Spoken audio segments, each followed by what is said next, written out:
What's up, boys and girls? Whatever. What's up, they, thems? What's up, everyone? Fuck you done. What are y'all doing? How the fuck are y'all, man? This is just my 2 cents. It is Sunday. It is Father's Day. Happy Father's Day out there to all the fathers that live in the world. And yeah, shout out to them, man. Shout out to all the good dads, the good role models, the good male role models. Definitely not enough of those in the world. So the ones that are good male role models, shout out to y'all, man. Y'all are truly doing the Lord's work or the universe's work, whatever. But yeah, happy Father's Day. It's Sunday. I normally go live on Monday to do my recaps, but I did kind of forget that me and the old lady are going to the beach tomorrow, so that is no good for streaming. So I'm doing today. Doing the recap today. I will be recapping UFC Austin. I will be recapping Mr. Arkansas's Mecca Season 7 Week 2. And I will be recapping my continued betting experience, and we'll let you know how I did over the weekend. But I hope y'all had a good weekend. I hope y'all are having a good Sunday. It's technically still the weekend, so hope you're enjoying it. This won't be an incredibly long stream, but I do want to do my due diligence with recapping things and giving you my my opinions, particularly on what I thought happened with the fights and the Mecca. So let's just get right to it. I'm not going to spend a whole lot of time doing a little intro. I'm just going to get right to the fights, man. UFC Austin was pretty crazy, man. Let me just give you my general thoughts on that. To take a step back, and I always like to do this, take a step back and just look at the fight card for what it was, regardless of my picks or my bets or whatever. It was a pretty fucking exciting card. There were a lot of finishes, a lot of knockouts, some crazy submissions. Man, it was a treat. It definitely was a treat for the fans. It must have been awesome for the people, like the live audience there. So that's really fucking cool. Definitely appreciate that from the fighters, man. Going for the finishes, trying to get those bonuses. And I mean, fuck, that's what I like about it, man. I like the fucking knockouts. It's what I find entertaining. So shout out and salute to the fighters, man. The fighters of UFC Austin. So, like I said, we're going to get right to the fights. I've definitely had worse weeks, but I did not have a good week, man. It was not a good week for me. It definitely was not a good week for betting for me.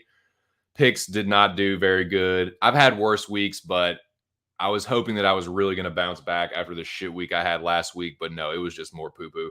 So let's just talk about it, man. I'm going to eat a bunch of crow. I'll talk about what happened in the Mecca after that, and then like I've been doing recently, and I'm going to continue to do today. I will recap my bets as I go through the fight card. Like I didn't have any action on the prelims, so that should go through pretty quickly. Should go through that pretty quickly. What I'm trying to say. But I hope you're all doing good. I apologize for the delay. But I'm here, man. Better late than never. This stream is being brought to you by Great Value Medium Roast Instant Coffee. Is it good coffee? Fuck no, but neither is Folgers. It's being brought to you by that and Crescendo pre-roll. Crescendo, like the musical term. Like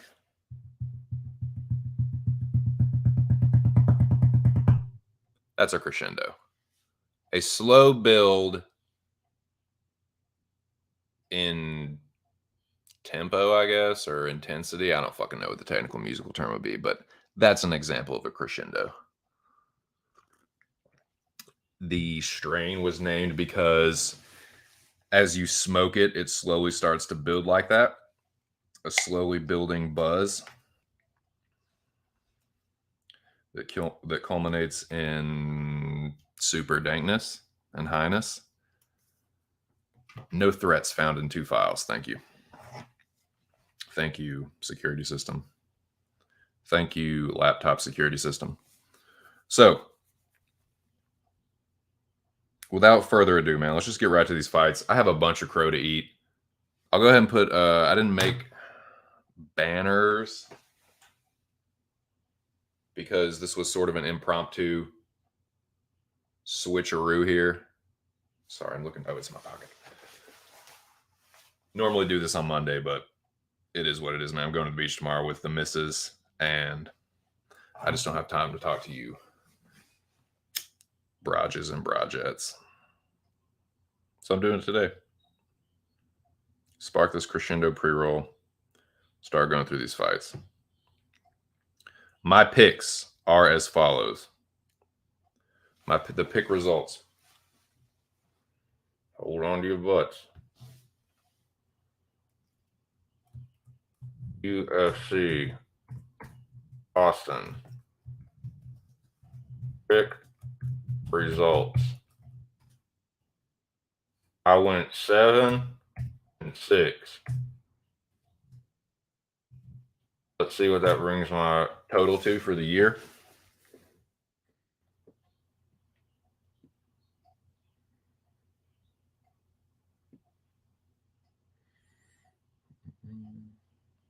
Go to myself, search myself, my own tweets.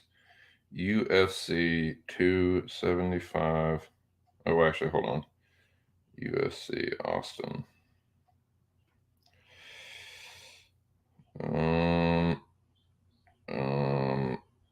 Did I not? I could have swore that I fucking. Oh God. UFC on ESPN 37, maybe? Awesome. I could have sworn.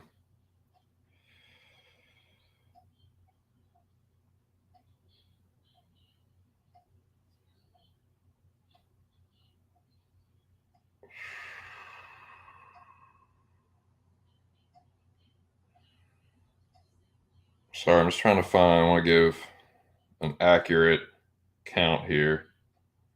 I thought I put out a fucking tweet. I could have swore that I fucking put out a tweet of my picks before the fight started. I could have swore that I just did that. I guess I'll follow you. But man, I hope everybody's doing good today. This is Man, I guess I fucking didn't. I guess I didn't. I thought I did.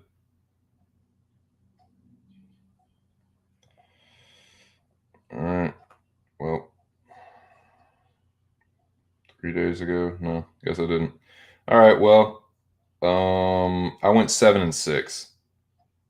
Let me see if I can find the last.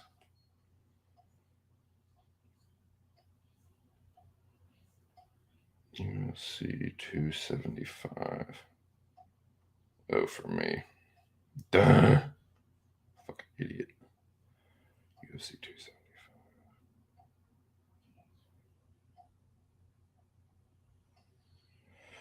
Okay, 148 and 70. 142 and 78. That was 275. Was there another event between 275 and this one?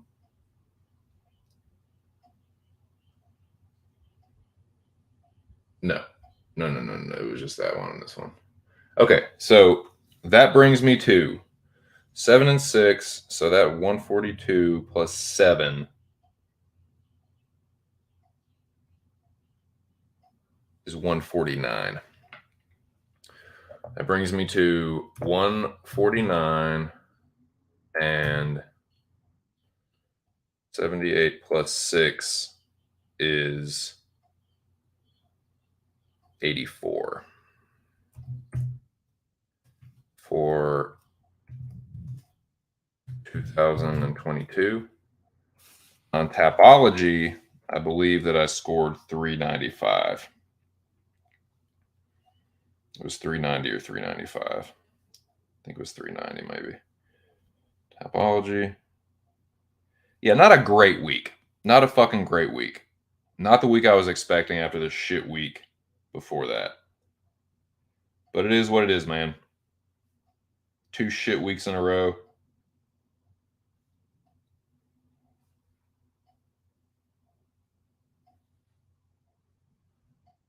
Okay, let's look at the last one. Last results. So yeah, back down to 63.9%, which I'm not happy about. I was up to like 64.3, which was tight, but whatever. It is what it is, dude. But I will talk about it. 395, yes, 395. 395 on Tapology. And that makes my all-time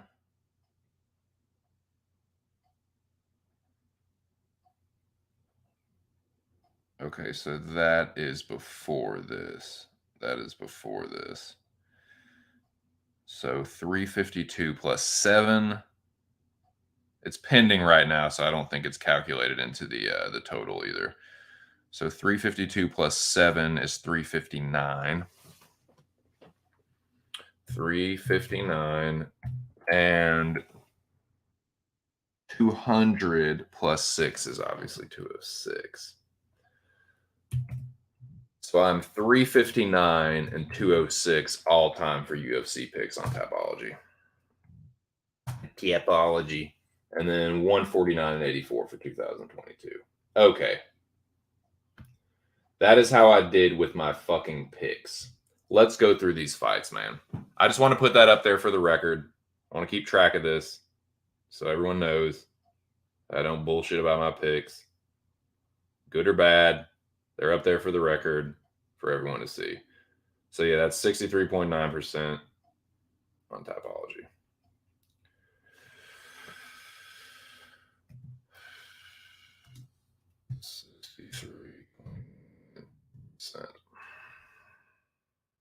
Okay.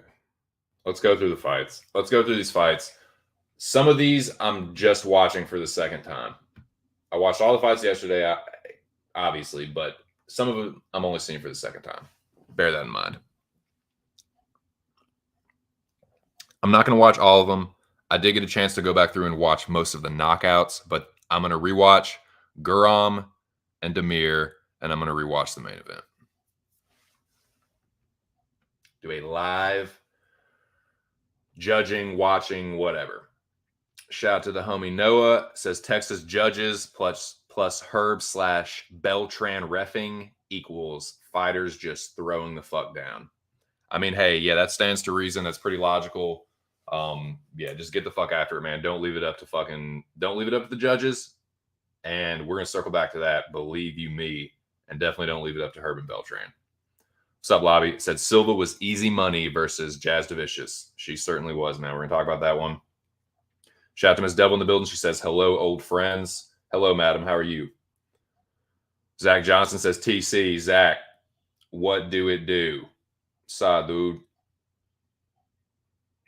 What's up, player? What you know good? Happy Father's Day to you. Speaking of which, hold on, boys.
Sorry, boys. The old man called me back. I called him earlier, and he actually had to work today. He has like a little part-time job that he does, but he just got home. So called me back. Had to talk to him for a second. Wish the old man happy Father's Day. Yep, old man TC calling from Arkansas. Calling from Central Arkansas. Yeah. Well, son, I seen that you called. Sure did. Sure did. But okay, where were we? Moises Vieira. But yeah, shout out to man, shout out to all the fathers out there, man. Happy Father's Day, Zach. Hope you're doing good.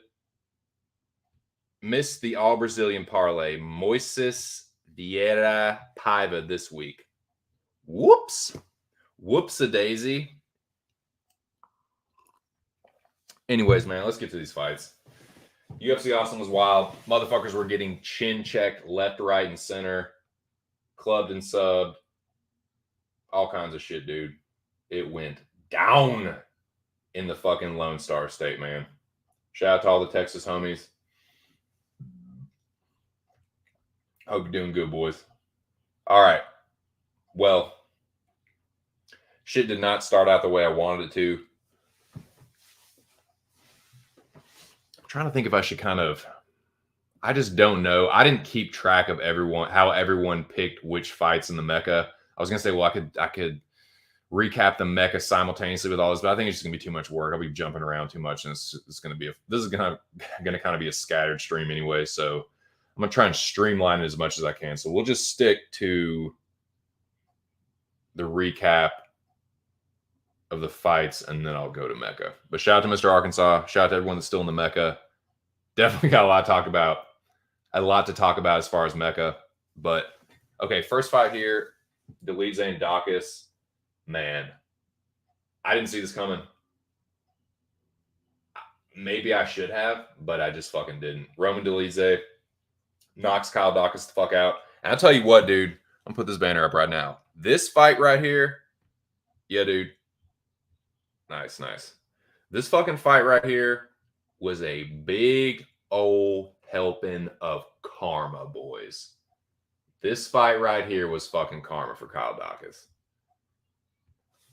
Roman Dolidze hits Dawkins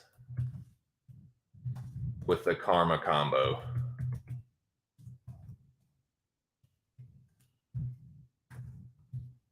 Eye poke and a headbutt. Yep, to the balls. No, eye poke, headbutt,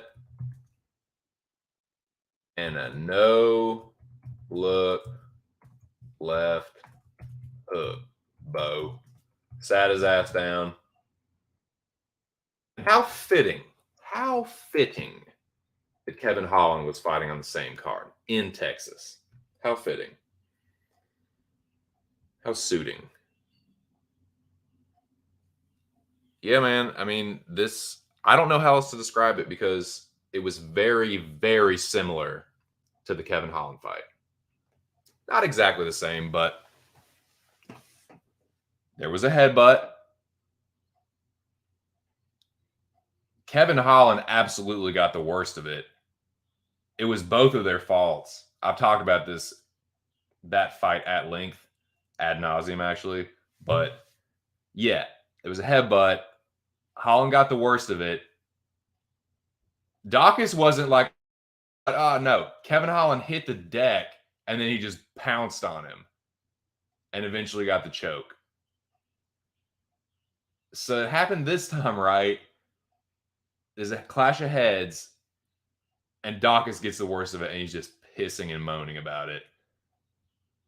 And it definitely bothered him. It definitely got to him. And then, like, 20 seconds later, Roman Dolidze throws that fucking combo, clips him with the left hook. And, yeah, Dolidze is a powerful dude, has very devastating ground and pound, just knocked him out. So, yeah, I mean, that's kind of just karma, dude. Like, that's what you fucking get for jumping on the fucking submission when Holland was hurt from the headbutt. And, yeah, So you get headbutted and you get fucking finished. There you go. It just felt like karma to me.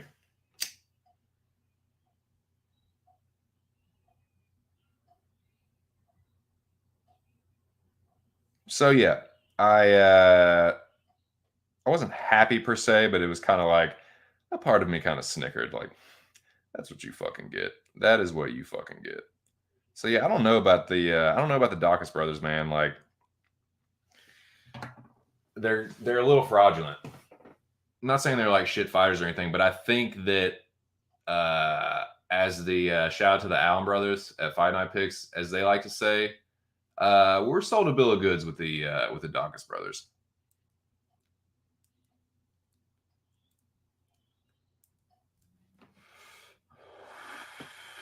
It's a nice storyline. Two brothers from Philly, two fighting brothers, the fighting Dawkinses. They're not bad fighters, but I think that whole brothers thing and like the Philly thing, I think they kind of like rode that maybe a little bit further than they probably should have. And it's just kind of they've both kind of gotten exposed a little bit. Not saying that they're shit fighters. Not saying that they won't win UFC fights, but as far as their ceiling, and it's like, because I remember not too long ago when they first burst onto the scene, there was a lot of hype behind them dudes. Like, oh, they could both, the Dawkins brothers could both end up being like champion. Like, okay, dude. Let's chill out maybe just a little bit. Fucking Kyle Dawkins is losing to Brendan Allen. It's like, oh yeah, how well is that motherfucker aging? You know what I'm saying? Like,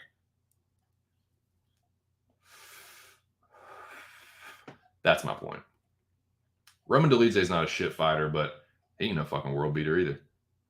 He ain't no world beater neither. So, yeah, getting smoked like that, not a great look. But yeah, congrats to Roman Dolidze. Crow for me. Big old plate of crow to kick things off. Now let me see. I'll delete this. Delete that. Delete this.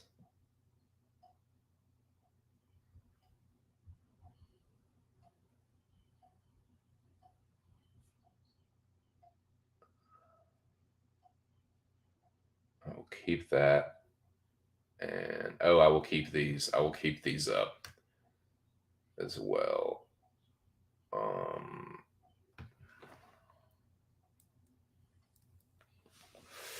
I can keep these up and just edit them when we get to that part of the stream. Sorry, I'm just thinking out loud here, boys. Okay, next fight.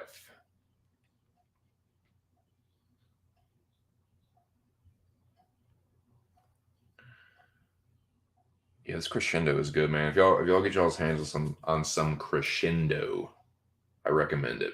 Okay, this next one I kind of nailed, and I am kicking myself here, dude, because when I started thinking about my bets, this was one of the first ones that stuck out to me and said, you know what? Phil Haas is going to knock this dude out. I picked Phil Haas by knockout. I think it was the first round, though. I think I picked him my first round knockout. But I had Phil Haas by knockout. I was pretty confident about it. And you can ask Noah. I think that I DM'd him and was like, this is what I'm feeling the most. And I was going to call it the strong black man parlay. And it was going to be Phil Haas inside the distance and Kevin Holland inside the distance. But yeah, that's what I get. That's what I get for not trusting my instincts with the betting here. And it cost me, man. But I did pick Phil Haas by knockout. I saw this one coming. I'm kicking myself. But I didn't eat crow here. Credit to Deron Wynn for being tough. But, man, he's like not really a UFC level fighter. But do you like this? Julian Marquez fucked Phil Haas up. Kyle Dawkins had a really close fight with Phil Haas, if that puts it in perspective.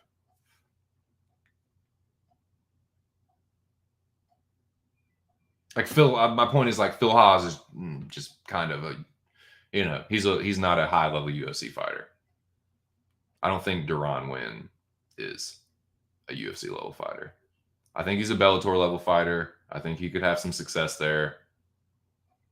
He's not complete shit. He's just undersized and in a division where you're, at best gonna be like Phil Haas is the best matchup you can get when you're on your last leg, basically, your contract. Like, dude, it ain't going like you're not gonna go anywhere. You're not gonna fucking go anywhere. And there was a lot of hype on him because he's at fucking AKA right with DC. This was the fucking and the fucking Phil Haas and DC shit. You picked the wrong pony, DC. What? Don't do that, man. Don't do that. Don't disrespect me. That shit was wild. So what was that? Was that like all that I know about it was Deron Winn is DC's boy. I guess, was there a specific thing that Phil Haas was referring to or a specific interview or something that DC said in particular? Or was it just Deron Winn is like an AKA? Did he mean like, okay, you're in Deron Winn is in DC's like stable of fighters? Is that the pony reference? Like you picked the wrong dude to put in your stable? Was that the fucking? I'm just speculating. I don't know what he meant by that. Was he referring to something in particular? That's what I'm wondering. Let me catch up with the chat, man. I'll go ahead and put this banner up though. Hold on, you butts. Goddamn. Phil Haas.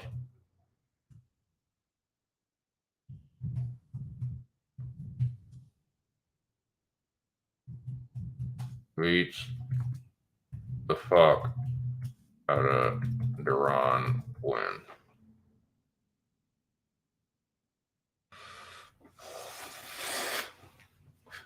Yeah. Yeah. Why did I not bet that? I should have fucking bet that.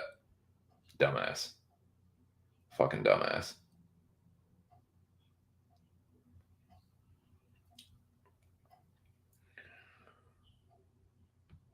Yeah, dude. Shout out to Bro Picks, man.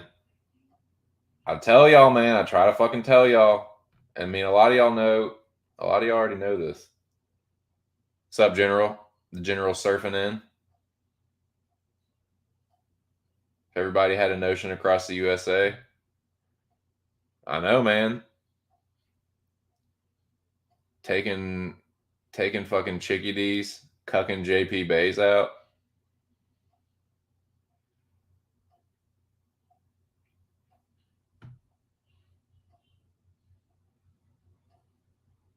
About to head out for a round of disc golf. Nice, dude. Have fun. Happy Father's Day, duder. Okay. Jesus Christ. Choi Chow. Who can this be? Who can this be? Recommended. What's recommended? I'm not sure what you mean, sir. Oh, you're talking about the parlay? Could have added Buckley and called in Juneteenth. Nice. Yeah. Missed the all Brazilian and the black man part. I know, right? Sad state of affairs. It was, what's up here? Yeah, it was like trying to imagine him at a higher weight class is even more ridiculous, dude. Because he's a little like soft around the edges, just physique wise at 185.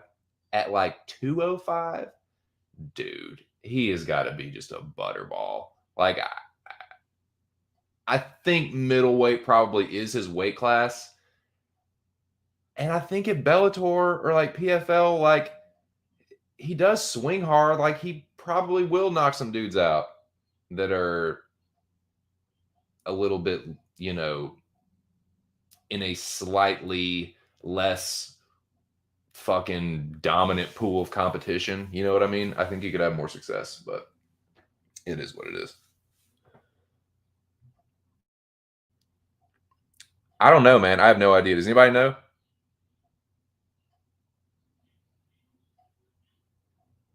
I think that's what it is. Haas looks at DC as a mentor, and he felt like DC wanted him to lose. So yeah, I don't know the history between those two at all. I just know that Duran Win is at AKA, and that's DC's gym. And I don't really know DC's, like, is he still a wrestling coach there? Like, is he? I don't know how connected he is still to that gym or what, but I do know that's the one connection I do know of. Duran Win's an AKA fighter, but I don't know as far as Phil Haas and DC go personally or per se, is what I read. Oh, okay, gotcha.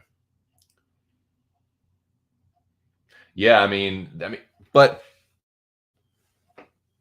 so let me try and look at this objectively. If DC was like casually saying some stuff about Duran Win and what he was going to do to Phil Haas, then it's not like he said, fuck you, DC. He said, you picked the wrong pony. He said, you picked the wrong fighter. I don't think there's anything wrong with him saying that. So for DC to snap on him and to get Buck and like try and like, you know, don't you ever say like get in his face and shit. He's like, yeah, I'm talking to you. You picked the wrong dude. Like, I don't think there's anything wrong with that. Now, if DC wasn't really saying anything about that, and it was just like DC, someone was asking about him, and it's just like, if Duran Win is DC's protege, and it's just that, and Phil Haas is mad that it's not him, then it makes Phil Haas sound like just like a little, like a jealous kid. Like, I don't know, like you need to, you know, you need a father's love. Like, what's the deal? Like, what's the problem here? So I don't really know the story.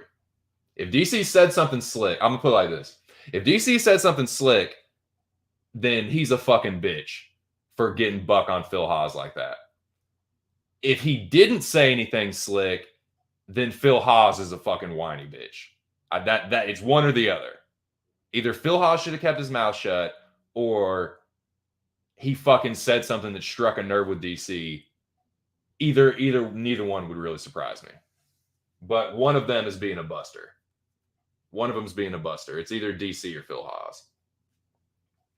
If it was just some like, I don't know, man. I really don't know. I'm not sure. Listen to his post fight. They never asked about it, of course. Yeah. They're not really going to press that with like DC being the company man UFC employee. They're not really going to fucking get all gossip. They'll get gossipy about a bunch of other shit, but if it's like we got to protect our own. And see, that's the other thing I don't like is like if DC is a UFC employee for now. If it was uncalled for Haas to get like that, then whatever. But it's like, okay, DC, why don't you actually be the role model figure, like, and just kind of like, man, whatever, like just whatever, you just talking shit. Yeah. You know what I mean? But he got real upset about it. Like that was some Will Smith energy, dude. If he was saying something slick. But if he wasn't, and Phil Haas is just like, you picked Duran Win instead of me, and it's like, okay, you're being a little bitch about this. So I'm curious. I'm curious now to know which it was. Was DC talking shit and flexing about his boy Duran Win, and Phil Haas whooped his ass and fucking busted DC out about it? If that's the case, then DC's a buster, and you just got called out, and you did pick the wrong fucking fighter because Phil Haas beat the fuck out of him. So if that's what it is, then yeah, fuck DC. But if it's just DC, I don't know, man. You know what I'm saying? Does that make sense? What's up, Charles? How are you? I mean, that would make sense, man. It would make sense. Because DC does try to do that. This is what I don't like about DC. DC tries to act like he's all fucking like unbiased and I just call it right down the middle. And it's like, nah, dude, you are one of the most biased commentators. I'm not saying he's a bad commentator. Like DC knows his shit when it comes to wrestling. Like he was a worthy, legitimate like UFC champion. Yeah, sorry, I forgot to crack that. But with this commentary, man, he's super fucking biased. Super duper biased. And yeah, that's why, as another one of the things, just like, I don't like Cruz announcing. I don't like Anthony Smith being a UFC employee. Like, if DC is still actively involved in the scene and coaching these fighters, and then he's calling fights with his fighter in them, it's just, that's a conflict of interest to me, man. I don't like that. And that leads to shit like this happening. If DC, if they had someone, like, they know who's on the fucking list. They know who's on the fucking fight card. If Deron Wynn was on the fight card and they knew there was some fucking past history like this, why is DC calling the fight? Get Felder up in there. Get Bisping up in there. Get Sanko up in there. It's a fucking fight night. It ain't fucking UFC 276. That's kind of on UFC. Regardless of what the situation was, they could have avoided that by not having a fucking fight, not having a fucking announcer that's still heavily involved with the fighters and all that. Like, I've never liked that, man. And I always think it just makes it awkward as fuck.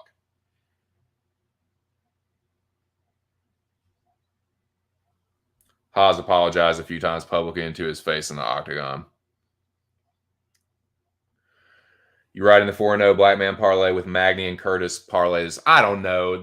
It has nothing to do with that. And see, that's you. You're like, Brazilian. Like, it wasn't that. It was just, I liked Haas inside the distance. I liked Haas inside the distance and Holland inside the distance. And I said, hey, you know, they're both strong, powerful black men. I'll call it the fucking strong black man parlay. That's what I was gonna do. But, you know, obviously I'm a dumbass, so it didn't happen. But yeah, man. Oh, for sure, dude. He's so fucking biased, man. DC is really bad about that.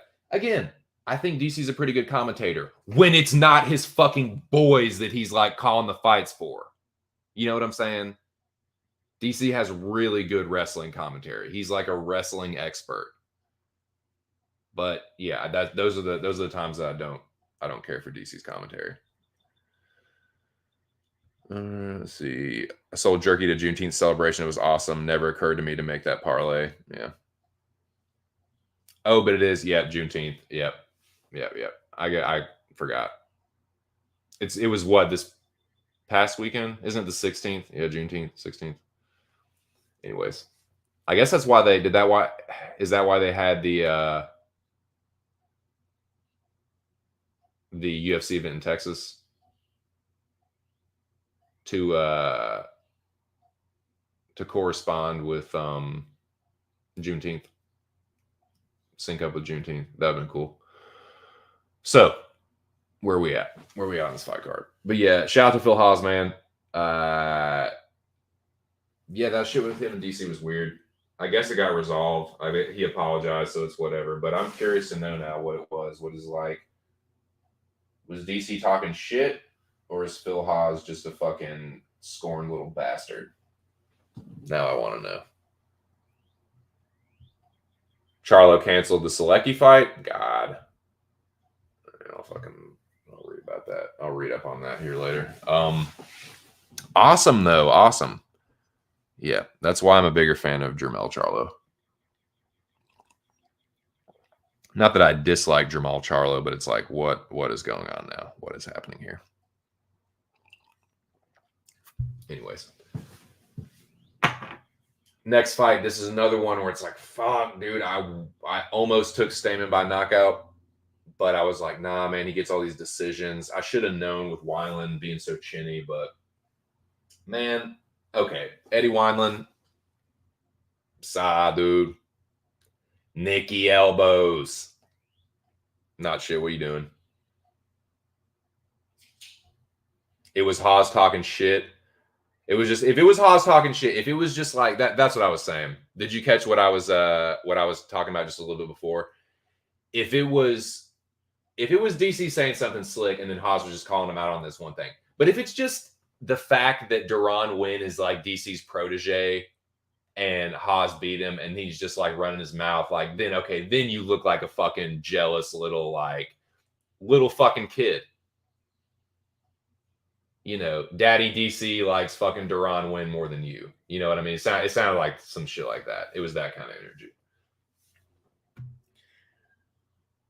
Supposed to be yesterday for Juneteenth. Oh, okay. Just June 18th. I thought it was the 16th. I don't know. Yeah.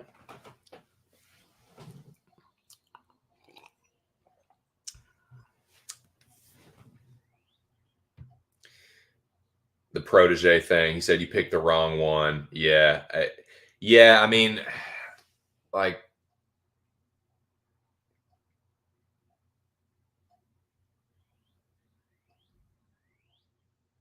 but thinking about it is like, I don't know. It seemed like it was like blown out of proportion. Like it wasn't that. He's like, you picked the wrong pony. He's like, you picked the wrong dude. Yeah, DC definitely felt some type of way about it. So yeah, a little dust up between Haas and DC.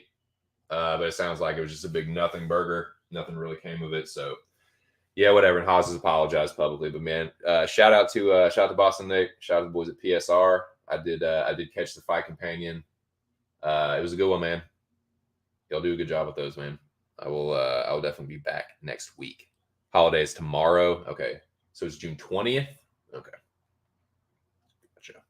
So it's the weekend of Juneteenth, basically. Weekend before. Gotcha.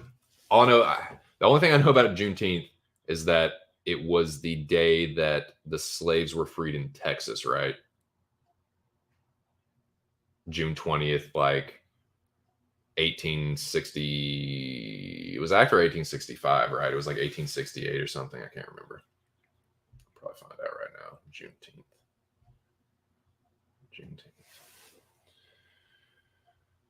Juneteenth in Maryland, public holiday. So it's Juneteenth in Maryland is today. The public holiday is tomorrow. It was 1865. Okay. Yeah. June 19th, 1865. Interesting. But the national, okay. So they're doing it tomorrow because it's Monday. So they take the national holiday. But the actual holiday is today, June 19th. June 19th, 1865. General Order Number 3 by Union Army General Gordon Granger proclaimed freedom for enslaved people in Texas, originating in Galveston. So, happy June 19th to everyone. It is June 19th today. It is Father's Day and also June 19th, and the national holiday, or the observation of Juneteenth is tomorrow. Got to get it right. Yes. Indeed. Okay. Yeah, so that was interesting with Haas and DC, but the next fight, let's just move on to the next fight. Probably one that I got wrong.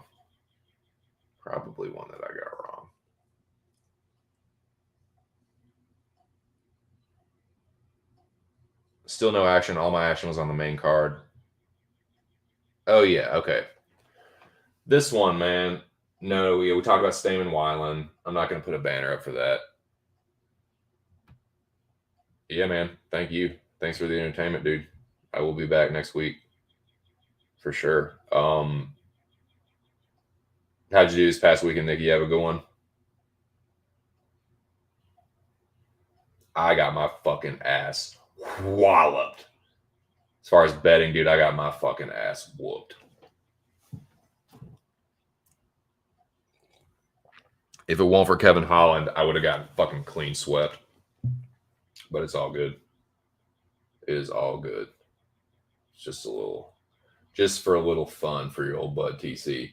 But yeah, so I talked about Wineland Stamen briefly. Yeah, for Eddie Wineland, man, Cody Stamen ain't no power puncher. If you're getting hurt that bad by Cody Stamen, it's just time, man. It's time. You fought in WEC, plus you're getting hurt by Cody Stamen equals it's time to hang him up. And it is like the least shameful thing in the world. He had a good career. He will continue to tarnish it, though, if he keeps trotting out there like he's Cowboy. For real, man. Like, just come on, Eddie. You're why are they putting him in here against guys like Cody Stamen? Like, I know that Cody Stamen isn't traditionally, and of course, hindsight's 20/20, but Cody Stamen is a good fighter.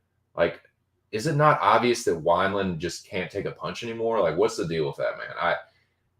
I still question the UFC a lot with how they handle some of these older fighters. It's like, yeah, of course, they don't have too many other ways to make money, but it's getting exploitative.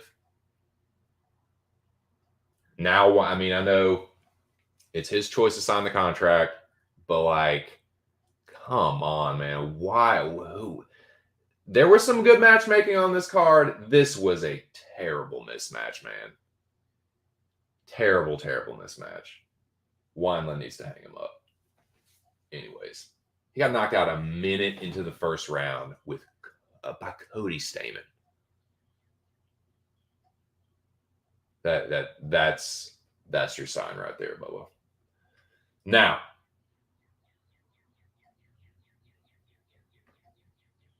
this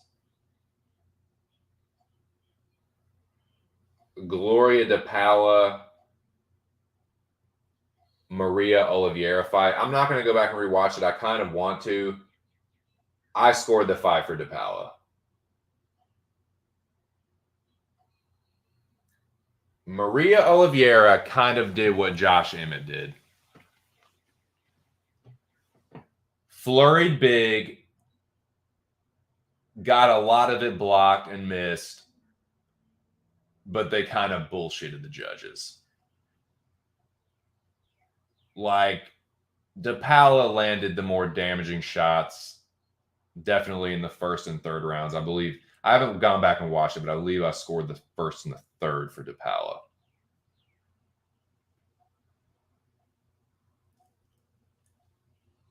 Maria Oliveira made it look and sound like she was doing more than she actually was, in my opinion.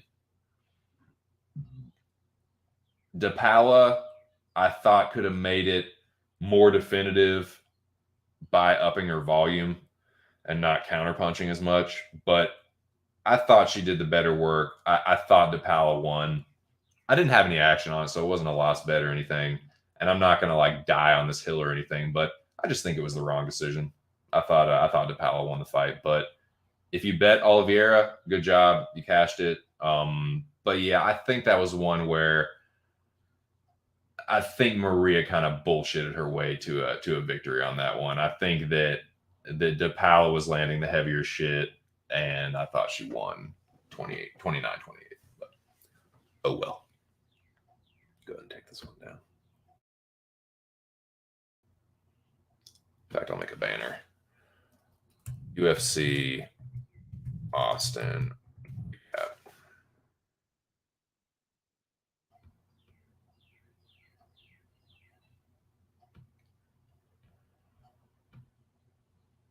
Take her across the bottom. 10 people in the building, man. That's what's up. Shout out to the 10. The mighty 10. Hope y'all came here to see a man eat some fucking crow. I'm doing so as we speak. Yeah, I thought DePaula won, but I'm not going to fucking cry about it. It's a shit low-level women's MMA fight. DePaula could have definitely put more of a stamp on it. But if you're asking me what I thought, yeah, I think Oliveira kind of bullshitted her way to a victory there. But it is what it is. I'm just accepting that now. The judges are really shit for the most part. I think it does have a good bit to do with the fact that the UFC is being more public and open about the gambling. They're encouraging it. They're encouraging more people to bet on these UFC fights, knowing that they have these sketchy ass judges that seem to be the same 2 or 3 guys over and over and over and over and over again. There have been rumors, there have been allegations. It's becoming more and more clear that it's like, maybe this isn't just a coincidence, man. Maybe it's not coincidental that they're pushing all this fucking like UFC action hand in hand with these fucking sketchy decisions, man.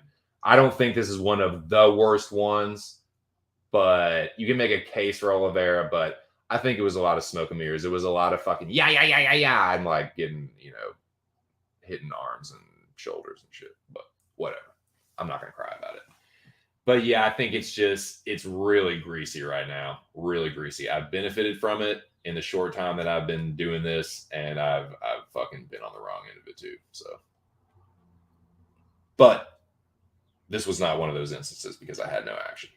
But as far as my pick, I mean this definitely cost me in the Mecca. I picked DePaul in the Mecca, and yeah, I'm gonna circle back to that. But shout out to Mr. Arkansas. Shout out to everyone that's still in the Mecca. We will get to Mecca talk here in a bit. Try to say minute and bit at the same time. That just won't work out for you. Next fight, Ricardo Hamosh and Danny Chavez. Holy fucking moly, boys. What a fucking knockout of a human being. Hamosh, whatever. The dude has a fucking proclivity for the spinning back elbow. He does it just about better than anyone. That's 2 now. 2 clean spinning back elbow knockouts. Chavez is a tough dude. I think he's been submitted before, but I don't think he's ever been knocked out before. And he shut him down, dude. Like, he stopped functioning. Like, he couldn't keep himself upright, and he just froze. He just bam, bam, and just put him down. Like, the punches that put him down, it like the last one slumped him over. He had no idea what happened. He wasn't like immobile unconscious, but he was in the shadow realm because the dude had no idea where he was. Everyone was crowded around him. He's like, what, dude? Why are you fucking in my face right now? Like, what? Why am I not fighting anymore? Oh, I was just in the shadow realm. That's why I don't know what's going on. UFC fight, shadow realm, back to the UFC octagon. But the fight's over. That's what happened. Awesome knockout. Rough one for Chavez. I picked Hamosh. Had Hamosh by decision, I think. Don't know why a person would do that in a world, but I did. Just inexplicably. I just did inexplicable dumb shit on this fucking card. Inexplicably dumb shit. Yeah, I don't know. Yeah. Why would you pick Hamosh by decision? Who does that? Me. I do that. But I'll take the Hamosh pick. Hamos, whatever. I get the fucking Brazilian pronunciations and the other Latin American pronunciations throw me off. The Portuguese and the Central American Spanish pronunciations throw me off.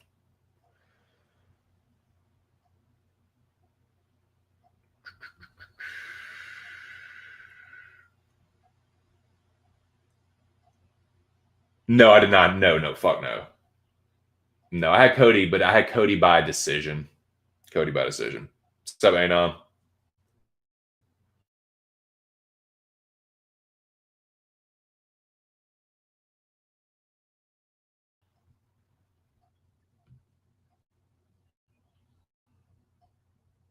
You know me, I'm an Undertaker. 9 fights, went under. Damn. Edgar versus Wineland next. Nah, man, I think they should both just fucking retire. Wineland versus Garbrandt. That's just masochistic to me. No, that's sadism. That's sadism. I hope that you're joking. Yeah. Lobby, yeah, very funny. Yeah. Lobby's a real fucking funny guy. Anon says, I know. Sorry, my computer's being shit. It's probably showing it, but I can't see it. So I gotta fucking. What the fuck is going on, man?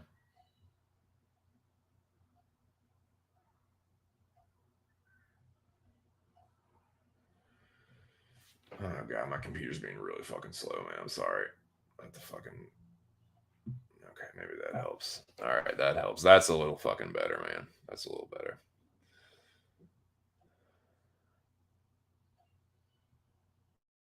I know UFC stats don't mean the strikes are more damaging, but it says Oliveira 37 significant strikes round 1, Paulo 29.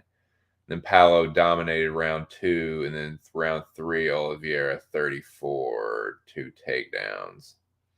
So yeah, to Paulo's 35, so super even, but also got 1 minute control time in the third. Yeah, man, it's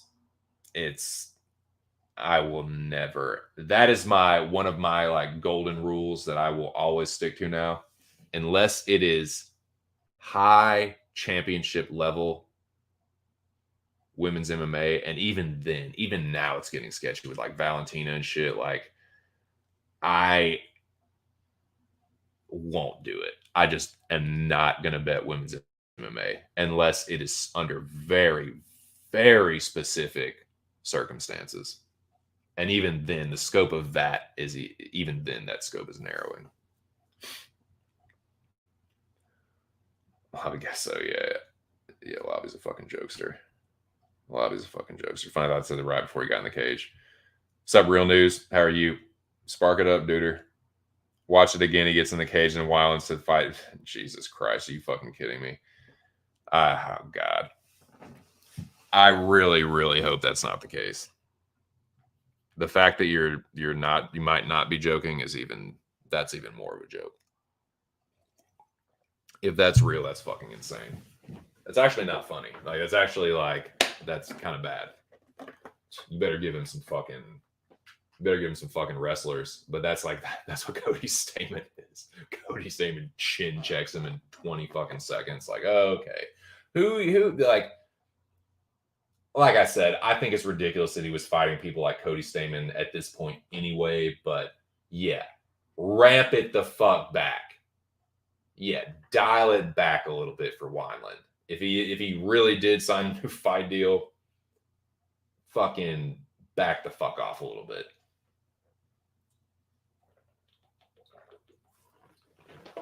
They need to give him chinny guys that can't fucking strike. Anyways. All right. Next fight. Dude. I actually didn't see this fight. I can't remember what I was doing. But I didn't catch this one. I don't know if I was in the fucking shitter or if I was doing something for the missus and her homegirl. I can't fucking remember, man. But I missed this fight. I might have been in the fucking bathroom. It didn't last long. Jeremiah Wells slumps Court McGee. Another fight that I am fucking kicking myself. Not for not betting. I wasn't going to bet Jeremiah Wells, but I had picked Jeremiah Wells by knockout, and I changed it to decision.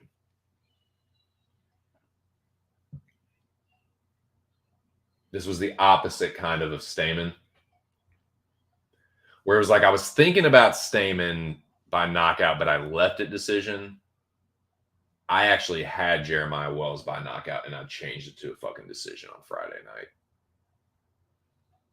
when I locked my shit in. And that's why you just go with your fucking first instinct, man. Because now I'm sick about that. Because I was so confident. I was like, oh, yeah, dude. I had Jeremiah Wells first round knockout. Nope. No, you don't. You changed it to decision, dumb fuck. Sure did. I sure did. So, yeah, but that was an awesome knockout, man. Hey, Court McGee has been knocked out, what, like one time? Let me see. Yeah, I think Court McGee's been knocked out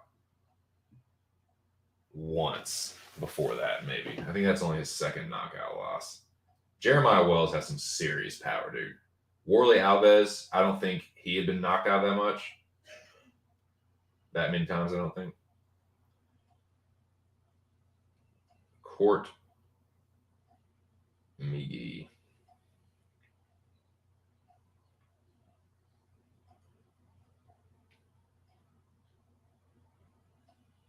Yeah, that's only his second knockout loss. And the first time was to fucking Ponzinibbio. Prime Ponzinibbio.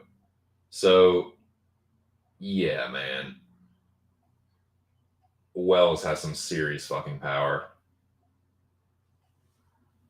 He's undefeated in the UFC. He only has 3 fights, but the dude takes care of fucking business. 3 fights, none of them have made the 3rd round. Yeah. It's wild because he's 35, so it's like you would think a guy like this would be more like 20, like late 20s, 28, 29. Yeah, he's 35. He's getting up there. But the power is the last thing to go, and god damn, does he have some power. He's been, I'll say he's been pretty durable, but he hasn't really like had his durability tested. I mean, Warley Alves, yeah, I guess he does have some power, but like Mike Mathena and Court McGee aren't going to test your chin. So but Court McGee is tough, and Warley Alves, that was only his 2nd knockout loss. Granted, the time he lost before that by knockout was to fucking James Krause, but still. Warley Alves had Warley Alves has a crazy UFC career. Wins over Alan Jouban and Covington.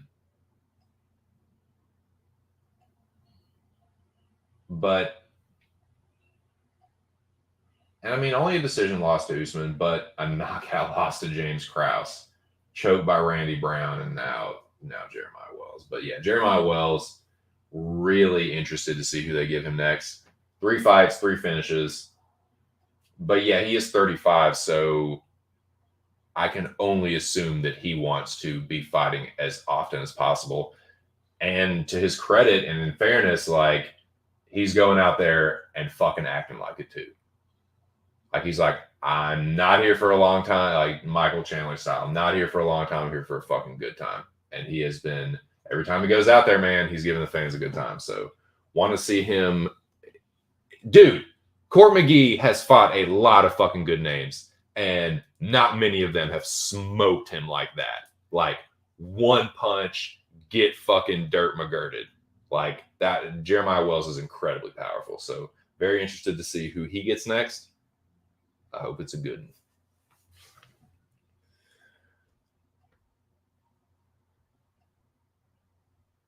Oh, don't you ever say that. Don't you ever put that energy on me.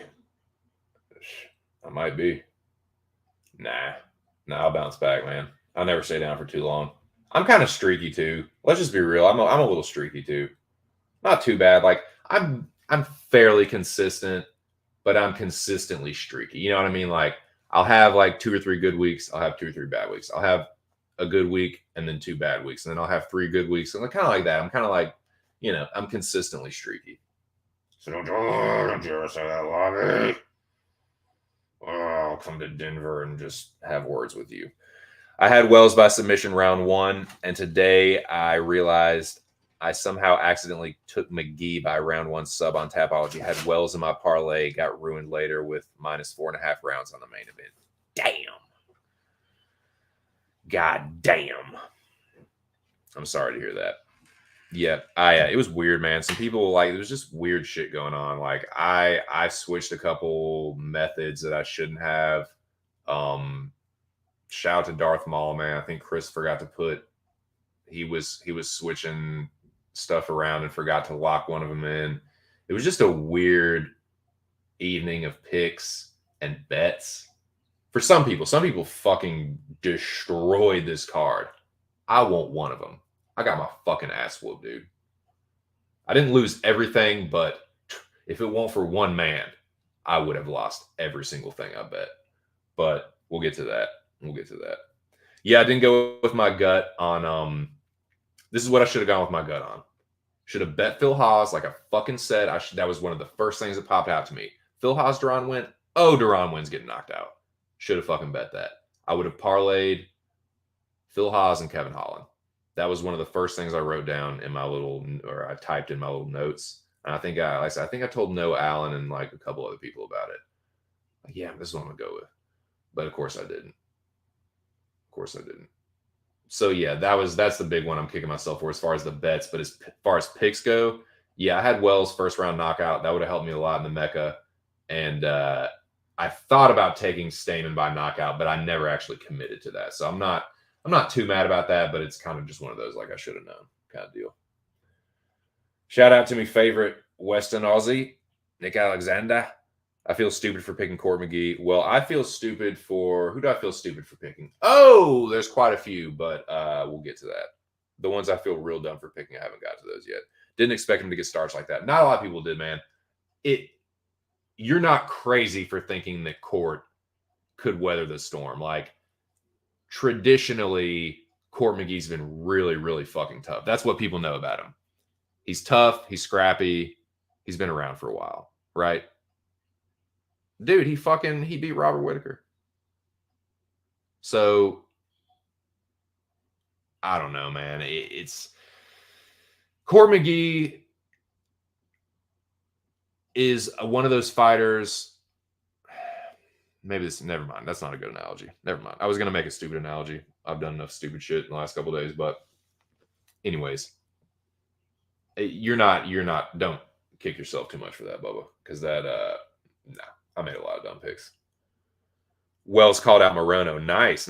What do you think of that one? Thinking Wells once again. Yes, indeed. Probably Jeremiah Wells by knockout. Morono's tough, but Morono likes to be a tough guy.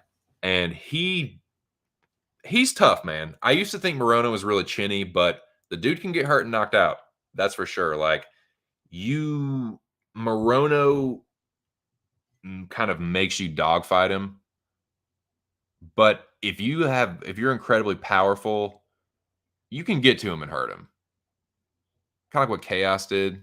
You know what I mean? Like, now that's a fight I wouldn't mind seeing down the road. Like, if wasn't it Chaos that knocked out Alex Morono? I think it was.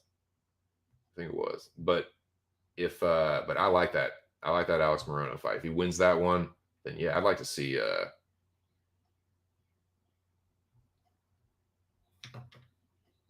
Kalen Williams was the gentleman, I believe, that knocked out Alex Morono.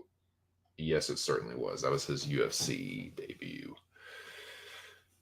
Knocked out Morono, and then Al Hassan lost the split to Randy Brown most recently. Anyways, yeah, man. Like what I see from Wells. Yeah, I think he knocks him the fuck out. Yeah. That'll be my angle on that one. Wells by knockout. I do usually. Wow. Since I started doing this betting experiment, I've been doing pretty well with the props, the knockout props.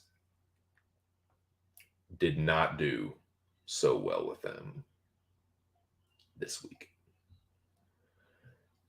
See, Cage was saying those Renzo Gracie Philly guys are 16-0 now. Renzo Gracie. Who are the Renzo Gracie Philly guys? So that's Wells. And I don't know who else. But yeah, shout out to Cage, man. Cage, the RKO victim. Nah, man, shout out to him. I hope he's having a good Father's Day. Oh, Papa Bear Cage. Hope you're having a good one, Cage. Shout out to all the fathers out there, man. Happy Father's Day. I just, my dad actually called me about 20 or 30 minutes ago. Got to talk to him a little bit. I'm going to call him back when I get off the stream here. But yeah, man, I texted my bro. And that's about all. About all the fathers I have to call. But yeah, man. Shout out to the fucking the positive male role models. Brady, yeah, Sean Brady. Thank you. Thanks, Ear. Wells, Sean Brady, Sabatini, and the other one. Yeah, man. These and Sean Brady and Sabatini are guys that's like, okay, yeah, they're not known for their striking, but they're improving. Like, the striking is getting incrementally better, like not exponentially, but incrementally. Like each fight, yeah, it's getting a little bit better, a little bit cleaner. But yeah, they're known for a jiu-jitsu, and guys like that, that have lights out ground games, it gives them openings in their striking that guys that don't present the ground threat can't really like threaten them with. You know what I mean? It's weird when you watch people fight guys that are really skilled on the ground and not really known for their striking, but have decent striking. It makes them look like they're a lot better strikers than they are, because the guy's like afraid to like completely let his hands down, or afraid to completely put his hands up and get taken down and get fucking choked. So when you watch people fight Sean Brady and Sabatini, and like, yeah, that's interesting, man. So yeah, shout out to Renzo Gracie Philly, dude. They ain't playing, man. Sabatini, Sean Brady, Wells. That's fucking interesting, man. It's fucking interesting. Yeah, Petrosky too, man. Great day in the morning. Renzo Gracie Philly. Batting a fucking 1,000. Lord have mercy. Something in the water. So, where are we at? Where are we at, gents? It's been a good stream so far, dude. I hope you're all having a good one. Like I said, normally do these Monday, but I'm going to the beach with the old lady. Getting the fuck out of Dodge for a second. We don't have to go too far, but yeah, man. Go on the boardwalk for a little bit. It's going to be fun. Get all toked up. Where are we at? Where are we at, gents?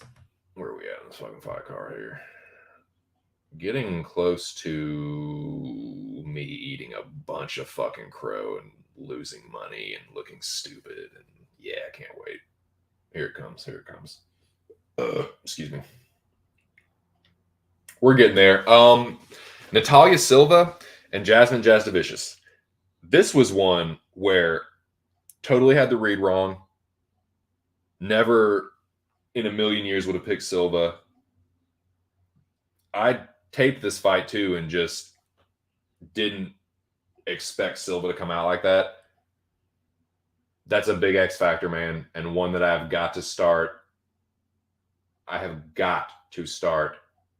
factoring in, for lack of a better word. Got to take that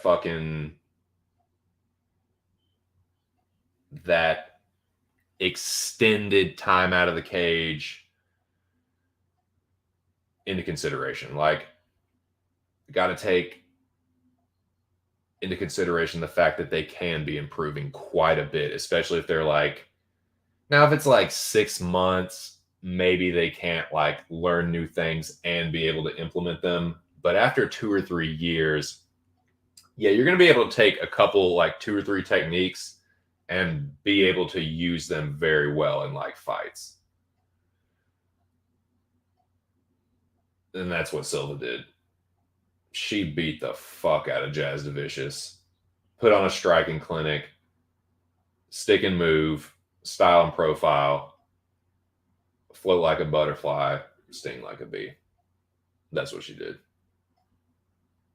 Don't really know how else to describe it. Horrible pick.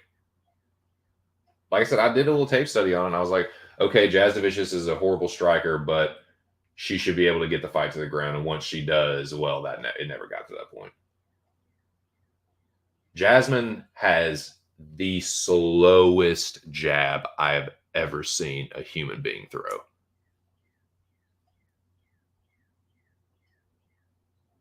Grass grows faster than that fucking jab. Leaves her fucking face and goes to the target. Seriously, fescue grows faster than that shit. She looked horrible. Striking was pitiful. Couldn't get to the fucking takedowns. Silva beat the shit out of her, made her look stupid. And I'm looking stupid right along with her. Awesome. Awesome. And you know what? The hits just keep on coming.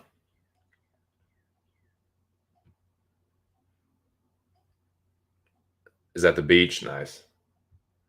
I fade slow plotting Canadians. Well, it's been working out for you lately, hasn't it?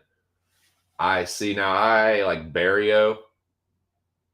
I've successfully picked Barrio quite a few times. I can't say I've backed him ever. In fact, I think I lost Yeah, I bet Barrio against Cheaty. Duh, like a dummy. Doofus brothers. Yeah, speaking of duh. I won't go so far as saying they're shit, but they're not too far from shit, man. They're very fraudulent. The hype that was put on them was completely unfounded. I think it's fair to say they're kind of jobbers. They're higher end jobbers, but they're fucking jobbers. And the way that the UFC has talked about them, you would think that they're more than that, but they're clearly not now. If you lose to Brendan Allen and get sparked by Roman Dolidze, dude, you ain't doing shit at middleweight. If you get chin checked by Derek Lewis in 20 seconds, you ain't doing jack shit at heavyweight. Like, they can win some fights, but yeah, they're very fraudulent, in my opinion. My worst pick was probably Jasstavicius. She looked like shit, man. It was definitely my worst pick. Young fighters that get some time off. Hooper seemed better. Exactly. O'Malley seemed to benefit from his suspensions as well. Now Silva will be looking for spots like this in the future. I completely concur, and I will be doing the same. Let's go, dude. What's up, Keith? What up, Highlander Picks? What up, highest scoring ass Mick? What's up, dog? What are you doing? Motherfucking Scorpion Picks. Crushing the competition. Dude, join the fucking club, man. Let's all just fucking let's all knock one back for that shit Jasdavicius pick, man. What a fucking jabroni. She is kind of fucking bad though. She is kind of a cutie pie. It's okay, Jasmine. I'll heal your wounds. I'll heal your butt. Yeah, motherfucking Highlander in the building. That's right, boys. Might have to go out of order now. Hey, man, yeah, shout out to fucking dude, Justin, man. I tell people this all the time, and they don't be fucking listening to me, dude. Maybe I should shut the fuck up now, because I'm giving away, the game's to be sold, not to be told. I'm just giving away all the fucking secrets, man. But, dude, I tell people all the fucking time, yeah, it's a big fucking joke when Bro Picks has a bad week and everyone fucking dog piles. Ha, ha, ha, ha. Very, very funny. But when that boomerang swings back around, you better not be in the fucking way, because old Scorpion Picks will let you have it, dude. And that's why shit like last night is awesome, because when Justin does hit it big, oh my God, he makes a fucking scene, dude. It was awesome. Like, yeah, shout out to Bro Picks. Dude, fucking saved my ass last night. I definitely owe him one. Yeah, that was a crazy night last night, dude. I'm still kind of like wrapping my head around it.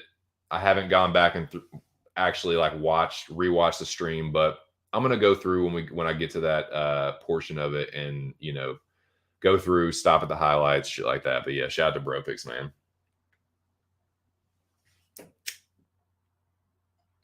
The Scorpion Master.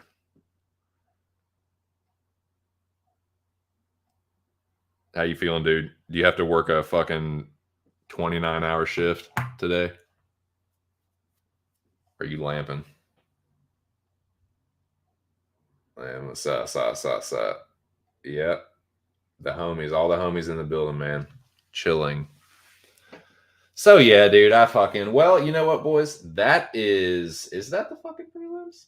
That's the prelims. And with that, it is time for me to now start eating shit. Actually, I was eating crow. Now I'm gonna start to eat crow and poo-poo, and start sitting on the bench while Jam's mom burns our fucking Kiss tickets. That's what's about to happen. Let's get to it. Oh, nice. Overtime every day. You do overtime every day. No, I'm just kidding. Once or twice every 2 weeks. Nice. And then get $20,000 paychecks. Risk your life and get fucking fat ass paychecks. Nah, that's what's up, man. Shout out to the good law enforcement officers out there, like like bro picks, man. They're not all bad. So, yeah, man, this next fight. This is one I should have bet on, dude. I should have bet on this one. Should have known. Should have fucking known. It was because my fucking greedy little ass didn't think your line was deep enough. And your line wasn't juicy enough. I would bet Adrian Yanez not good enough. Not good enough? Yeah, well, you should have bet it, dumb fuck, because it hit. Adrian Yanez smokes Tony Kelly. One of the easier picks. I had, of course, I had a second round knockout, not the first round knockout. Dumbass. So yeah, it was just that kind of night. A little bit of a good read, and then not following through on one. Not following my first instinct, going with another one inexplicably, and just shitting the bed. Just a lot of dookie in the bed. That's what it was for me. But that was okay. So I guess that's what happened. I guess they moved Yanez and Kelly to the main card with Cowboy and what's the fuck falling through Lozon. Now, this is where the shit starts. This is where the shit starts, and I'm gonna have to put up a banner for this because I just have to put it out there.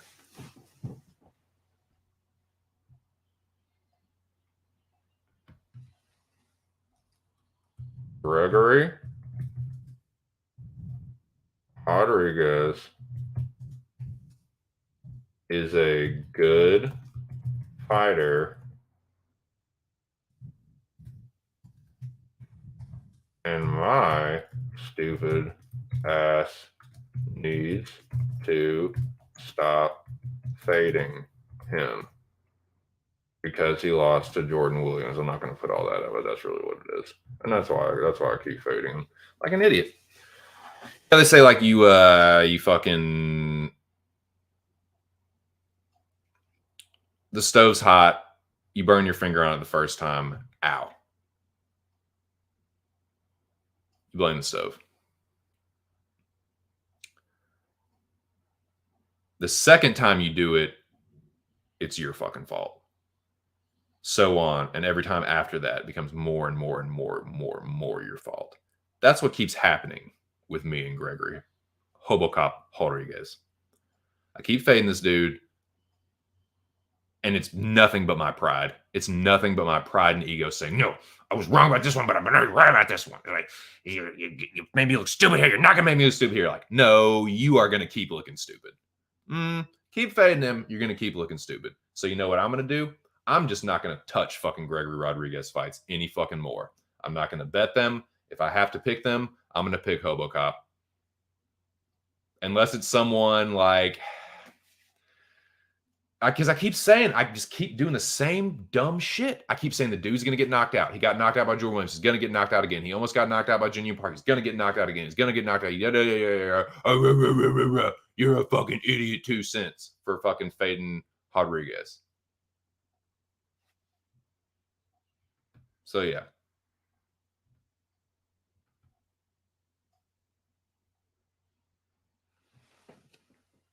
So not only did I pick Julian Marquez by knockout,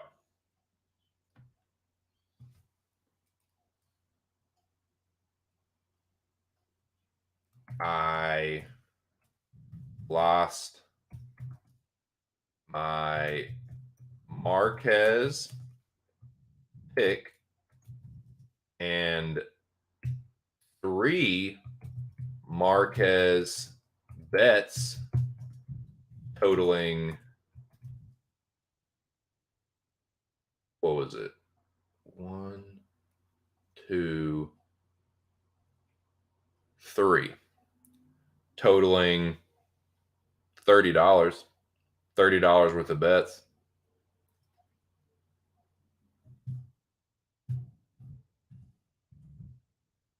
Three units. I bet $10 a unit. Don't unit shame me, bro.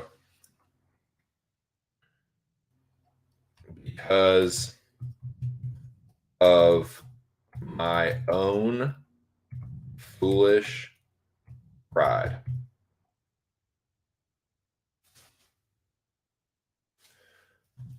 crow and public humiliation. Humiliation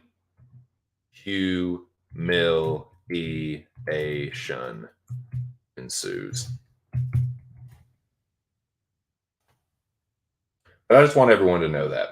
I want everyone to know why I picked Julian Marquez. I want everyone to know why I lost all that money. I want everyone to know what a dummy I was for that one. Because, yeah, should have known, man. And the only reason I didn't want to, because I wanted to be right. I wanted to be the one that said, I told you this guy was eventually going to get knocked out. And he may. I still stand by the fact that if Jun Young Park can hurt you and almost knock you out, somebody will. But Julian Marquez was the wrong place, man. He was the wrong fucking spot. But I'm not going to bet it anymore. I'm not going to bet it unless it's someone that's really fucking good and dangerous. Because look, even and I know I said Petrosian was unproven, but he's a good striker, and he almost knocked him out. I gotta fucking wash the Julian Williams taste out of my mouth, man. He's not the guy that lost to Julian Williams anymore. So, and I think that was at what, 170? Was he cutting to 170 at that point? So maybe that had something to do with it. I don't know. If that was a middleweight fight, then that doesn't really hold up. But the point is still the same. I need to stop. When I look at Gregory Rodriguez, I need to stop looking at that Julian Williams fight and just think of it as non-existent, because I would favor the guys that he's beaten in UFC fights, not Contender Series. I would favor most of them against Julian Williams.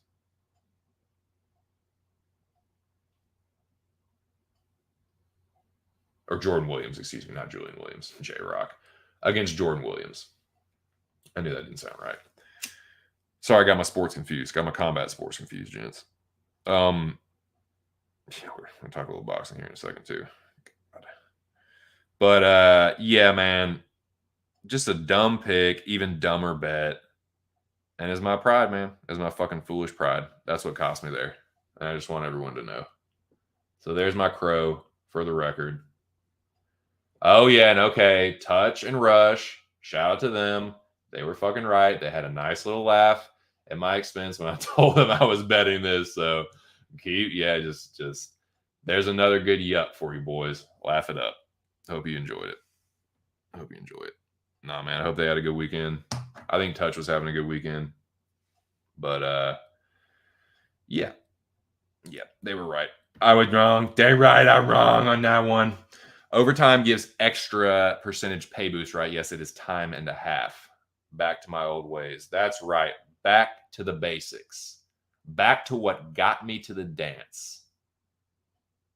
What has gotten me successful weekends where I can brag and talk shit. Just be like, yeah, I won a little money. I was right. I want to get back to that. I thought the fight would go like that with them trading, but that's what I thought too. I thought, okay, they're gonna go like that. He's gonna hurt him. And when Marquez starts firing back, he's going to hurt Rodriguez. But credit to Hobocop. He was tight with his defense. And it didn't look like anything Marquez didn't really land anything super clean, but nothing he landed hurt Rodriguez at all. It's like, okay, you can eat shots like that from Marquez and doesn't do anything to you. The Williams thing is just a fluke. That's an outlier. You need to stop looking at that. Because it's the same thing with Michel Pereira. And he lost to Dushko. He got knocked out by Dushko. Like TKO, GMP TKO by Dushko. But if they fought now, he would fuck Dushko up. So it's you can't just go back and look at this. I need to stop doing that. I feel like I hear myself saying this more and more often. Gotta stop looking at this one bad loss and extrapolating that over a guy's entire fucking career and be like, oh, because they lost this one horrible fight, they're going to keep losing to a guy that I think is better than the person they lost to. That's horribly flawed logic. I've got to stop doing that.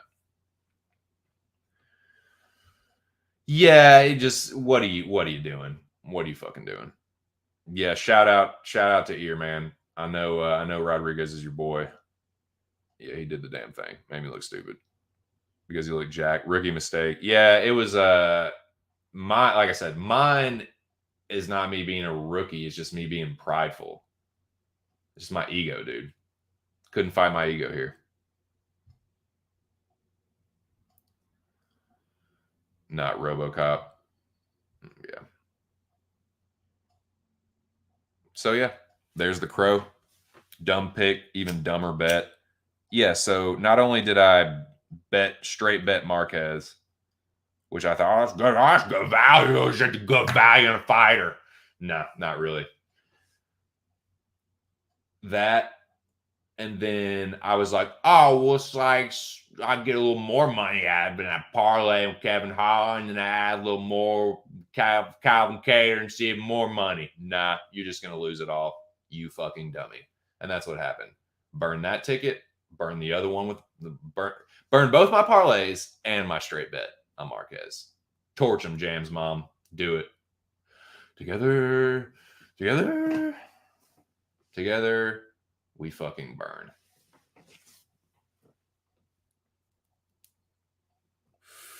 I need to watch Detroit Rock City. I haven't seen it in a while.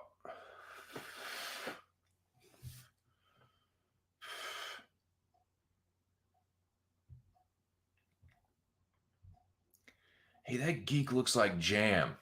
That geek is Jam. Hey, dork!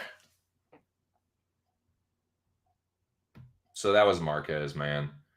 Okay, here we go. Now, I am actually going to live watch this fight and talk about this as it transpires. With the sound off, obviously.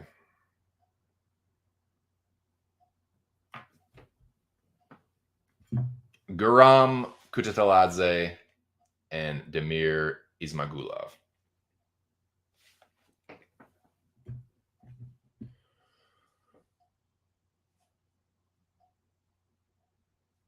I'm doing this with as objective as eyes as I possibly can. Fuck you, Boston. You fucking sacks of shit. Fucking Boston Red Sox. Fuck you! Vasquez launches a 3-run. Launch my fucking penis into your fucking mother's mouth, you piece of shit. God damn it, fucking Red Sox. I mean, Cards are doing okay. I think we're still in second, a couple games back from the fucking Brewers. Fucking piece of shit Brewers. Fucking hate the Brewers.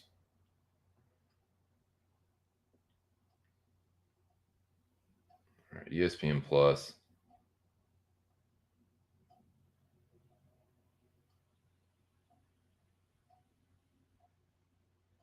All right, UFC Fight Night replays. And I just want to go back and see what I can see on this one. And we'll just talk about the fight in general as it goes on. But I'm going to now rewatch Guram Kutateladze and Damir Ismagulov to see who really won. I picked and bet Guram. I watched the fight and thought Guram won. I think that the cut on the bridge of Guram's nose made it look like he was a lot more busted up than he actually was. Guram's got a schnoz, a sharp schnoz. Probably thin skin is probably very thin on that nose, on the bridge of that nose that protrudes out. So yeah, it got split open and it was bleeding a lot. And I think that might have influenced the judges a little bit. But I'm rewatching it just to see, man. Just to see if it was just me being biased and wanting my pick to come through. So I'm trying to blur my eyes and just see this fight for what it is. Try not to inject confirmation bias into it and just say who actually won this fight. Or at least see if I can see what the judges might have thought. But for the record, I thought Guram won this fight. Okay, before this starts, and shout out to Coach McGurk on Twitter. It's a mutual of mine. He's a cool dude. But he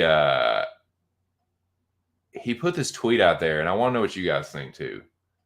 What's up with Damir's eye? Did he have something in his eye? Does he have Tourette syndrome? Is that just like a Tourette's tick? Or like, what's the deal with that? Because he was doing it the whole fucking fight.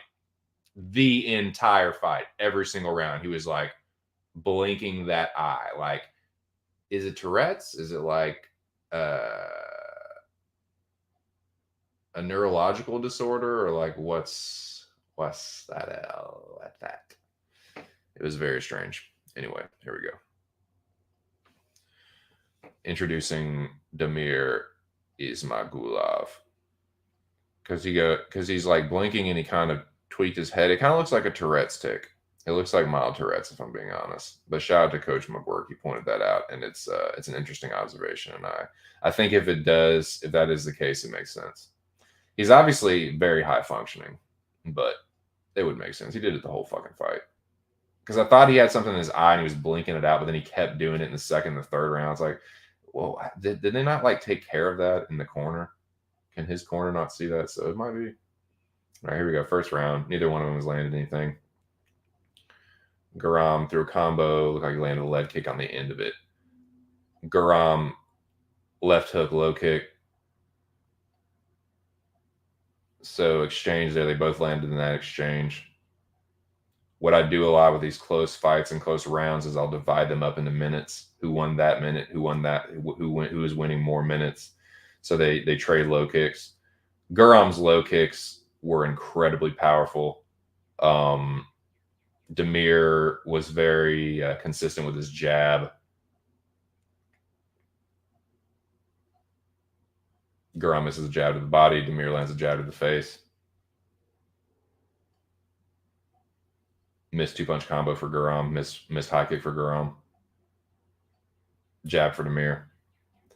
So I thought that close first minute, I give it to Garam. I thought he landed more. But now we're in the second minute. Damir lands a right hand. Garam lands a right hand left hook. Missed jab for Damir. Tourette's ticks. Missed jab left hook. Nice hook to the body, hook upstairs for Garam. Garam is winning the first 2 minutes of this in my mind. So look. So look, pausing it at 3:15. Damir has landed nothing but like 2 or 3 jabs and a right hand. And Garam's nose is split. Unless it was from the right hand, that is from a jab. And so I'm just pointing out that his nose is split here at 3:15 of the first round. So, like I said, I think that had something to do with it, but we'll just see how this goes. I'm still just trying to look at this as objectively as possible. I'm at 3 minutes and 15 seconds of the first round. I've got Garam ever so slightly edging it to this point. Garam pressing forward. Damir misses the jab. 310, 309, 308. Circling around the outside, Garam pressing forward. Damir looks to be circling back to the center.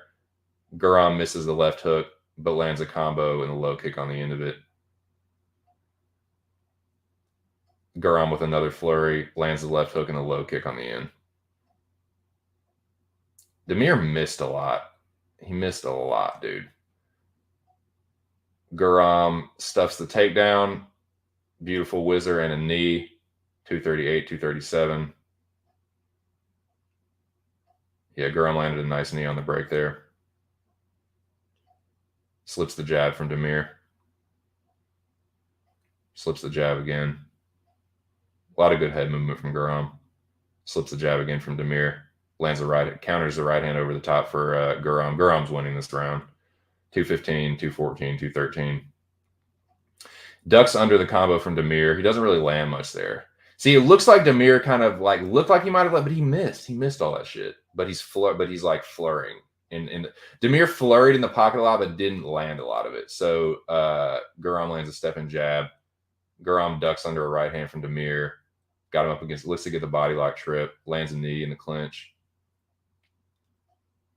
Hard to see from this angle what's going on. Nice knee upstairs for Demir. Okay, so he just fucking hurt Demir there. How could you give Demir the first round? He's hurt right here, dude. Guram clearly won this fucking round. Clearly winning this round. How could you score this round for Demir? And gets the fucking takedown himself? Nah, man. He's winning this round. Guram clearly winning this round. I don't care if Demir gets 7 takedowns at this point. He's lost this round. Unless Demir visibly hurts Kutaladze, he's lost this round.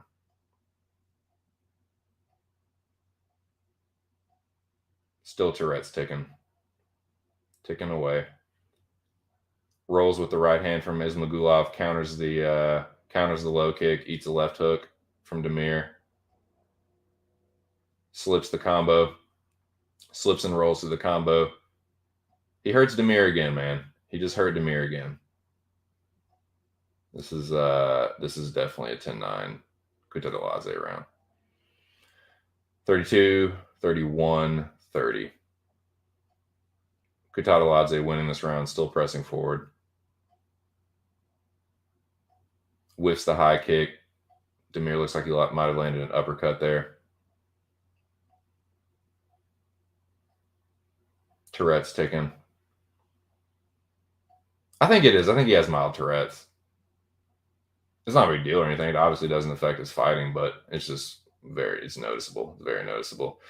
Oh, yeah. So Kutaladze landed another fucking good left hook there. That's a clear Guram Kutaladze round. How could there's no way you could score that first one for Demir. Didn't a judge have it 30-20? Didn't one judge have it 30-27, Demir? That's ridiculous. How could you score that round? What did Demir do to win that first round? What did Demir Ismagulov do to win that fucking first round?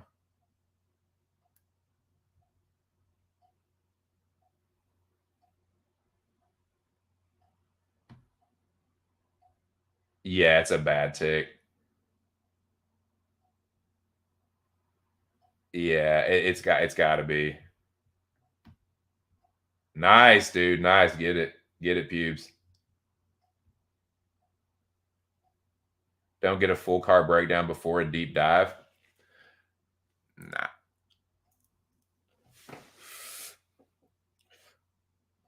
Now I can see what I start to do with those as I'm playing the mecha right now, so I have to keep my cards close. I got to play my cards close to my chest. Got to keep my cards close to my vest, Bo. And if I start talking about it out loud and thinking about it out loud, I'll start to inadvertently reveal some shit. Mid-season deep dive live score. I mean, that's what I'm doing with this. Guram clear 1 and 3. Demir was hurt round 3. People ignore he took time to recover. Yeah. What's up, Noah? Yeah. All right, so we're in round 2. Hold on, I'm going to back it up here so I get the full scope of the round. All right, 55, 454. All right, so Demir lands a stiff jab. That was his best strike. Inside low kick for Guram. Miss high kick Demir. Step in right hand, left hook misses for Guram. Demir stepping to him. Demir lands a body kick off the back, it looks like. Guram slips the jab. Guram lands a low kick and then a body kick. 418, 417. Guram lands a nice counter right hand off the left hook from Demir. Guram to the body. Demir to the body, landed a nice left hook to the body. It's Ismagulov. Ismagulov standing in the center more, having more success. God, that's a bad tick. Jab. Demir. Guram misses the question mark kick. Partially landed body kick. Missed jab for Demir. Low kick Guram. Outside low kick. Demir misses overhand right.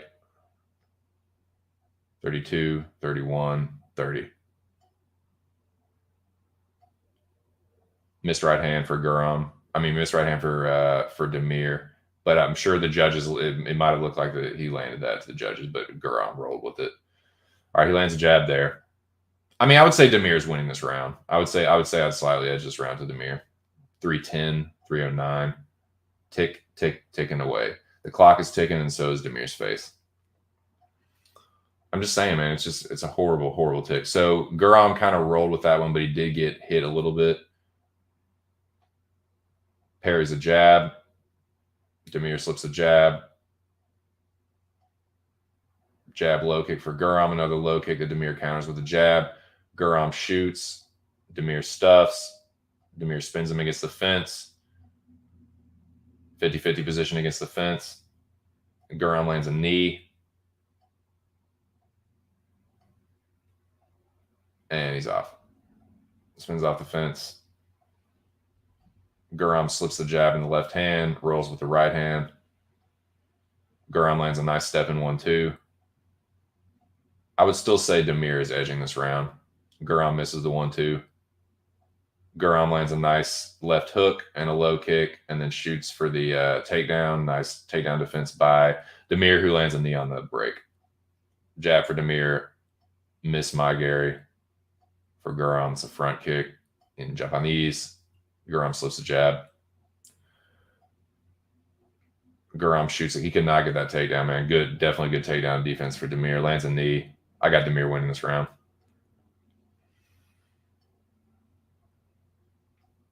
So I guess it came down to the third, which, dude, I remember watching the third and like, okay, Guram guy has this. And I think that I'm remembering the third round now. It's kind of coming back to me. Yeah, I think Guram was robbed in this one. I think Guram was robbed. So Demir, I've got Demir winning the second round. Because, yeah, he's like, it's not, if it was just his eye, he wouldn't be like turning his head and like squinching his shoulder. And it's just, he just has like mild Tourette's. He has very mild Tourette's, it looks like. Guram with a nice body kick. Still have Demir winning this round. He landed the jab a lot more consistently. He landed the right hand a lot more. Nice spinning hook kick for Guram. Ismagulov lands a 1-2. And as he landed the jab more, it opens up the fucking... See, this is what it is. Okay, see all that blood on his face? This is where that blood's from. So the blood is from... He's been jabbing Guram's nose, right? Every time he jabs his nose after that, blood ends up on Demir's glove. So then anytime he like hits him anywhere but his nose, the blood like goes from his glove and gets basically like painted onto Guram's face. So it's not like he's like bleeding all over his face. That's the blood from like, not every time Demir's jabbing him, he's hitting him in the nose. Sometimes he's hitting him on the eye. Sometimes he's hitting him on the cheek. That's what happens. Like, dude, when you punch people in the face, you don't always hit them in the exact spot you're trying to hit them in, like, especially when you're jabbing somebody. So, yeah, that's what that is. And I think that played a fucking factor in this fight. Like, the blood was coming from the cut on the bridge of the nose, which happened, like I said, at 3 minutes and 15 seconds into the first round. So I think it was a little of that. And then we'll get to the Herdine dumb shit.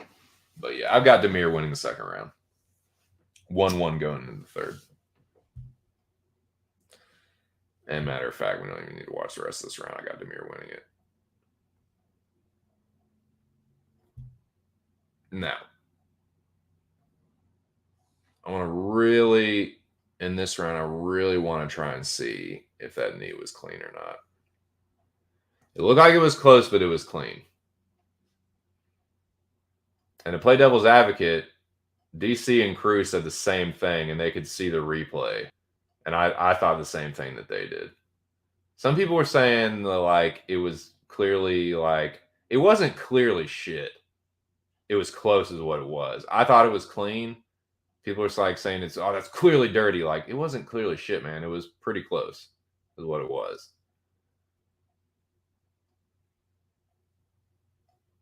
Okay, so all right, so this third round starting. Let me stop talking about the knee and just watch this fucking round. Start off, Guram pressing forward. Damir trying to land the jab, but mostly getting slipped. Guram lands a heavy body kick. Missed left hook to Damir. Missed combo from Damir. Guram lands a left hook too. Didn't really land. It landed on Damir's shoulder. Slips the jab. Rolls with the right hand. Okay, see, now that looked to the judges, that probably looked like it landed, but it didn't. Like, Guram rolled with all of it, and the left hook hit his glove. So it just, maybe that's what it was, but none of that shit landed. Damir lands a low kick, outside low kick. Guram misses the 1-2. Guram pumping the jab. So Damir lands a jab and Guram lands a counter 1-2. Guram lands a low kick. Damir slips the jab from Damir. Guram lands a high kick. Guram lands a head kick. I've got Guram winning. Guram won the first minute of that. Stuff the takedown. Beautiful sprawl. Lands a knee. Lands a low kick. Damir counters with the 1-2 that looked like it got partially blocked. Slips the jab from Damir. Slips the 1-2. I couldn't tell if the right hand landed or not. It was not clean. Clean left hook to the body from Damir. Low kick from Guram. I couldn't tell if Damir got out of the way or not. Guram lands a 1-2 partially. Misses the left hook. This second minute is closer. I don't really know who I have winning the second minute of that. I thought Guram won the first minute. Heavy low kick. Blocks the counter from Damir. They both land left hooks there. None of them are really landing super clean in this round. So Guram looked like he landed a 1-2 and then slipped the counter combo from Damir. Lands a body kick. Right hand from Guram. Clean left hook from Guram on the counter. They did the shit. Okay, I'm going to pause right here. 2 minutes and 45 seconds. At like 2:47, they both did the Carlos Condit, Dan Hardy thing where they dip in, throw the right hand, lean back, throw the left hook, and Guram actually landed clean. So I've got Guram winning the third round up until this point. 2:43 lands a heavy outside low kick, another heavy outside low kick for Guram. Guram is bleeding from that cut, but it looks like he's more busted up than he actually is. Missed right hand from Damir, who desperately shoots in for a takedown. Sprawl against the fence for Guram. 220, 219, 218. Guram digs the underhook on the left side, gets back to a body lock, and actually reverses and pushes Damir against the fence. Guram with the head position. Ooh, lands a clean elbow on the break. Guram's winning this round. 2 minutes. Guram was winning this round. Slips the jab from Damir. Guram got robbed here. Guram got robbed in this one. I just wanted to make sure, though. So, tries to land the spinning back kick, misses, but Damir misses the counter. That was a stupid axe kick attempt, but Damir goes for the takedown and does not get it. Guram's takedown defense was really, really fucking good. Heavy body kick. They both landed on that counter, I think.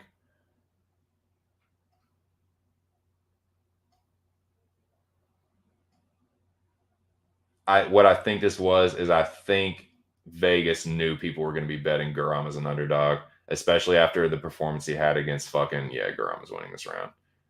He's landing cleaner. Two nice hooks to the body. He's definitely winning the last half of this round. Lands a high kick, lands a low kick, goes for the takedown. Good takedown defense from Damir too. Damir partially lands a knee on the break. Guram has won this round, man. Body kick from Guram. Lands a knee. Stuff takedown, but lands a knee.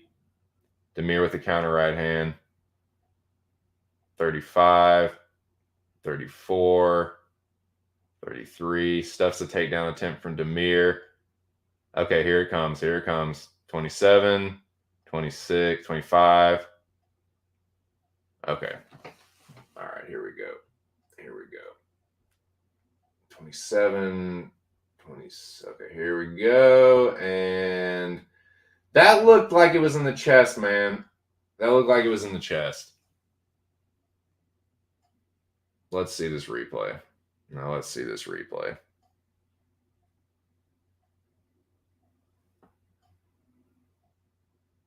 Yeah, very inconsistent, right? And now Demir's acting like he was like super duper hurt from it.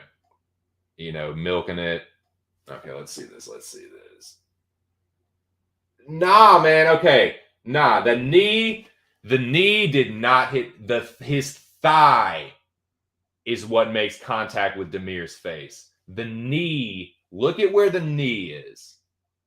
His thigh hits Demir's face because the knee's already buried in his chest. I'm sorry, that's a clean knee. That's a clean fucking knee. Nah, man. Nah, dude. I'm looking at it right here. And boom. Now, if you look at where the knee is, the knee's clearly in the chest. But when the knee hits the chest, his thigh is what goes against Demir's chin and makes it look like he kneed him in the chest, but it looked like he kneed him in the face, but he kneed him in the chest. That's a clean knee. He should have never gotten that position reversed, because what would have happened is Kutataladze would have kept that position for and landed ground and pound and definitely secured that round. So nice job, Herb. You fucking cunt. You fucking bitch. Fuck Herb Dean, man. He's such a bum. He's such a bum ass ref. Like, that dude has fallen so fucking hard. And yeah, I think that one just screams greasy Vegas robbery. Because I think that people knew that people were going to, when they put Guram as, that was a trap. They knew that it was probably going to be a close fight, one where they could cast a shadow of a doubt. And obviously they couldn't predict the Herb Dean shit, but that was just greasy, dude. That was just a little too greasy. Even without that knee, that's the thing. Even without that knee, I thought Guram won the third, or was winning the third. But I think they knew a lot of dog action was on Guram, and if it's close, oh, we'll get him. We'll get him. The bookie said, okay, we'll get him here, boys.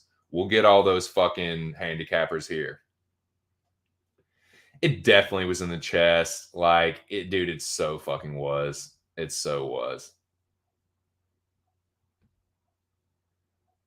Should take one body kick from Guram and reconsider. Yeah, exactly. Exactly. Dude, exactly. Herb is shit. Herb is fucking shit.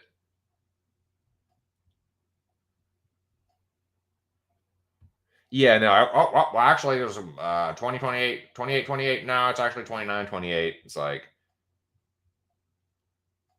yeah. I mean, it's looking like that. I don't like to be that guy, but it's just looking like it more and more, man.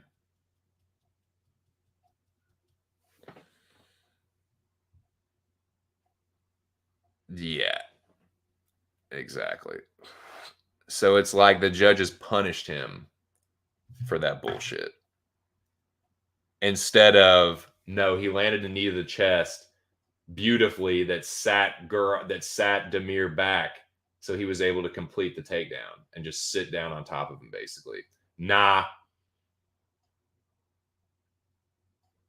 No, it's so fucking gay. Fuck that shit. Okay, anyway. Yeah, so that's I wish I hadn't watched that, because now I'm even more convinced that it was a robbery. I tried to look at it as objectively as possible, but nah, Guram won the first and the third rounds, and like that just fuckery from Herb Dean just really pissed me off. Okay, so that fight happened. Joaquin Buckley, like I said, I thought about betting Buckley, and I didn't, and I'm a dumbass. Like, I should have just gone with my first instinct, dude, and I would have made some money, but I didn't. I did pick Buckley by knockout, thankfully, but of course, first round knockout. Couldn't get that shit right to save my life. Was on some of the knockouts for sure. Was on some of the knockouts. Picked Adrian Yanez by knockout. Picked what's the fuck? Phil Haas by knockout. Picked Joaquin Buckley by knockout. But had the wrong round each time. One of them was first round, I picked second round. If it was a second round, I picked first round. Story of my life on this card. But that's what happened. Yeah, good shit from Buckley, man. Yeah, I had a feeling Derive was kind of a fucking fraud. Should have bet Buckley. Should have bet way more on Buckley. And that's what I fucking get. Shout out to Joaquin Buckley. And I'm starting to Buckley's growing on me, dude. He is. Because I get it now. I didn't really know what to make of the dude. I didn't really know where he was at mentally. But I get it now. The dude is just a fucking violent, vicious competitor. He's ruthless and vicious and violent when the cage door shuts. But afterwards, and I've seen this on more than one occasion, he's super duper respectful. When he knocked Jordan Wright out, the two of them got up and did a fucking traditional martial arts like bow, us, like he did that. He said it was all love with Duraev. It's like just he's back to normal. But when the cage door shuts, man, he's just no handshake. We ain't friends. I'm knocking you out, or I'm going out of my shield. So yeah, man, Buckley's growing on me, dude. I fucks with Buckley now. I like his style. He's the son of one of my favorite fighters in Kevin Holland, I'm gonna talk about in a second. And yeah, man, he's grown up, man. He's coming up in the world, and I'm proud of him, man. I'm proud of what I'm seeing from Buckley. Proud of his progression as a fighter, and yeah, I get it now. I get where he's coming from, and yeah, dude's exciting. Hits like a fucking truck. Close that dude's eye, man. Derive's eye was completely fucking closed. So there's a little bit of confusion as to why it wasn't called a second round knockout as opposed to a third round knockout, which is what they said. Now it's saying on this that it was round 2 at 5 minutes. I don't know what the official ruling on that is, but I know that affected some bets because some people bet Joaquin Buckley in the second round. So I don't know. That could get greasy. That could get real greasy depending on who your bookie is. Hope you trust your bookie. Because I don't know, man. I don't know that I could see some potential complications with payouts on that. So yeah, I don't really know. I don't really know what the ruling on that is, how that works. Like, because I could see it being like, okay, well, the damage was done the second, but when the round ended, he wasn't knocked out. But the third round hadn't started either. So it didn't really happen in the third round either. I guess you would say it's second round because that's when the damage was done, but that's what I would think logically. But the second round ended. So I'm just playing devil's advocate. The second round ended. Second round, we're about to go into the third round. Then they call it. So I can see that maybe being why it wasn't second round. But here it says it's second. 5 minutes of the second round, which is basically the end of the second round. So I don't know. I'm just trying to think about why they might have said it was third originally.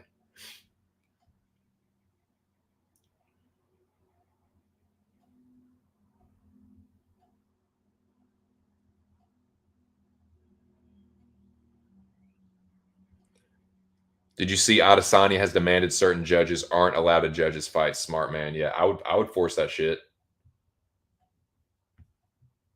Buckley saved me from homelessness. Nice. I tell you what. A certain Texas gentleman saved me from losing everything as well.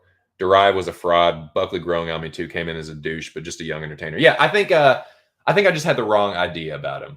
I think I had the wrong idea. I think I was a big Kevin Holland stan when he knocked out Buckley. So I was all just like flexing and flossing about Kevin Holland knocking him out and like But yeah, Buckley is. I get it now. Yeah, he's growing on me, dude. He's just a young, like you said, young entertainer. Likes putting on a show. Yep, terrible.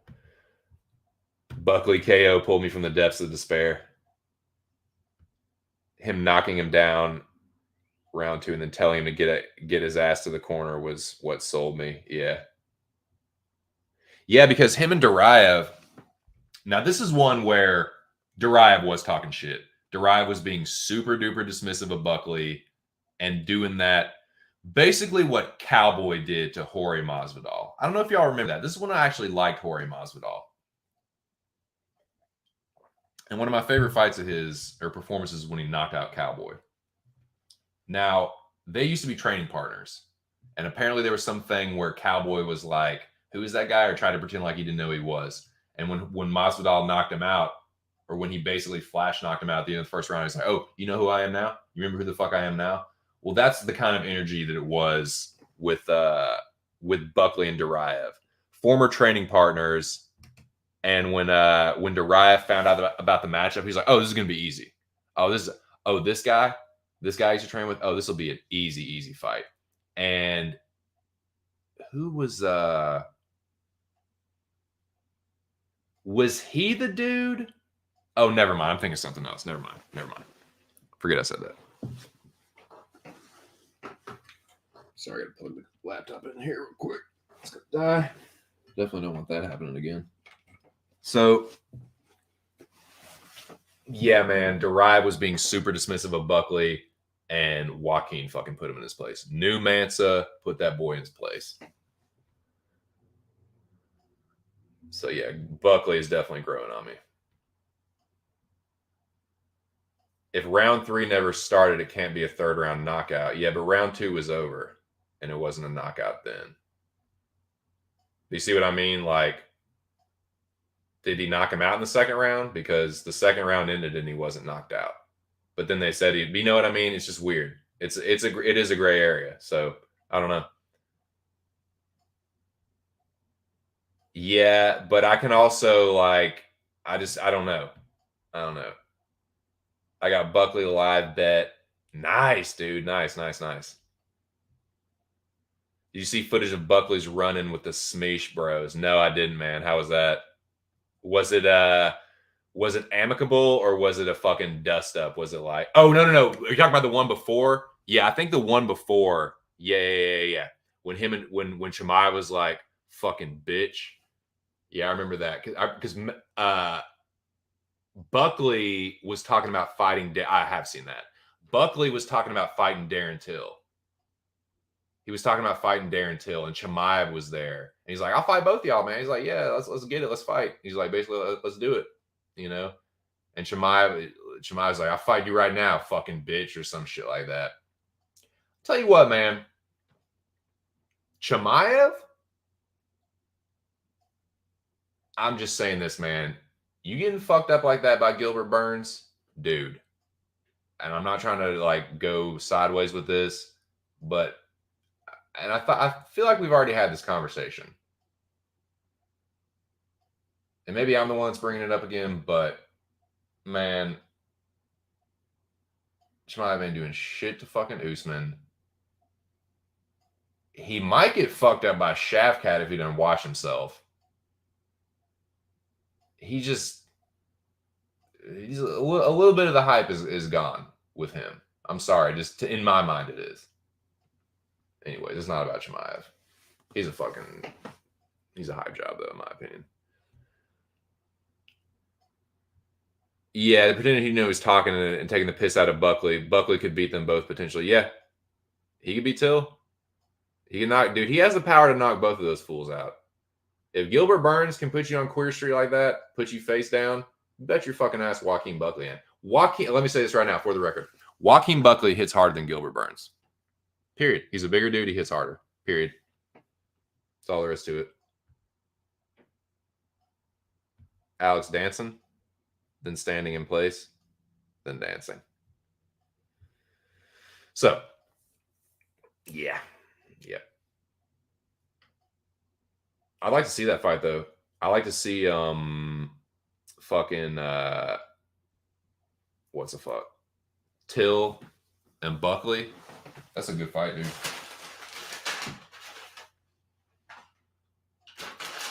I've got some dinner here. Well, I guess it's a good time for a little intermission. 2 hours and 15 minutes, and I haven't taken a break yet. Saying, dude, I'm saying. He could. He could.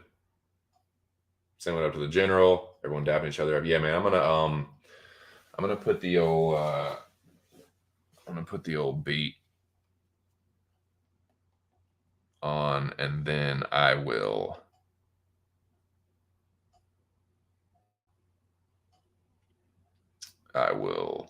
be back in a minute. Let me get this. Oh, it's all good. Nice, that's funny. Saying what up to everyone. Yeah, I'll be back in just a couple minutes, boys. I'm gonna fucking go to the bathroom. I'm gonna scarf this sandwich, and then I'm gonna pack up this fucking bubbler.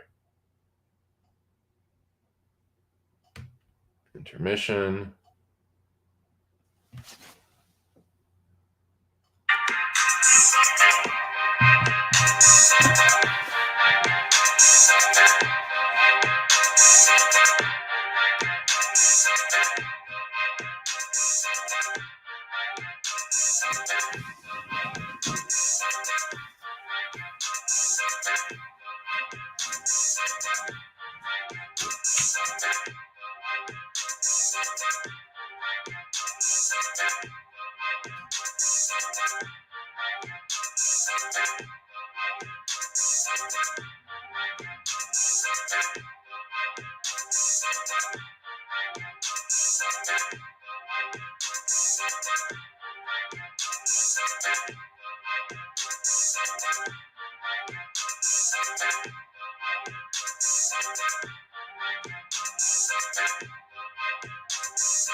Hit a little effect thing accidentally there.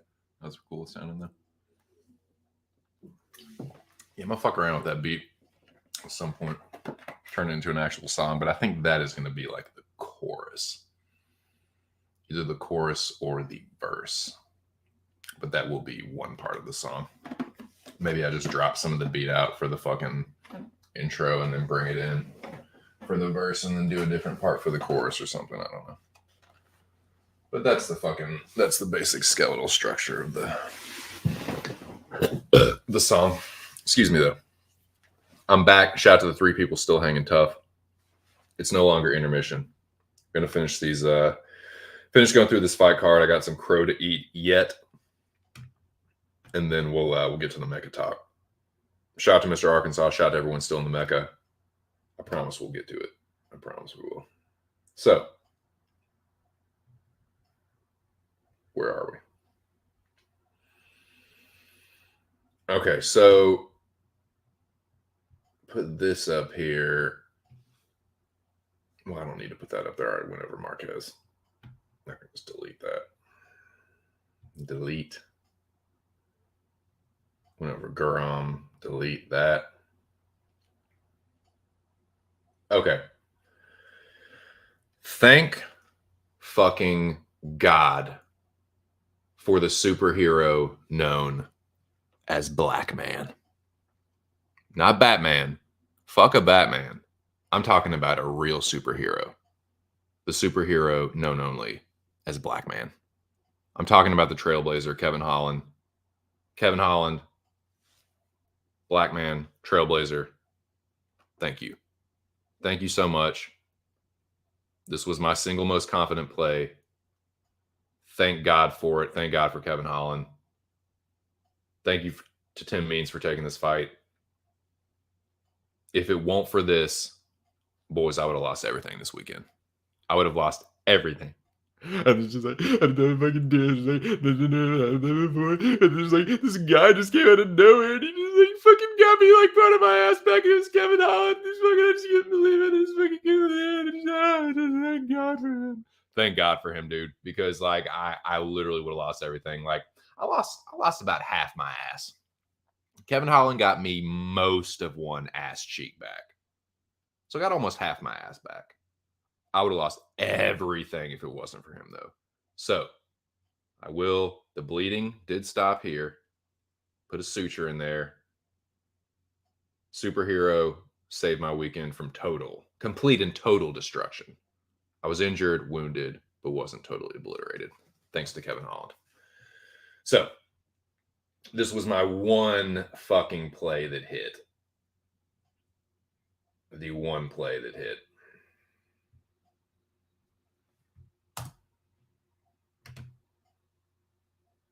Emoji.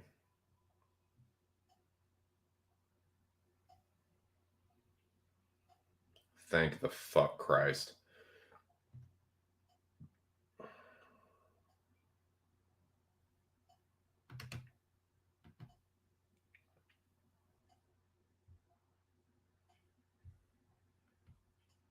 crying tears of relief and joy. Ridiculous. It's like, in hindsight, yeah, of course, I should have put everything, just gone all in on Kevin Holland. Maybe I'll do a bet like that at some point. Just take my most confident bet and just go all fucking in. Maybe I'll do that sometime, but it has to be one that I'm really, really super confident. I was very confident in this one. And looking back, I just should have played more. So that's the lesson I'm taking for this. Taking from this. Go with my first instincts. And if you feel really strongly about a certain play, the one you feel the most confident about, maybe put a little something extra down on. Maybe. If you are super duper confident. This was my most confident play, though. So thank fucking God. Thank God. Didn't lose everything. Got a little to play with next weekend. I'll be back next week. Don't worry about it. So that ended up being the co-main event because Donald Cerrone and Joe Lozon was scrapped.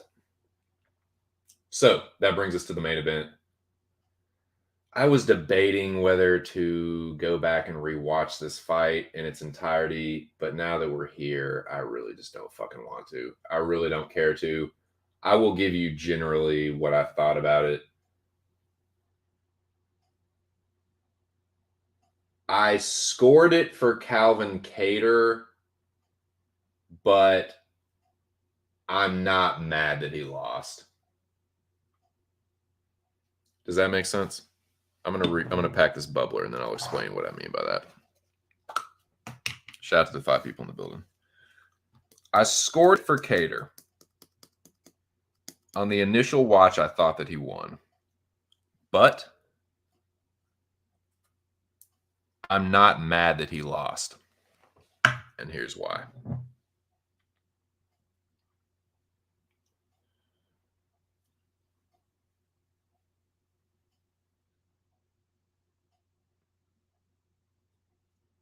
Calvin Kattar fought scared. I'm not saying he's a pussy. I'm not saying he's a bitch. But he kind of fought like one in that fight.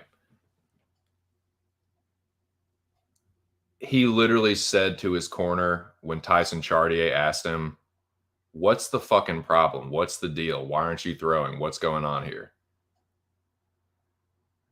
It was a super pregnant pause. And then Kattar goes, "He's loading up." Yeah.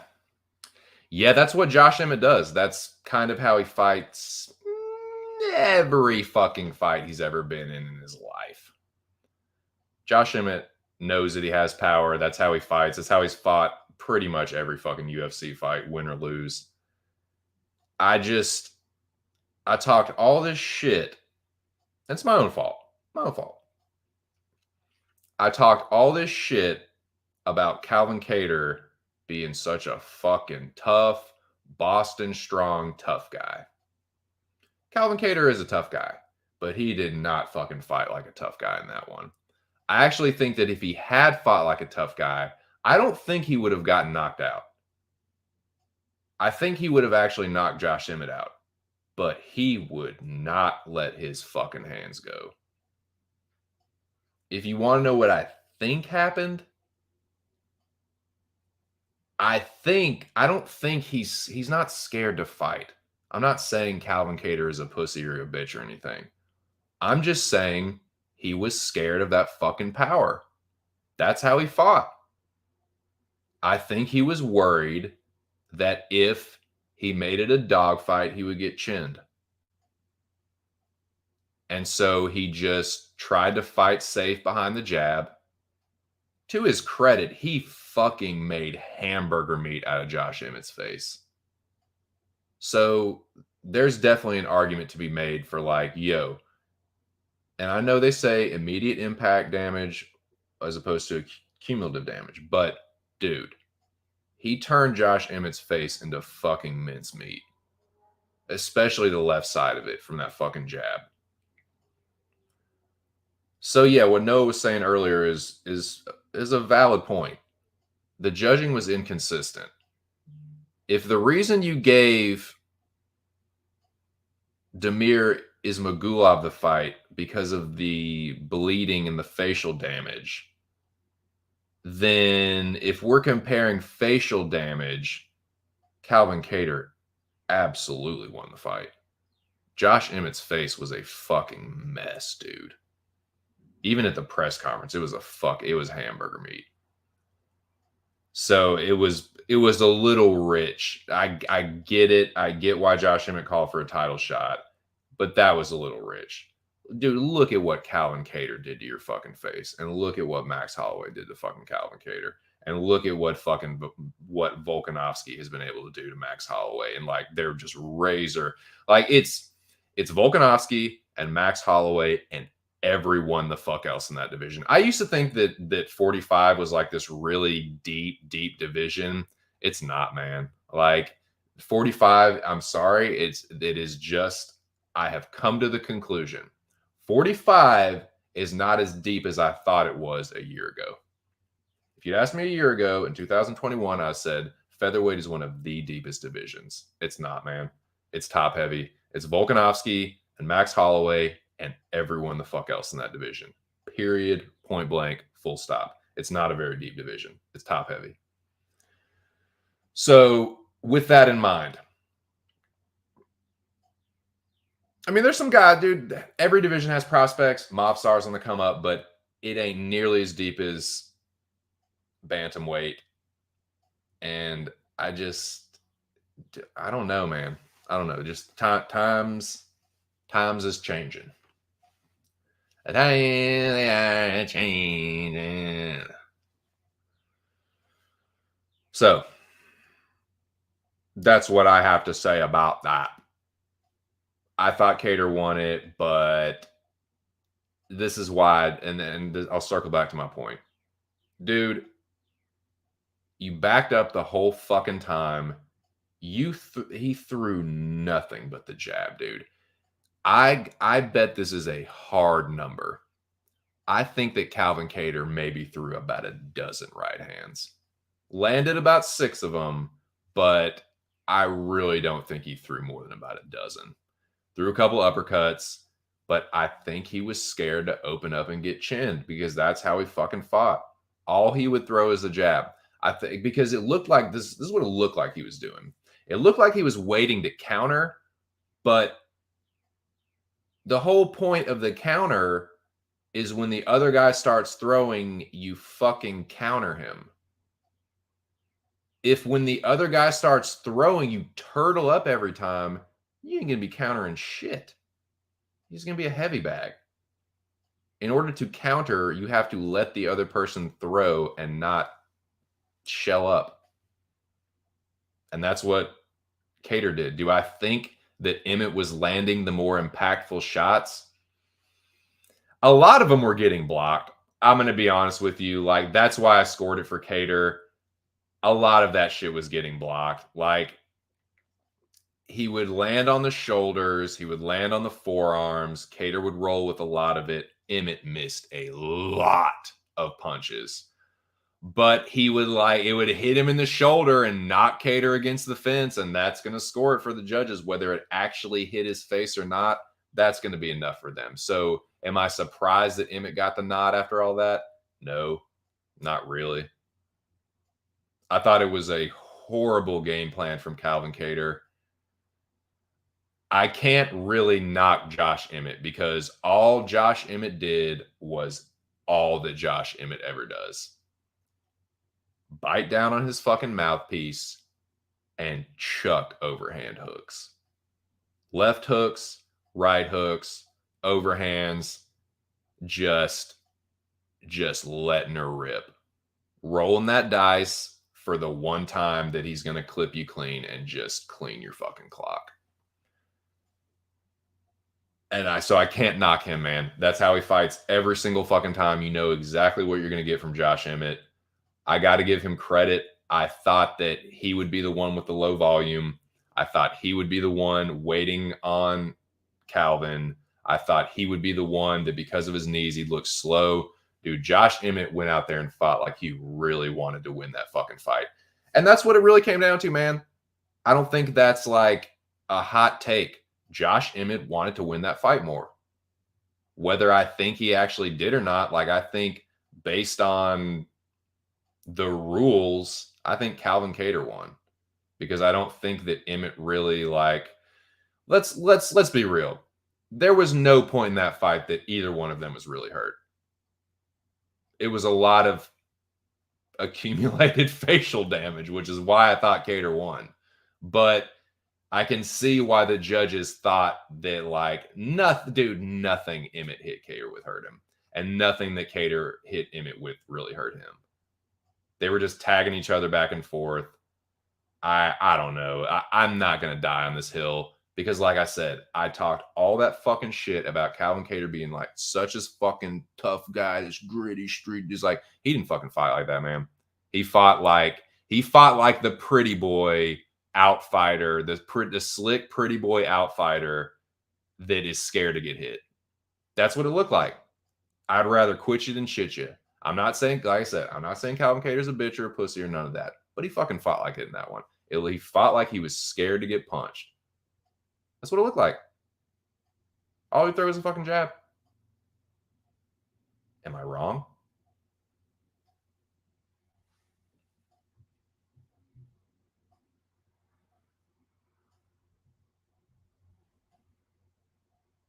Sorry, I'm going to go back and catch up with the chat.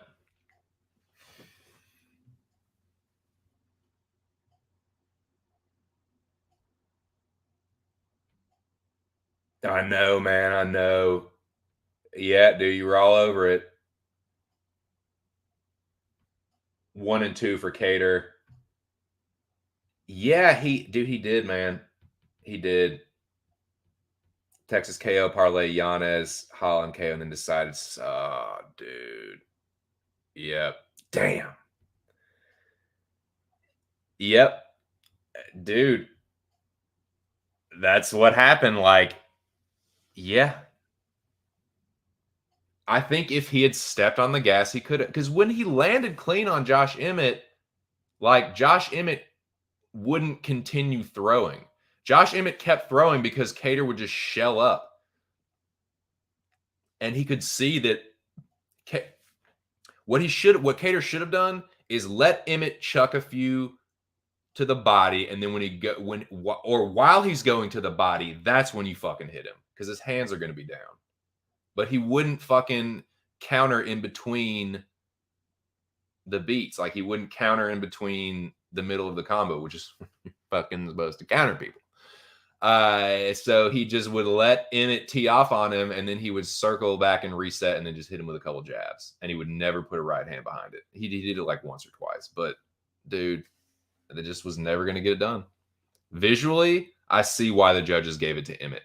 I can look at that and see that Emmett was missing a lot and landing a lot on the arms and the shoulders. But when Kattar is bouncing off the fence every single time he does it in a close fight, like, I see why they edged it for him. Now, I still think that Kattar edged it, but I'm not upset about anyone saying that Emmett won. I do think you can make an argument for Josh Emmett winning. Fine. I'm not upset, especially the way Kattar fought. Like, I'm not fucking, dude, it's his own fucking fault.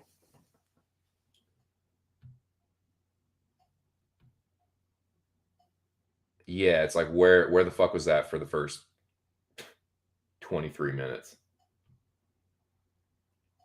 Nah, not really. Nah, he didn't hurt him, dude. Not in my opinion.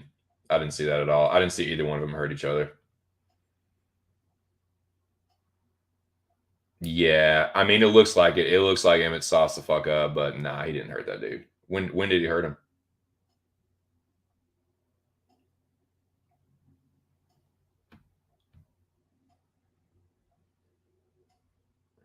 I don't think either one of them got hurt in that fight.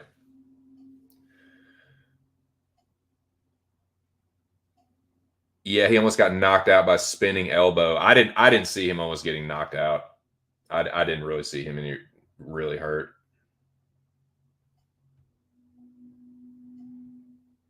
Yeah, they're the next tier down. They're the next tier down. Exactly. It's a bad visual, man. Yep. Oh well. telling him exactly, dude. And I have been very, very, very critical of Tyson Chartier in the past before. I have to give Chartier his props, man.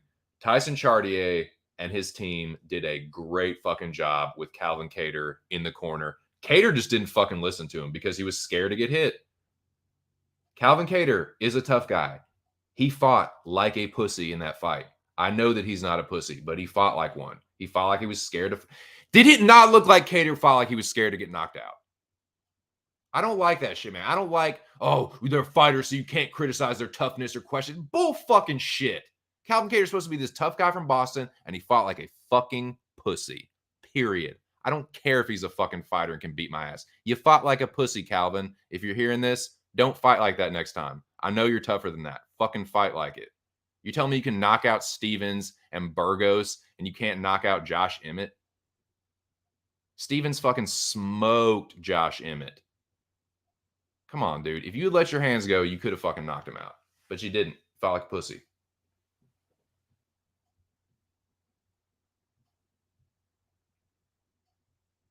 He got out dog, man.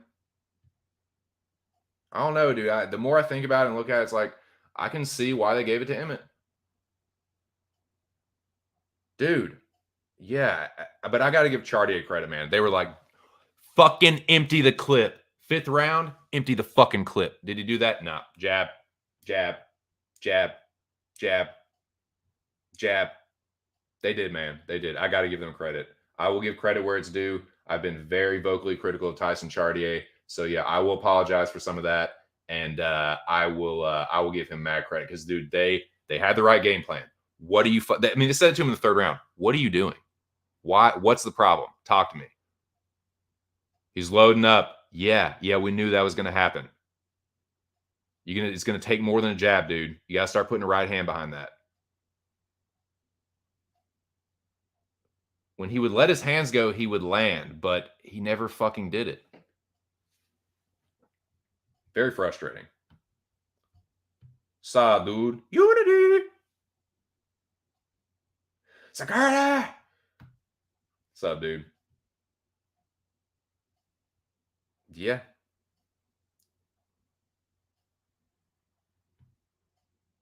Seriously. And I know he's not, man. I know, dude, he's a tough guy, man. He can take a lot of punishment. But it must have really hurt him. I need to go back and rewatch that one. Exactly. Pregnant pause. He's loading up. Really? Oh, cool. Really? You mean Josh Emmett loads up? Wow, that's crazy because I've never seen him do that. Oh, yeah, except I have in every single fucking fight he's ever been in the UFC. Every single highlight of Josh Emmett is him boom, loading the fuck up. Every time. Never fights any different. Wrestler that is there to be able to stuff the takedown and chin check the living fuck out of you. That's how he fights. Why did what? And you not what? What? Dabbing up the homies. Yeah, man. So whatever. Good job. I'd like to see Kattar. I'd like to see Emmett fight. I put a tweet out about it earlier. If y'all want to like and retweet, it'd be awesome. Not saying you have to, but it'd be awesome. I think Emmett should fight the winner of Yair Rodriguez and Brian Ortega. If Calvin Kattar is turning your face into fucking mincemeat with just a jab, you ain't going to last with Max and Volk. You're going to get your ass fucking plastered. Hear me now. Josh Emmett will get fucking waxed by Max Holloway and Alexander Volkanovski. I think both of them finish him, honestly. Calvin Kattar could have if he let his hands go, but he didn't fucking want to. Max ain't scared. Max is not scared to get punched. I'll tell you that. If people are like, oh, that'll cost him, cost him against Emmett. I don't think so. I think Volk hits harder, honestly. I think Volk hits harder than Josh Emmett, but I mean, yeah, like if okay, I'll throw a couple scenarios out there. Let's say Volkanovski wins the trilogy. Let's just say that. Let's say Volkanovski decisions Max Holloway or knocks him out or something. Volk wins, clearly sweeps the trilogy. He's the greatest featherweight ever, in my opinion. If he does that, if he beats Max Holloway 3 times, he's the best. He's a GOAT. So let's say that happens. Just hypothetically, I'm a huge Max Holloway stan, but let's just say hypothetically, as much as it pains me to think about, it's a possibility. Let's say Volk decisions him again, sweeps the trilogy. First title defense, Josh Emmett? I mean, I don't hate that, I guess. He's already fought Ortega. Good fight, but he won. He has already fought Korean Zombie. If Ortega wins, I guess I wouldn't hate a rematch, but I would rather see, especially since he's beaten Brian before, if Yair beats Ortega, I wouldn't mind seeing that. I wouldn't mind seeing Volk versus Rodriguez. I think that would be appropriate. I think considering how close the fight was with Max and Rodriguez, if he is to beat Ortega, I wouldn't hate that. I also wouldn't hate, and I also would think it is appropriate, would be appropriate to make Josh Emmett versus Yair Rodriguez. I think that'd be a really good fight. My point is, I don't think if Calvin Kattar is fucking your face up that badly, that is not title shot. Dude, like, come on, man. I get why he did it. I'm not hating on him for doing that. I certainly understand why he's doing that, but let's get fucking real. If Kattar's doing that to your face, Max and Volk are gonna fuck you up and stop you. But he's calling for his title shot. He's trying to get a shot. I get it. Ain't gonna happen though. Like you might get the shot, but you no. Yeah, give me plus money on something with like I'll bet either of them inside the distance against Josh Emmett.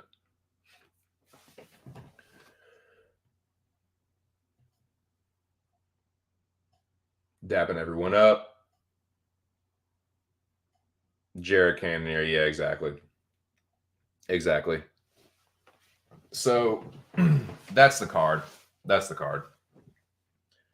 Let's do some fucking mecha talk. Switch gears.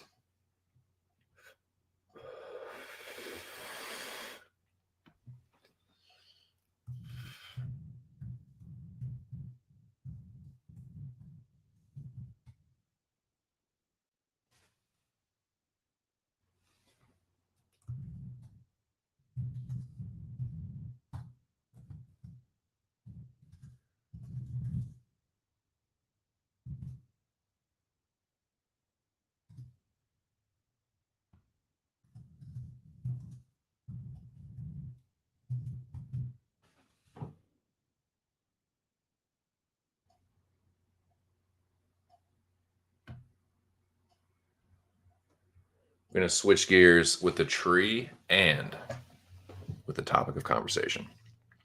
Shout out to the Rabid Dog, also known as Mr. Arkansas, also known as the Marathon Man, also known as the 55-hour man.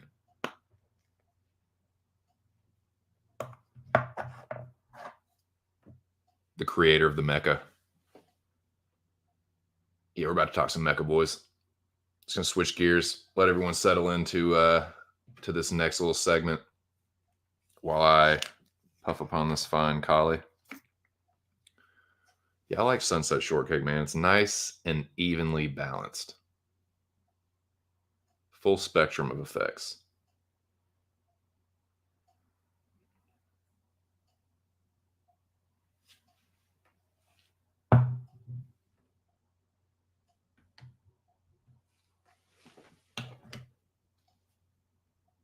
Oh, dude.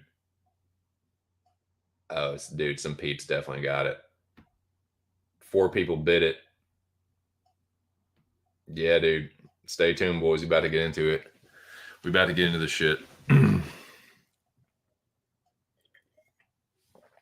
So, let me shut this fucking window. I only really need to do this when I smoke joints because of the actual smoke, the amount of smoke. But this bubbler doesn't generate a whole lot. I love this thing for its efficiency. So, I'm gonna shut these two. The sunset's coming through. It's a little depressing. The sunset's coming through, but I can't really see the sun, so it just looks like the light is fading, and it's kind of bumming me out. So let me go ahead and just get into evening mode. Turn the lamp on. Finish the last of my coffee.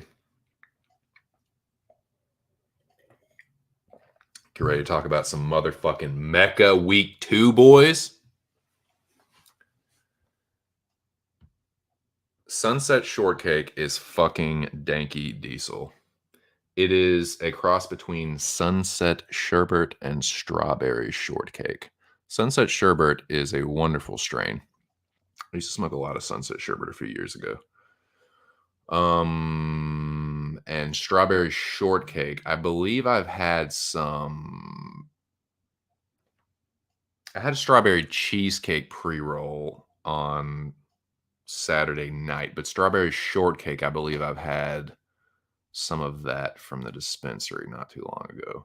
But Sunset Shortcake is, if Strawberry Shortcake and Sunset Sherbet, if those two met and fucked, this would be what they birthed.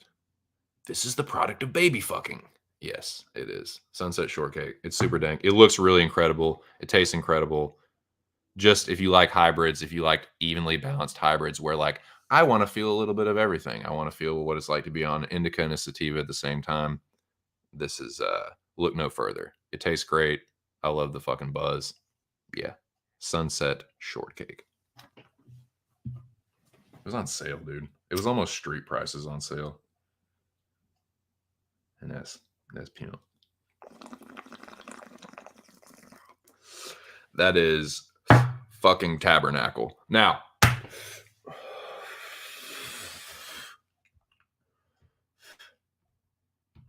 to wit, who got the axe, you say? Well, let's just find the fuck out.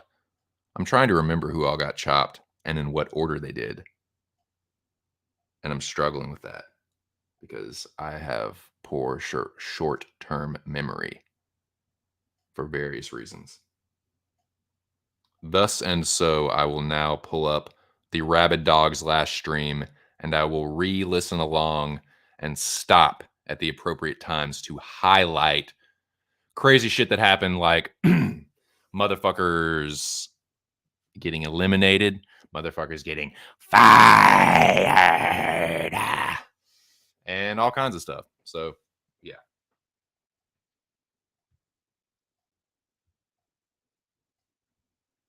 Maybe, dude. I mean, I don't know. You tell me.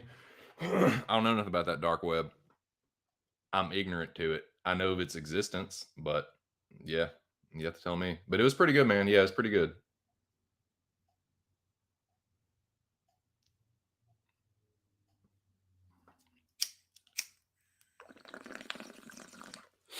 Wholesale prices, goddamn me.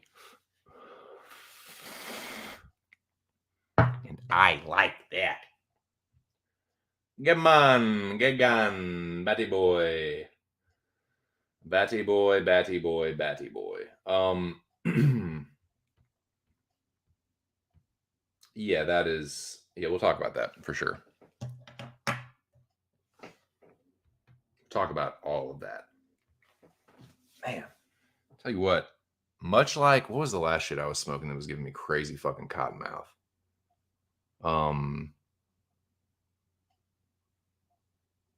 It was something crazy. Can't remember exactly. But this is the same shit, giving me really, really bad cotton mouth. Where's my water? I'm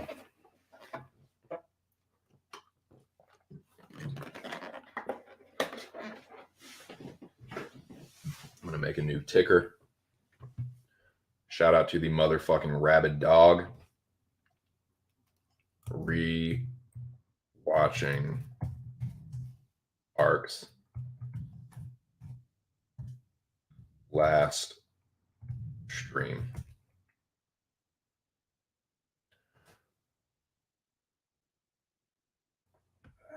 Forgot to make it. There we go. Okay, save that. Show that. I'm gonna save that. I'm gonna show that.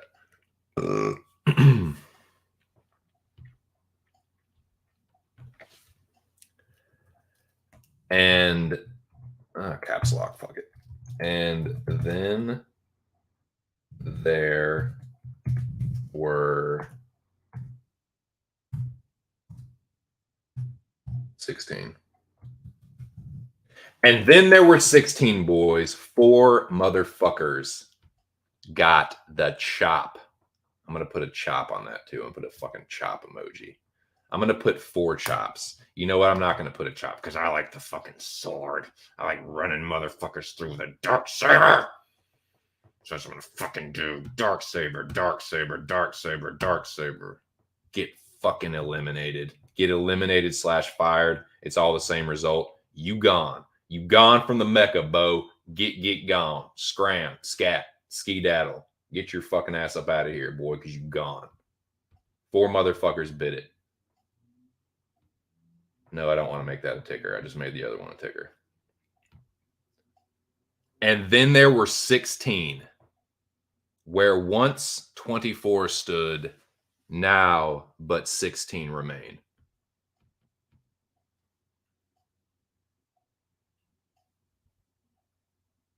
Dude, I have been very pleasantly surprised with these last few streams of Arcs. Dude, Arc has always been funny to me, but he has been killing me with these last few. Like, putting me in tears, really getting on my wife's nerves with my fucking, like, hyena cackling, my laughing, just like a fucking little kid. But yeah, man, Arc's been cracking me the fuck up recently. They've been really good streams. Yeah, no doubt. No fucking doubt. Lobby, you've been missing out, man. You've been lurking in them janks. What, if you guys, what? Period? What are the periods? Is that an emoji? If y'all are putting an emoji, they're blocking it. If it's just a period, then, yeah, I don't know. I don't know. Let me pull up YouTube. Let me see what y'all are. Let me see what you jokers are putting in this shit. Yeah, periods. Period. Period, point blank. Yeah, they've been really fucking good. Really, really good. What was oh yeah. With that in mind, and like it says on the screen. Oh, copying Lobby Queen. Yeah. Yeah, Lobby Queen thinks he's real funny. A regular jokester. Yeah, you're a regular stand-up comedian, Lobby Queen.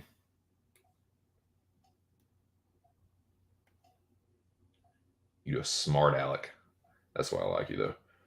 I happen to be one myself. Okay. Okay, r/stream. Mr. Arkansas. Yep. Got to talk to my father today. He's down in Arkansas.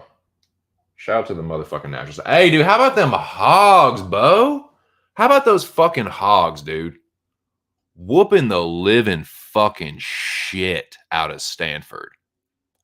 Beating their fucking ass black and blue, dude. Just fucking them up. Swept North Carolina. Whooped the fucking tar out of Stanford.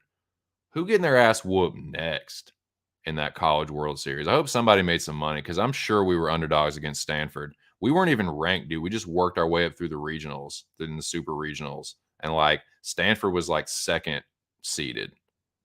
I don't know if that's their rank or their seed, but dude, we beat the fucking piss out of them. We on a roll. Hogs rolling. Just want to throw that out there. But yeah, all right, here we go. r/stream. I will put the, a matter of fact, I hope so. God, I'd be honored.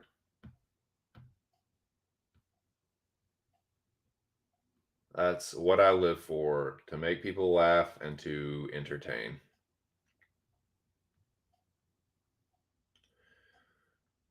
Oh, yeah, here it is. But yeah, man. Edit, rewatching r/stream that is called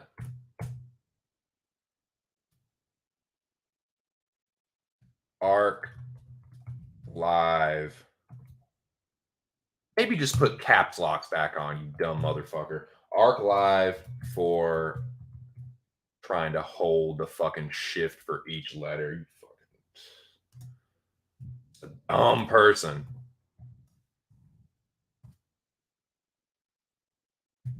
Week 2 turmoil. Turmoil. Yeah. There are people like here like say like turmoil. Oh yeah, where's the N? Where's the N in the word turmoil?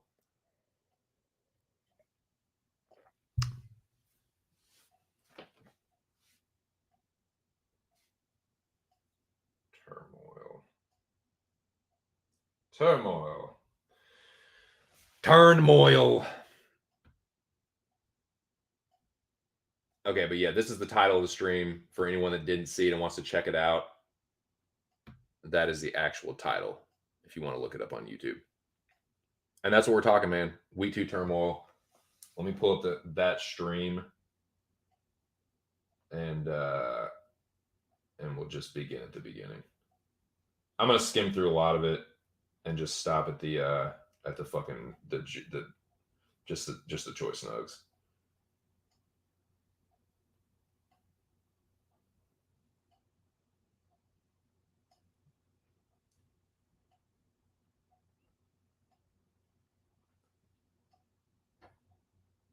I need access to you guys.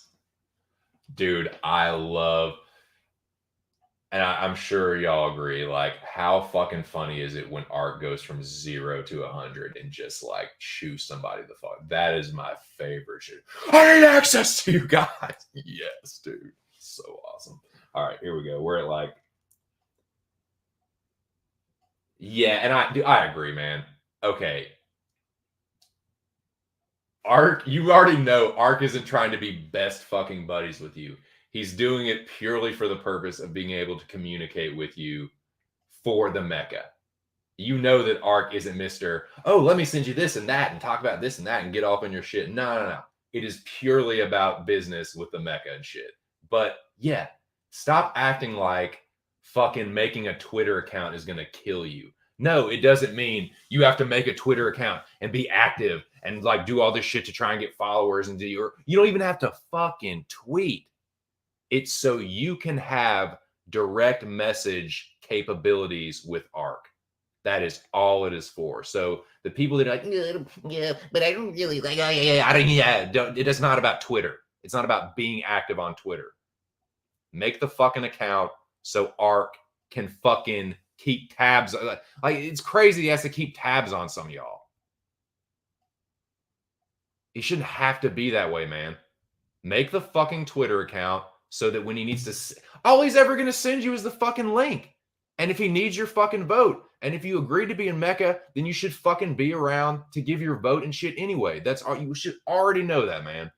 So yeah, I am totally on Arc's side when it comes to the dumb shit that he has to deal with that people should already fucking know about. And it's coming from people that should know better. So it's like, that's dumb shit. Like, yeah, you should get treated like fucking children and should be talked to like children for that fucking juvenile delinquent behavior. Like, what are you fucking doing, man? Let's keep going. He said, what am I playing, a guessing game with you guys? Dude, I can't have it. When I get on stream, I can't, like, when Ark says something funny, I just bust out laughing, man. I can't, like, I try to contain it on here, but it's like in the moment, dude. Oh man, I can't help it. Dude, it's fucking hilarious.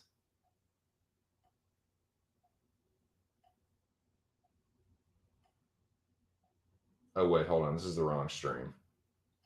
This is the wrong stream. Okay, so I'm on the wrong. I'm on the 3 days ago. Okay, here it is. Okay, here it is. Watching the wrong stream. I'm watching the wrong stream. Glad I caught that early. That is the wrong one. Check that one out too, though. Rabid results. That's what we're looking for. Rabid results. So yeah, everyone, if you wanna laugh at me for being stupid, I mean it's a good day for it, right? When it rains, it pours. So this is the right stream. This is the correct stream. Rabid results, UFC, Austin, and Mecca 7. I saw Sin's message in there that was like, you know, us talking about making, and I did make a truce with Sin, or Army of One, whatever, that we agree, okay, we'll both stop talking shit about each other and just, act like the other one doesn't exist, pretty much. So that's cool with me. So yeah, shout out to Army of One. But seeing that, I was like, nah, that definitely wasn't an Ark's last one. So glad I caught that. Mecha 7. Shit, right. Mecha 7 eliminations. Dude. They're all technically eliminations, but some of them were firings. Rabid results. No, it's not a colon. It's a fucking dash. Rabid results, space, dash, space. Save. Show. All right, there we go. There we go. Now we're back on track. Now we're kicking. Now we're kicking. Now we're cooking with gas, boys. Now we're kicking with gas. Did I say that phrase right? Okay.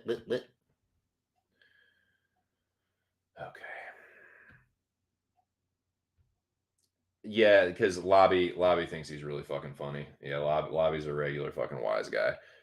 Should be in the exactly, dude. Exactly. Why is it an issue? Dude, it's like you're that afraid of a fucking. I mean, I'll pull back on that a little bit. I understand as far.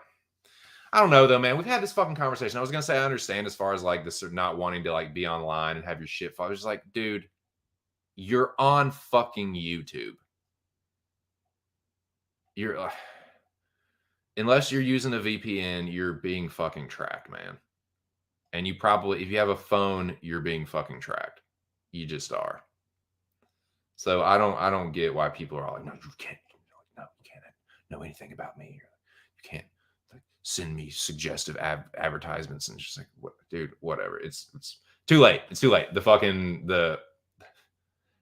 government already won. Anyway, we've talked about this before. So I get it, I guess, but it's not for that.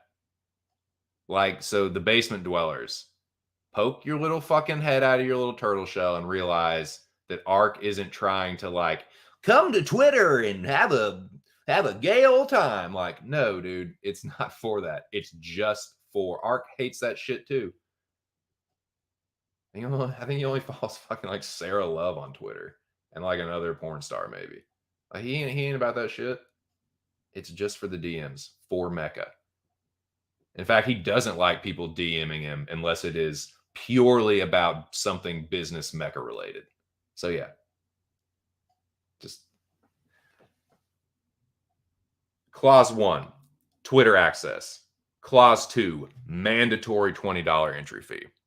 Now look, man, I can poke fun at myself. Dude, if my self-employed non-9-to-5 married to a woman that's the primary breadwinner fucking ass can cough up $20, you motherfuckers can. Especially the fucking millionaire entrepreneurs. Ron is an entrepreneur. Marty, it's a Pizza Hut Express. What are we talking about here? It's $20. Well, that is always the biggest front to me. That is always the biggest fucking front. Flex, flex, flex, floss, floss, floss. I'm this, that, and the third. A lot of people do. I'm not talking to one specific person. A lot of people do this shit online because there's no burden of proof. There's no like, you can just say whatever the fuck you want, whether it's true or not. How some people can say the things they do about themselves and big up themselves in the way that they do, and then not be able to cough up $20 is fucking astounding.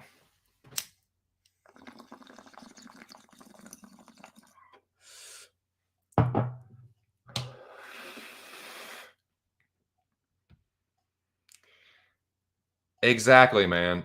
Exactly. So yeah, Ark, if you see this one back, dude, I think I second this, that these should be mecha requirements. And if you were to make them mecha requirements, I would wholeheartedly support it and back it. Got to give Ark Twitter access to you to streamline everything, to make everything nice and easy. There's still enough time for the drama.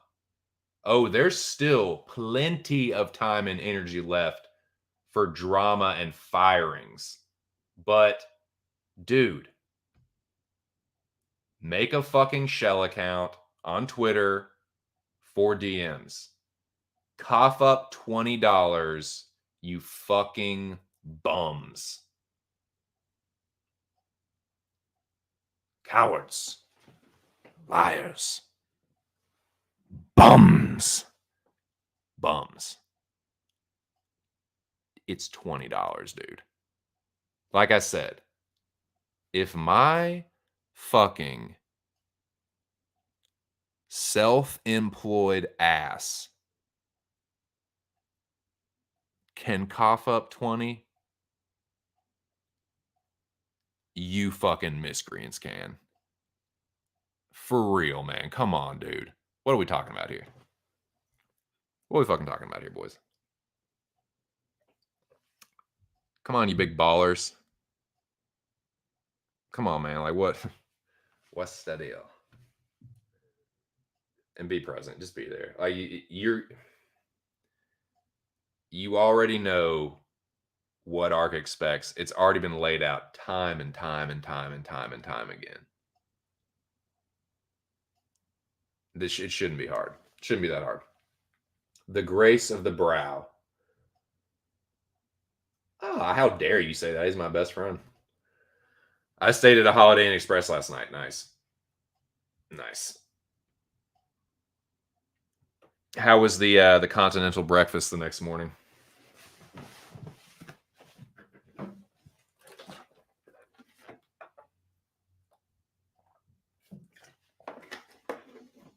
All right. Now that we're getting to the real stream, the real last stream of Arcs, we can move forward with this. Yeah, so I agree with Arc saying that Calvin got robbed.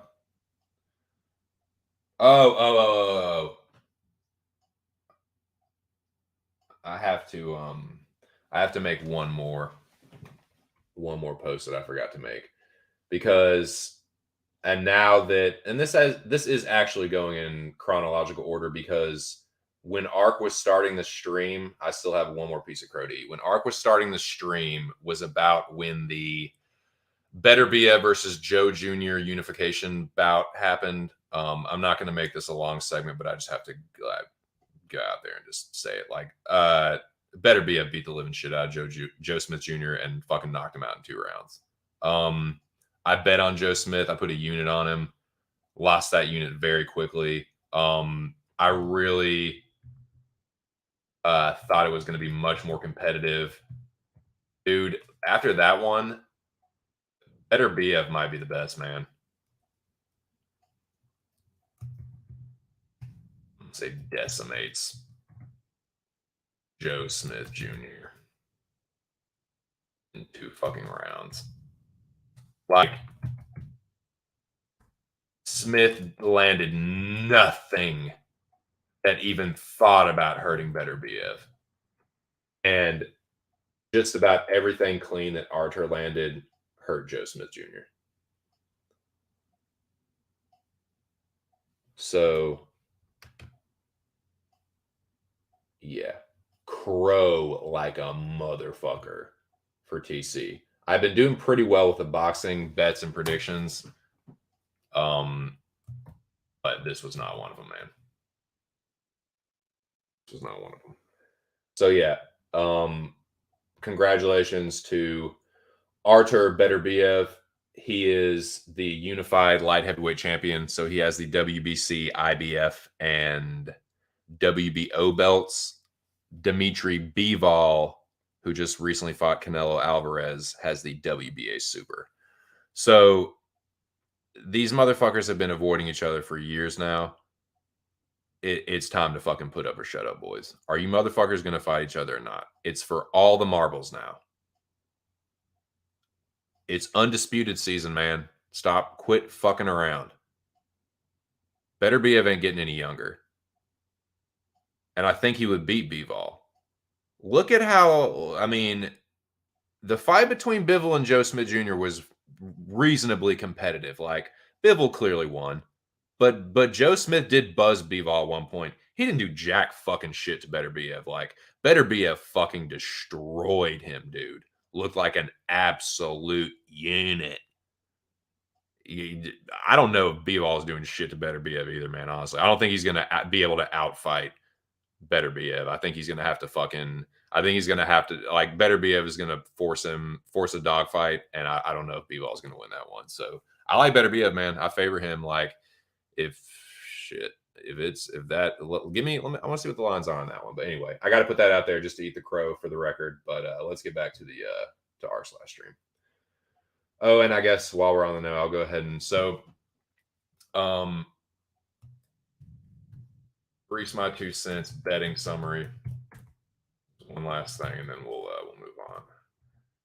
GreaseMy2Cents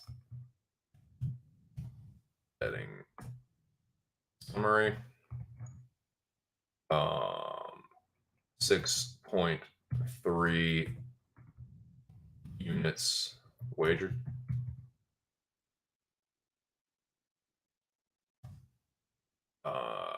I lost. Let's see.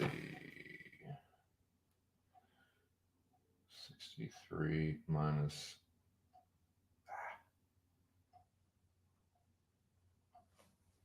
The Holland ticket I cashed was for 27. So I lost $36 for 3.6 units. Sorry, math is not my strong suit. Minus 3.6 units. Put the X up for that.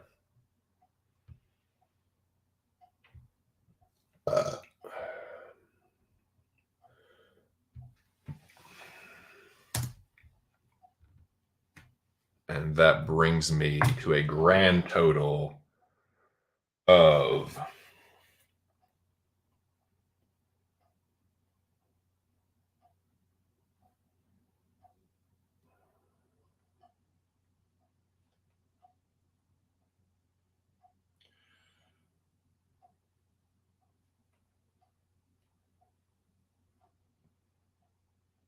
search these. UFC Austin. Okay, here we go. Grand total of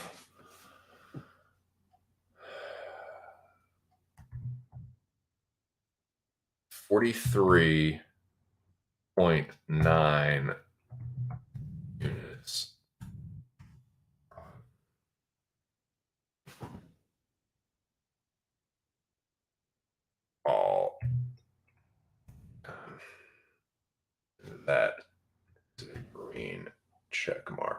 energy. So I'm still up all time. Lost a little bit of money, but I didn't wager just a ton either. So yeah, Kevin Holland got me almost half of my butt back, and I'll take it. I will take the 1-6 as opposed to 0-7. You know what I'm saying? So that's what happened with me. Just wanted to get that out of the way for the record. It's not third party track, but it's tracked on this here YouTube. I've never bet anything that I haven't told you guys I've been betting. So, and you can clearly see, I put all my bet slips and shit out there. So yeah, I'm keeping track of it on here. And it's just for fun anyway, just my little betting experiment. But yeah, I'm up almost 450 all time. But yeah, kind of a shitty weekend. Now, back to ArcStream.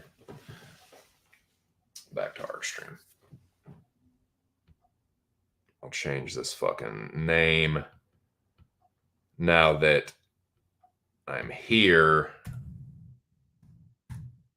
It's just my 2 cents.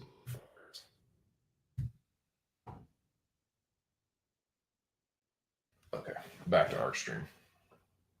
Shout out to the Rabid Dog. Shout out to everyone still in the Mecca. It's week 2, boys. Shit is getting crazy.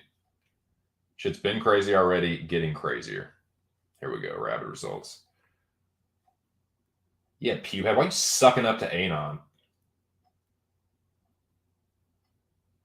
Okay, I'm at 36 minutes in.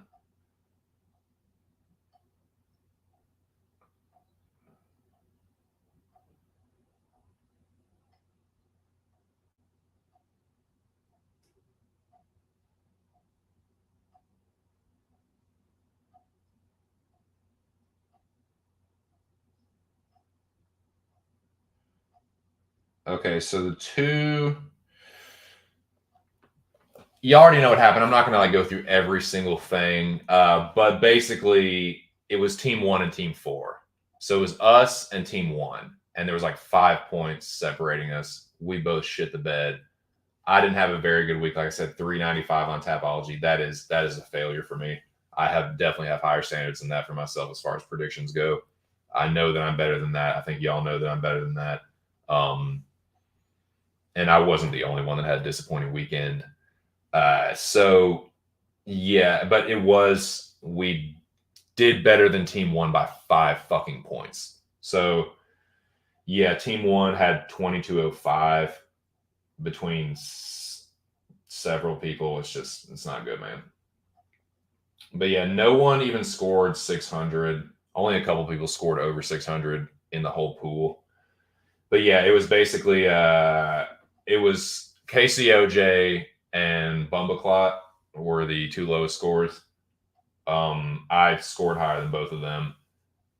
Not by much, but still, that put that in perspective. I had a bad weekend and they did worse than me. So I'm thinking they probably got something like 6 and 7, I imagine, or 7 and 6 with some poor methods of victory or whatever. But anyway, so it's between those 2, and at this point, dude, KCOJ, we already know what the deal is with him.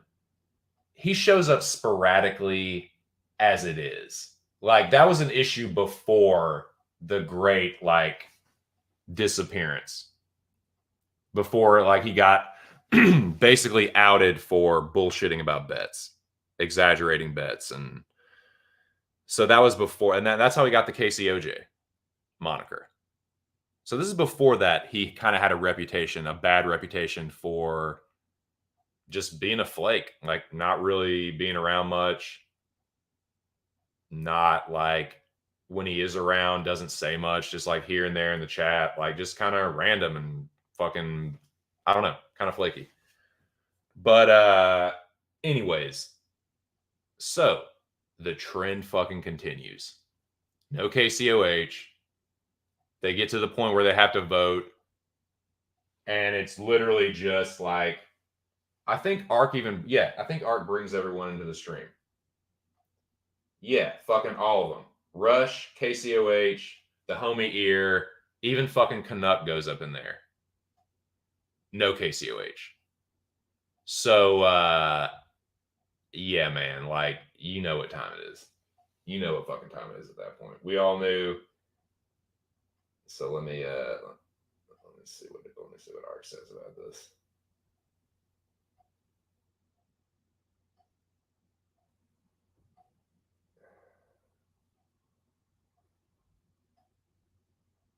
Game on, taking shots at ear over some inexplicably dumb shit. So, but the thing is like, we knew what time it was, but Ark didn't even need to fire him. It was like that, and he didn't need his vote because it was fucking unanimous. Like, he got clean swept out of there. Like, Bumbleclot, Rush, Ear, Cage, all just unanimously vote Cage off, and he's fucked. I mean, KCOH out of there, and he's gone. So, yeah, the Heroin Frog stays true to his name, just sitting on a fucking lily pad out there, not doing a goddamn thing except getting cut from the Mecca. Just cut, go underneath the water, clip the lily pad free, and it just drifts out into the middle of the pond to remain for all fucking eternity. You know what I'm saying? Like, yeah. Shit was real. I don't like, the dude's just a flake. I don't know how else to fucking describe it.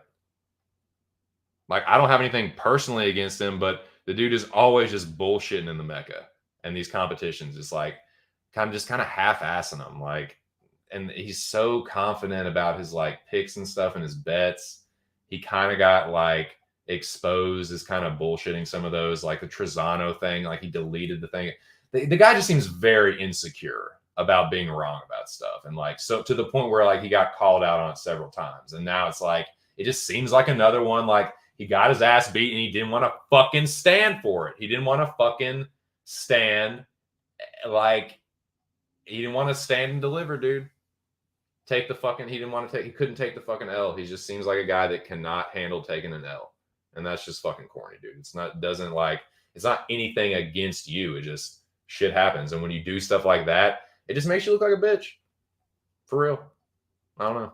I don't get it, man. I've never understood like what his fucking deal is and why he can't just do shit normally. I don't understand.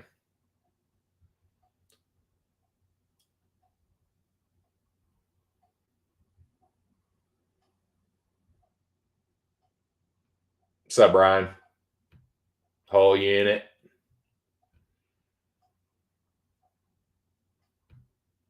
Who has the WBA regular? I'm not sure. But it doesn't matter because B-Ball has the super. And that's why the WBA is bullshit, because there's no clear, like, anything that says that the WBA super is like the mandatory. And the shit with mandatories, as weird as it is. So it's like the WBA super can basically, like, I could be wrong, but I think they can basically like pick who they want their fucking next title defense to be against, which is why it's like, what the fuck are y'all doing, WBA? Like, you're so fucking greasy, man. I know it's fucked up of me. Nice, dude, nice. Haas, Buckley, Holland, I know. Boy, you guys have to remind me how stupid I am. No, that's what I'm here for, man. Yeah, dude, it's like, what did he expect? And that's bitch made, dude. That's bitch made. That it just means you didn't want to take another tongue lashing. And like, I thought that he had kind of turned the corner with that. I thought he was kind of leaning into that, like, hey, I'm the guy that, like, I'm just insufferable, and like, no matter what, I always, like, he was kind of making that part of his character, and to just like totally just like just turtle up and like run away, like, come on, man, that's fucking weak. That's weak sauce. That's weak notch. It's just weak shit. You're better than that, dude. Come on, man. Everyone loses, but when you take it like a fucking punk, take your ball and run home, it's just like, that's gay.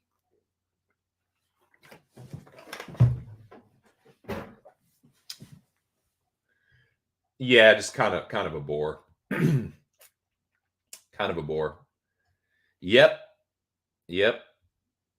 Exactly. Well put. Well spoken, sir. Moving on. Yeah, good fucking riddance. Float away on the lily pad. Scram. All right. Moving forward.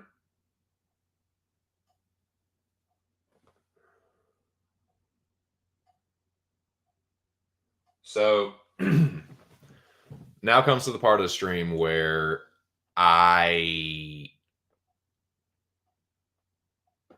found myself once again on the chopping block.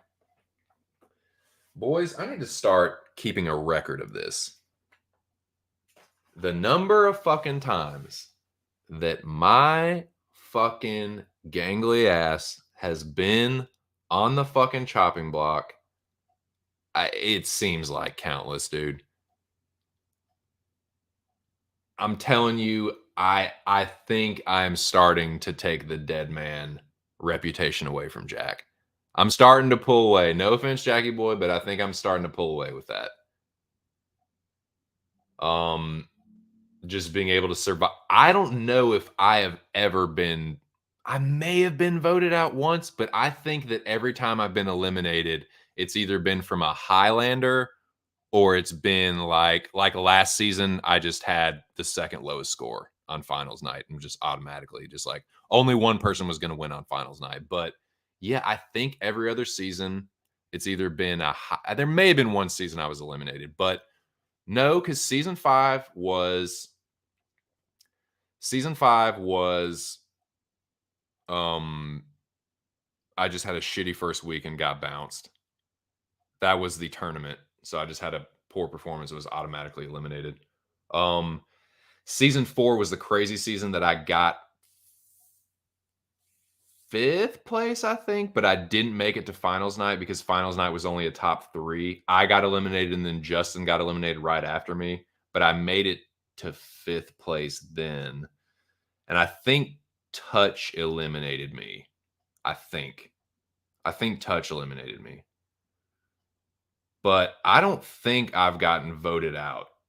So yeah, your boy is a survivor when it comes to that bottom 3 or bottom 2, man.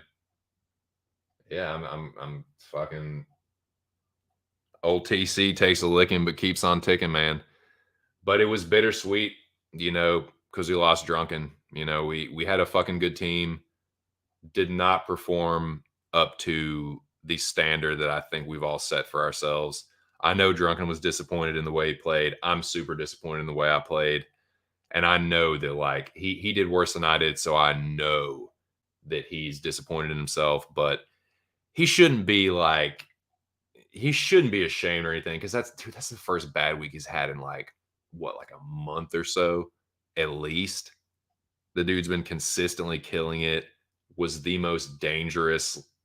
probably the most dangerous player going into the season. So yeah, I mean, from a strategic standpoint, yeah, like he's probably, was probably, I don't want to say more of a threat than me. Like I'm just shitting on myself, but I mean, the dude on paper, yeah, he probably was. So it's bittersweet, man. Of course, am I happy that I survived? I mean, hell, fuck yes, I am. But to have to lose Drunken in the process, lose a teammate like that, hell no, man. It's bittersweet as fuck.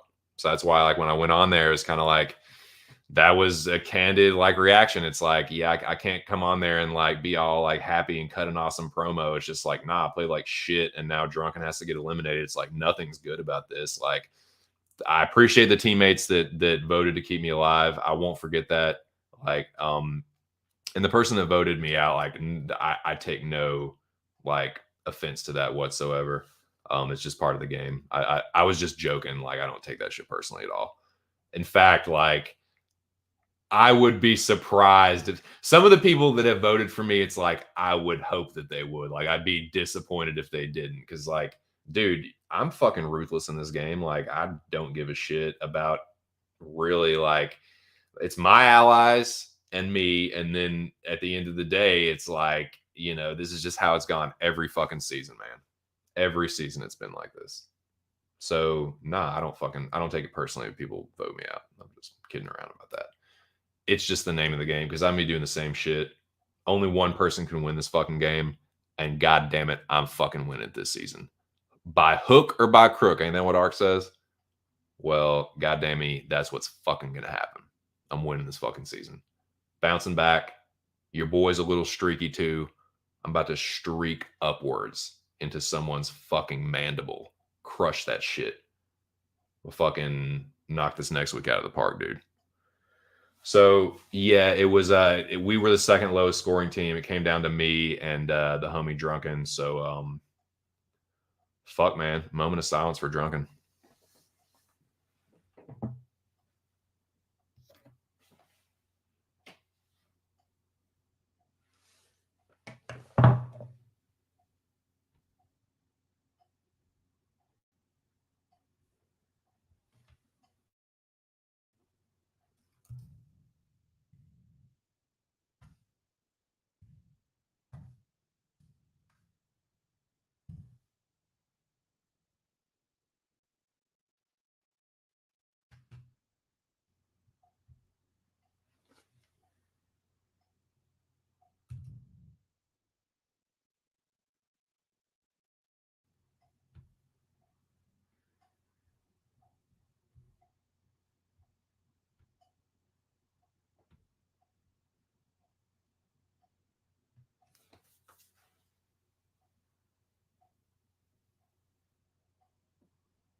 And then there were 16. All right, and then there were 18. I mean, then there were 18 at that point. So there were two more eliminations. So it was OJ, Drunken. Now, the next one. I can't remember chronologically how this next one went down. So let me continue to smoke weed about it and to progress through Arc Stream and refresh my memory. So shout out to the Rabid Dog. Shout out to the mecha competitors, including myself. And yeah, man. Let's see what the fuck happened next. I know what happened next, but I'm trying to remember I want to go in the correct order. I don't want to say things out of order because I fucked that up enough as it is.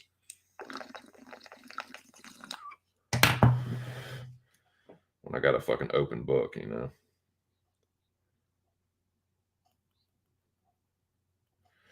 Yeah, so this shit happened with me and Drunken. I'll go up in there. Okay, yes, okay. All right, good. I'm glad I went in order. Now that we had the first two eliminations, the two lowest teams, like this season, like last season,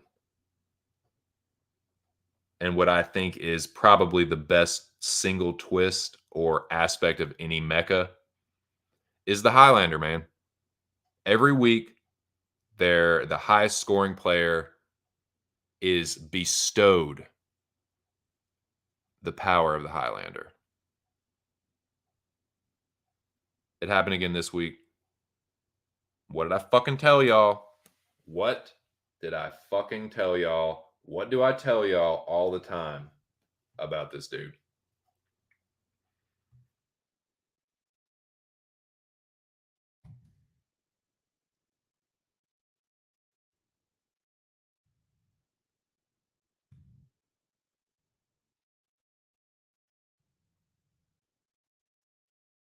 What did I tell y'all about this dude streaking? What did I tell y'all about this dude being hot and cold? And if he starts heating up, you do not want to be in the fucking way because you are going to fucking get it. Dude, consistently like boom or bust. And business was a booming this week, dude. I think he scored, what did he have? 670, dude. That's a fucking good score. Considering some of the scores this week, dude, that is a damn good score. Killed it, man. So yeah, shout out to UFC Bro Picks.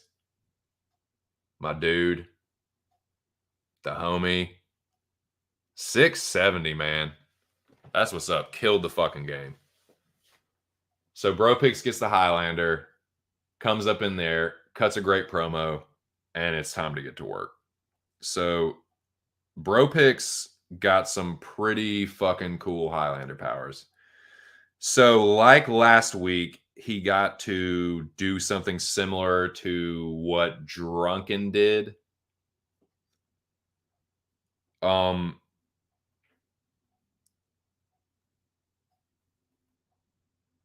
right, sorry, I skipped over something.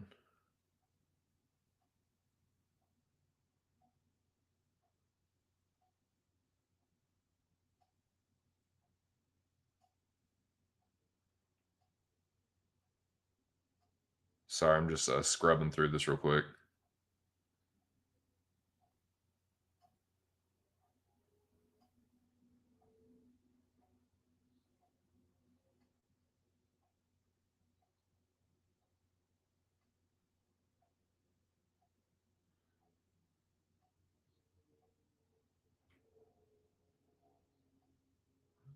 Ark saying he may get some heat on this one.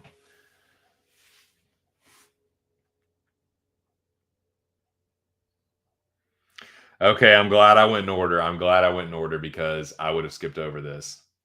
So Ark brings Justin on, right? And congratulates him. Justin cuts his promo, his victory speech. All Gucci, right?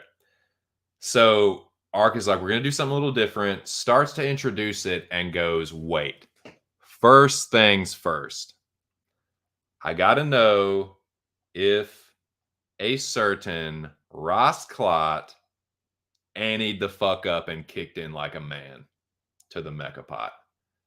Now, what I was saying earlier about the $20, this is what I'm talking about. And I'm not going to spend too much time and energy on this.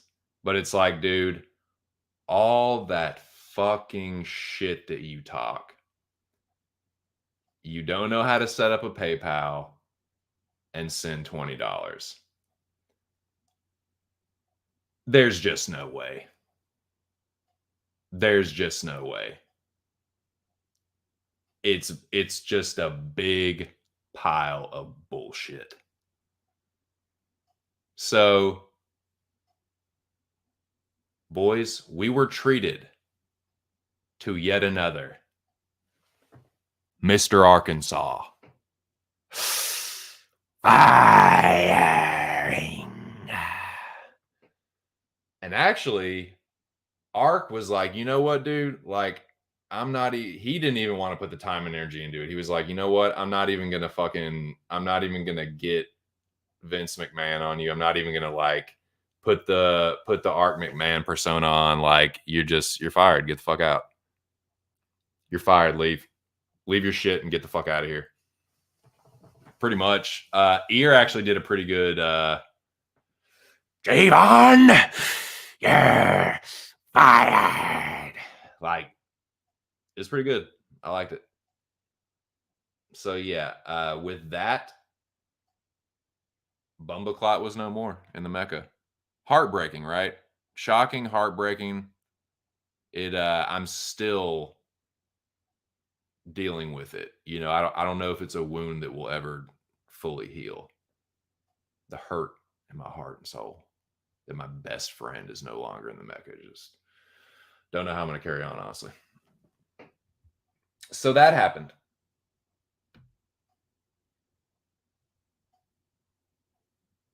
Couldn't happen to a better guy,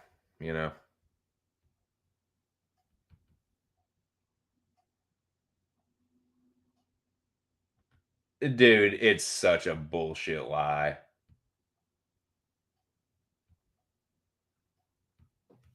I actually didn't catch that part. And I'm going to go back. I didn't catch that because I know that he did it right before, but I don't know if I was talking to my wife for a second or something, but I know that I came back on and started listening again, and it was like touch. What was that? And I didn't catch it. So let me actually go back.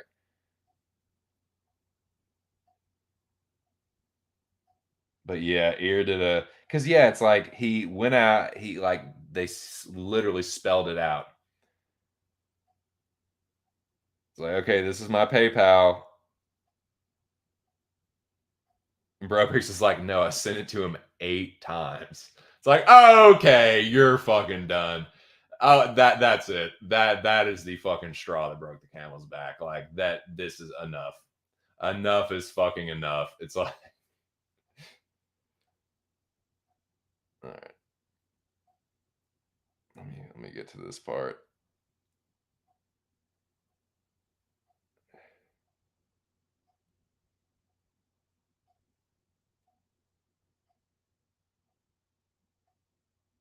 Okay, here it is.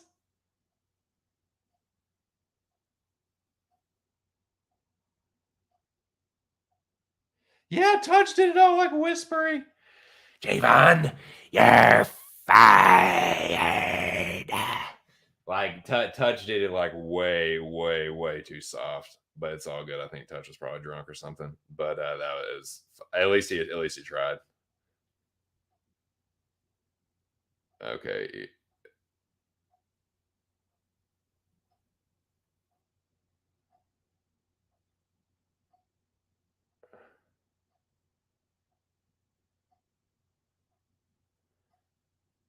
Damn, where is it?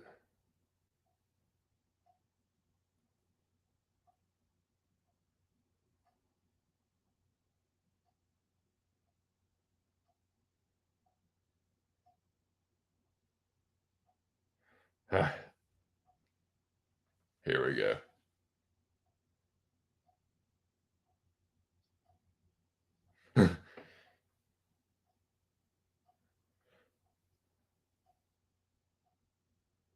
That was good, dude. Javon! Javon, you little fucking ass bitch. Yeah, fire. Dude, yeah. Ear came in there and did some pretty good justice, man. That was pretty funny. So yeah, like of course the fucking Mr. Moneybags can't even cough up $20 because he's a fucking broke ass bum. That was pretty funny, man. So that's the third elimination.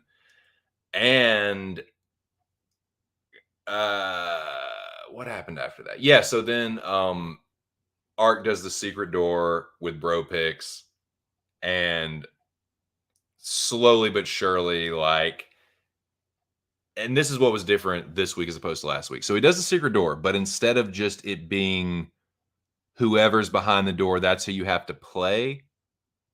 Or wait, am I going out of order? No, I might be fucking this up. Before I get too far ahead of this and really fuck this up, let me, because I have this information at my fingertips, so I don't have to fuck this up. Results. A way of being a broke little lion ass buster, a deceitful little fuck nugget,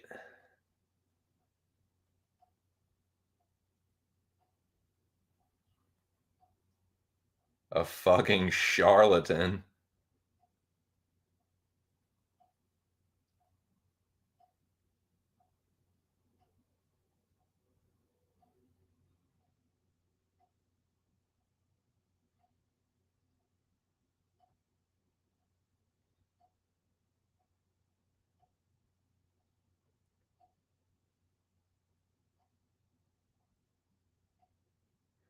Man, dude, I was so close to not being the bottom two, man. Literally one slightly more accurate method or one better pick, and I would have clearly been out of the fucking bottom. But I was like, me and fucking Cabbage were like, you know, within 10 points. I was within 15 points of being like literally a round away. If I'd had one of those knockouts in the correct round, I would have cleared it. I would game of inches, man. Sorry, I just want to accurately recap this. I talk out of my ass enough, man. If I can avoid it here, I'm gonna.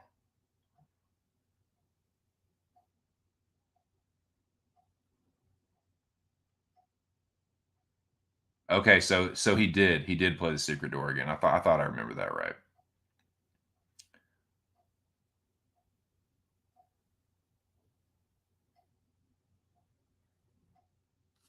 Oh yeah, so Ark.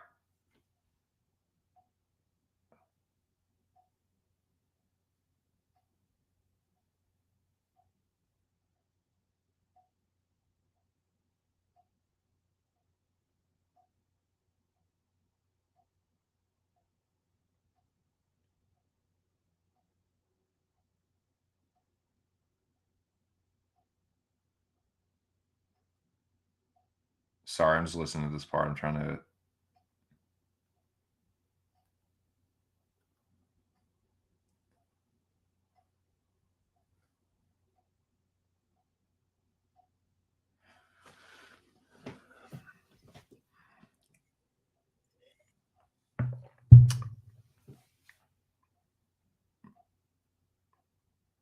Okay, so we're Ark's back on, and he's about to play a game.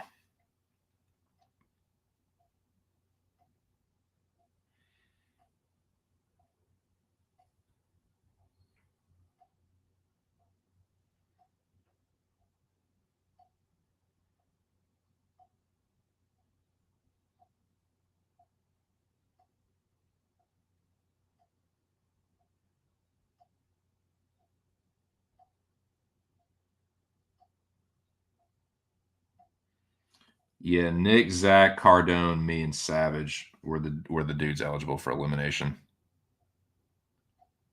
Fuck. Hold on, I'll be right back. I got something in my eye. Fuck. Dude, it's fucking. I gotta get this shit out. All right, it's gone. I think it's gone.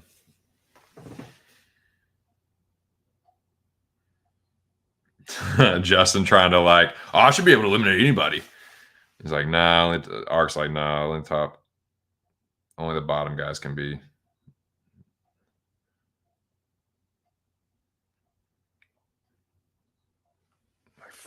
I'll be right back.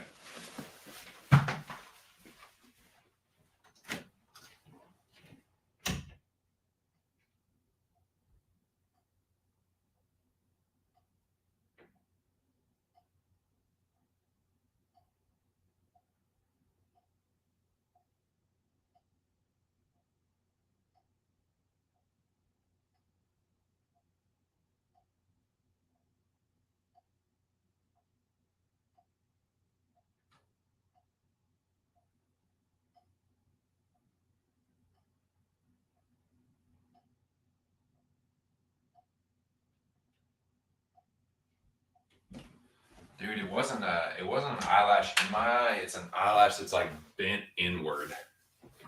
So I either have to yank the fucking thing out or like just tuck it behind another eyelash. So that's what I did. That's fucking. Oh man. Felt like I had a fucking eyelash right in my fucking eye.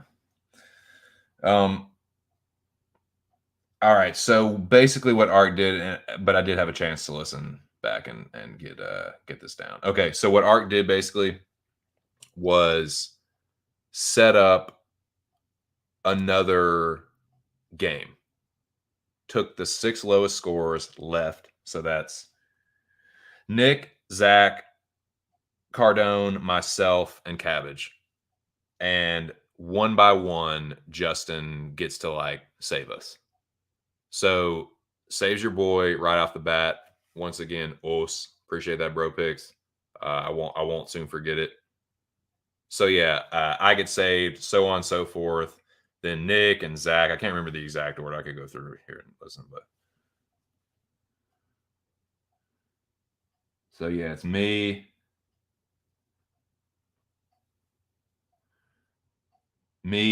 Nick. Then he saves Cardone. So it's basically down to fucking Cabbage and Zach. And I mean, I think Zach is a better predictor than Cabbage for sure. But I don't think Cabbage is like a shitty predictor. But I do think Zach is better. But I don't want to. I think it'd be like disrespectful to Zach to say they're on the same level. But it's not like Cabbage is total shit. Like, so I think, for bro picks, it wasn't like a neat, especially considering his history, like with Zach. I'm sure it wasn't like he said it was like easy, like a no brainer, but I could see that potentially being a difficult choice for him. Like, he doesn't like Cabbage, and like, I mean, he's cool with Zach now, I think, but like they had a history of like shit talk back and forth, whatever. As it's pretty common in Arcadia, but anyway, it's basically down to Zach and Cabbage. And Cabbage, you're not fired, but you're fucking eliminated. so Cabbage is the last one gone. Oh, another just broke my heart. I'm still I haven't fully recovered. It's been tough on me. Just fuck one day at a time, like one minute at a time. Lost two of my bestest buds in the whole wide world. It's tough, boys. So yeah, we lose Cabbage, the rotten ground vegetable, and that was basically the Mecca, dude. That was Mecca week 2. No, it wasn't. No, it wasn't even. That was the eliminations. That was the week 2 eliminations. Sorry, boys. I'm getting a little I won't say I'm hitting a wall, but I am coming down off the coffee a little bit. I'm not going to drink another cup because it's too late. I'll be fucking up all night, but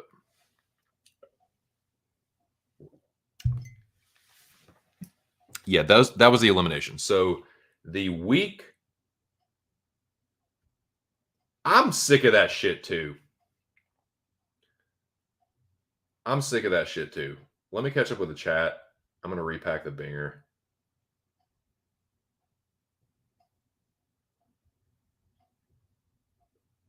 Yeah, man. Okay, the glove did fit. Surprise, surprise, when 6 underdogs win, KCOH. Yeah, poo-poos everywhere. All chalk. Yeah, king of the chalk, exactly. I know, dude. I know. Dude, Art does put me through the ringer, man. Like, he's good at that shit, dude. Dragging it out. And when you're sitting there not knowing if it's going to be you, and like, I know it's all part of the show. It's like, fuck, dude. Just fucking tell us what it is. Scared of Drunken like Cater was scared of Emmett. Yep.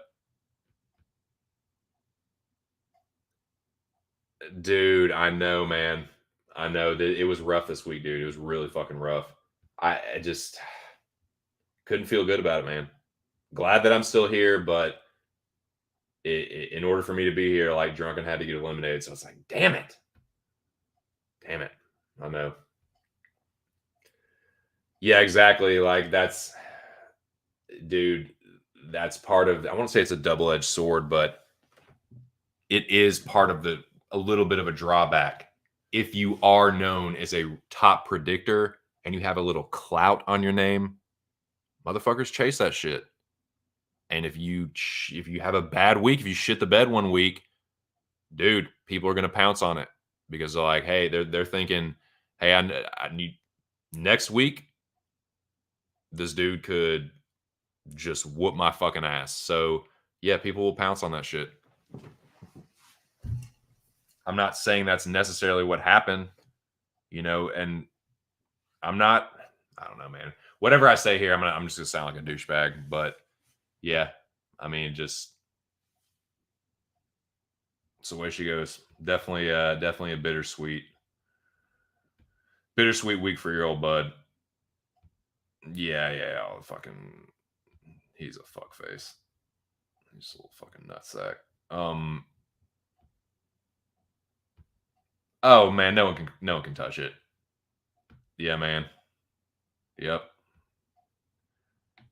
Zach survives. Took Took a licking and kept on ticking. Yep, so that's what happened next. Yep. So these were the eliminations, right? I'll catch up on the chat and then I'll put that new banner up. Oh, bro picks a debt of gratitude, no doubt. Same, man. I owe the dude the same. Yep. I'll third that. Dude, who knows, man? Asking some tough questions, Nick. Fuck, dude. I don't know. Speculate. Who do you think? Tell me. You tell me.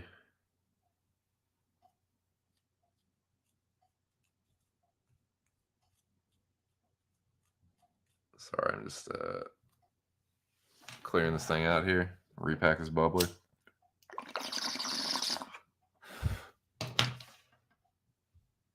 If Savage just came in as himself and not this mushmouth character, he probably wouldn't have been cut from the mega. See, that's the thing.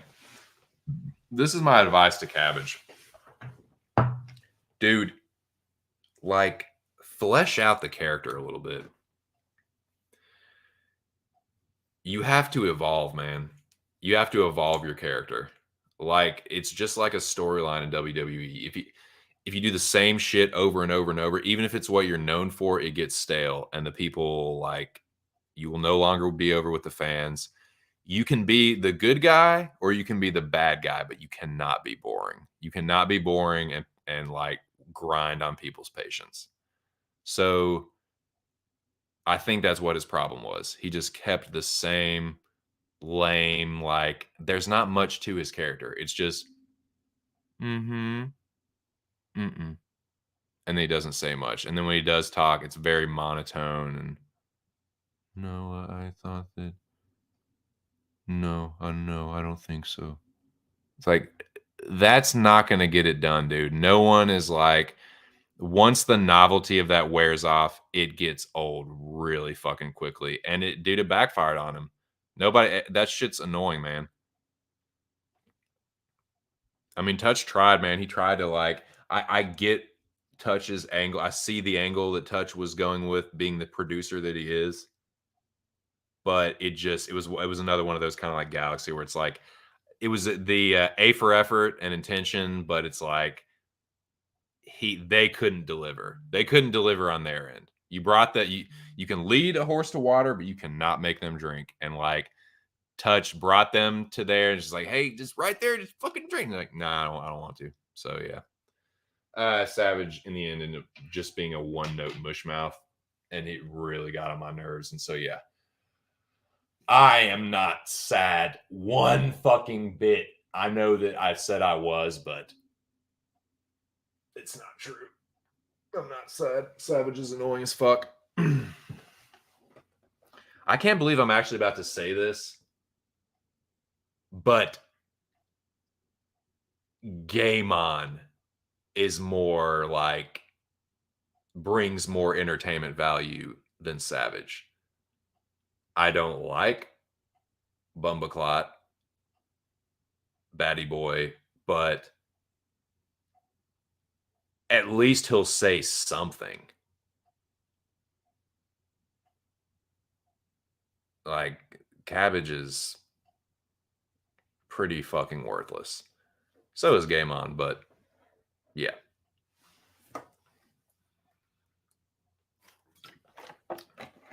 Both annoying. Definitely glad they're both gone.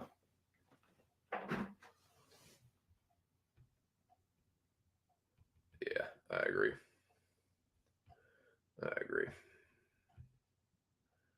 Yeah.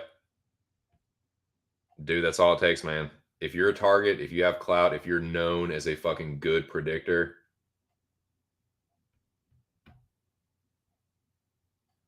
yeah, I know that's sarcastic. Yeah, exactly. At least if you're, he might have been like a lying douchebag, and like, at least as far as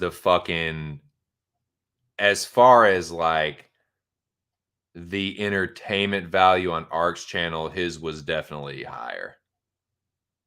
his shit eventually got stale too because he's really, when it comes down to it, there's not really much to him either in his character, but just a few more lies. The lies are a little bit more intricate and extensive, but like the character is still pretty lame and gay and yeah, very bummish. Very very low class. Now, those are the eliminations. Let me put up the I'll just put up one last banner for this. But Scorpion Picks reigns on high above everyone in week 2. He's the fucking man. That's my dog. That's my dude. Oh, lit picks. Let's see. Week 2 Mecha eliminations slash hiring. Dude here did a pretty good one, man. Avon! Oh, man. You fucking numbskull! You lying sack of dog shit! Dog shit taco. What a fucking scum sucker. But yeah, that was funny. That was funny. Week 2 firing slash eliminations.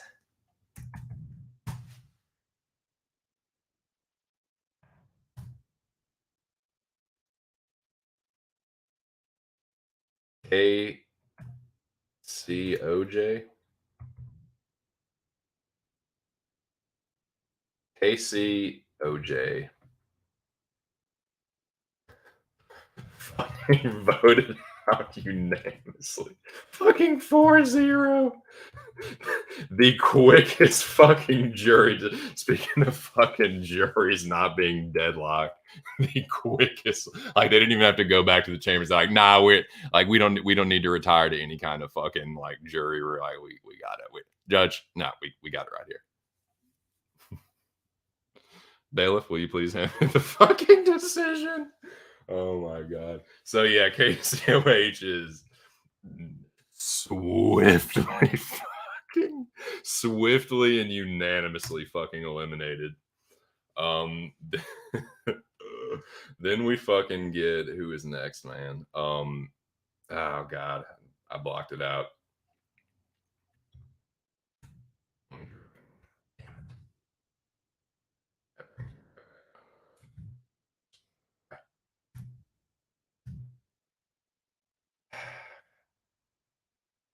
Sad. It just makes me sad. Boys, it just makes me sad. Drives a man to drink, but I ain't gonna drink. I'm gonna smoke. Drives a man to just medicate. Homie drunken. Rots clot. Little boo boo rag. Little dookie stain rag.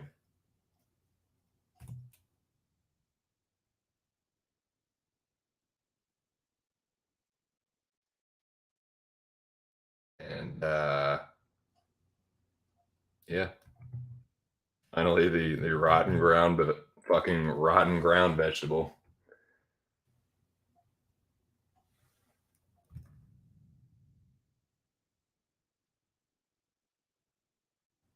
Oh, did I let it?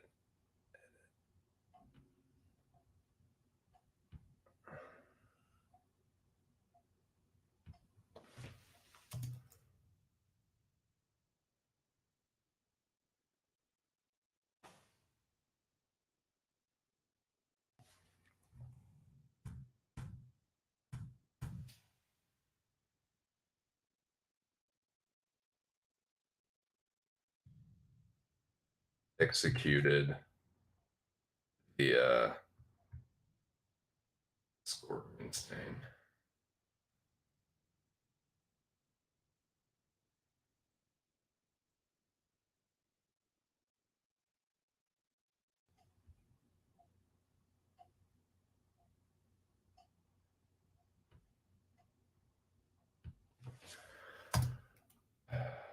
voted. I just want to make this accurate. Voted 2-1. I hate that man.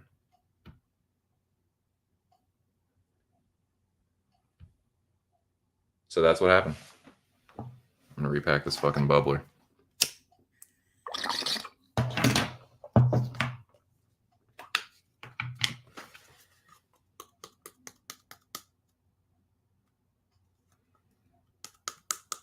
So it was a crazy week, man.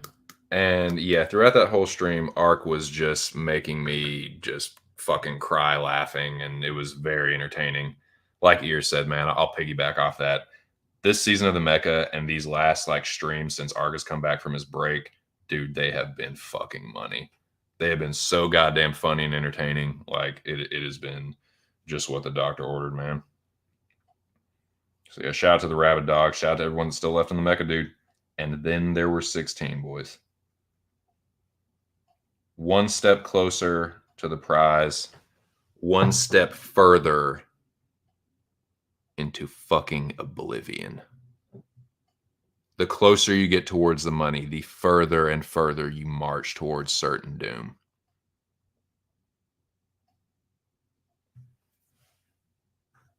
The stakes get higher. The shit gets more and more dangerous. The booby traps become more and more extensive and deadly. Art gets crazier with the twists. His evil genius just becomes more and more apparent. And yeah, it's just going to get it. You think it's crazy now, buckle the fuck up. It's going to get crazier. I already know it's going to get crazier. I'm ready though, dude. The armor's holding up. Look at that armor, dude. It's got a few marks on it, a few dings, a few blaster scrapes, a few fucking blade scrapings. But dude, your boy takes a licking and keeps on ticking. I'm telling you, I might have to take that dead man moniker from Jack. Your boy be surviving a vote out. Your boy be surviving a motherfucking vote out. 2 cents is hard to kill in the bottom, man. I'm telling you, dude, like I'm trying to think back. First season. I may have gotten voted out in season 1. But season 2, no, I think I got Highlander eliminated in season 2. I didn't play season 3. Season 4, I think I got Highlandered by touch. Season 5, I just got bounced because I fucking lost my matchup, my head-to-head. And then season 6, I made it to finals night and just lost via my score. So yeah, I don't know. Your boy's got a pretty good track record of surviving eliminations. That's all I'll say. So this armor and shit, that's fitting for the Mecha, for sure.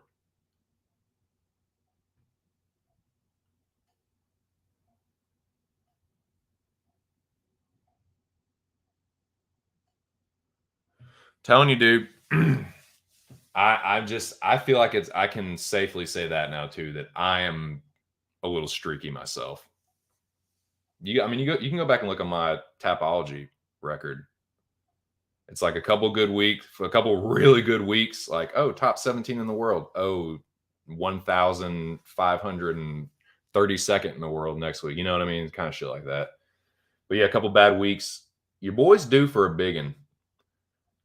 This feels like deja vu too, because I remember something like this happening in Arc FC where it's like, had a couple bad weeks, still managed to get the win. And then I want to say like some little shit biscuit like called me out and talking all kinds of crazy shit out the side of his fucking little neck and got the fucking brakes beaten off of him. So, yeah, man, your boy's looking to bounce back in a big way. I'm going to do tape study this week, more so than I usually do. I always do some. Don't get me wrong. I do not do straight wiki capping. There's always some fights that I have to do tape study on. And I'm going to do even more so this week. I'm going to tape a little bit more this week. I'm going to be a little bit, I'm still going to stick to my first instincts and trust myself, but I'm going to do a little bit more tape study just to be sure. Especially for the Mecca. Especially for the Mecca.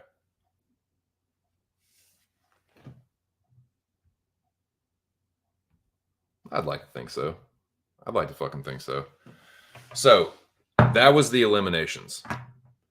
But then, like I said, dude, Bro Pick's got some badass powers. So he gets to shield everyone else from execution and then just brutally execute Cabbage. The lone turd left standing just fucking ran him right through. So he executes Cabbage. And then Bro Picks basically gets to recreate all the teams. Justin basically got to make the teams for next week. Drafts everyone, not just first pick, not second pick, every fucking pick. Basically, however he wanted to do it. He's like, actually, can I just draft my whole team? And Ark's like, yeah. So he does. First pick, first round draft pick. Who y'all think it was? Who do you think was the first round draft pick?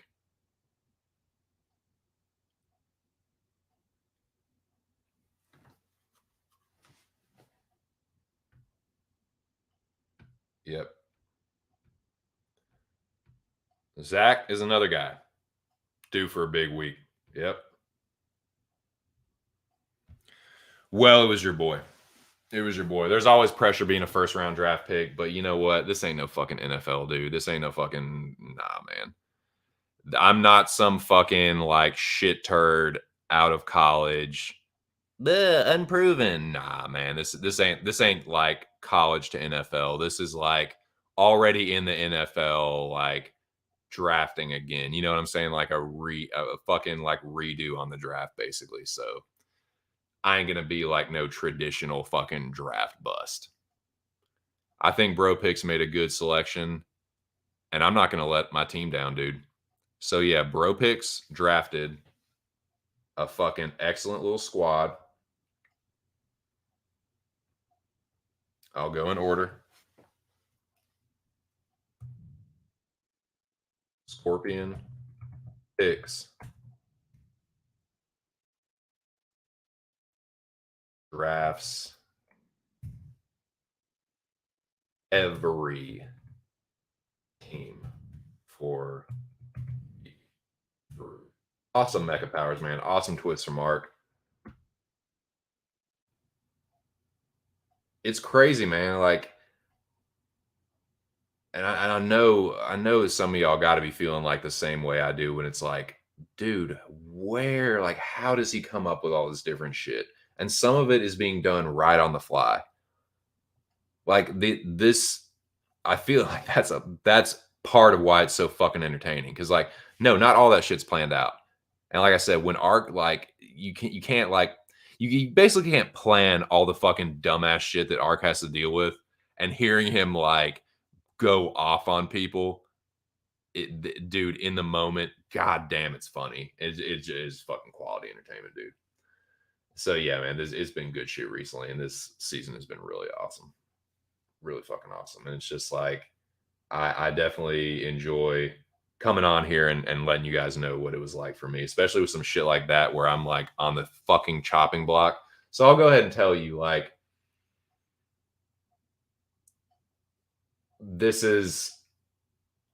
I'll go ahead and tell you my mentality, what's going through my head when I'm up for elimination, because it's happened several times now. Like I said, it's happened several times. Your boy is like a fucking cat with 9 lives when it comes to these eliminations. I just have been the last couple seasons. Season 4, season 6, it was the same fucking way. A little bit in season 2, but not like the last couple seasons I've been in. And it's continued again this time. 2 eliminations survived. Yeah, been in the bottom, survived. But I ain't going to be in the fucking bottom this week. Your boy's due for a big one. Your boy's looking to get Highlander. And y'all know what the fuck happens when old 2 cents gets Highlander. Somebody getting a promo cut on him, and someone is going to get brutally, embarrassingly eliminated from the fucking Mecca. That's just what the fuck I do when I am bestowed that kind of power in Mecca. I make a fucking statement, and that's what I plan on doing this next week. Getting the Highlander, gonna make another statement. Put a stamp on season 7. So,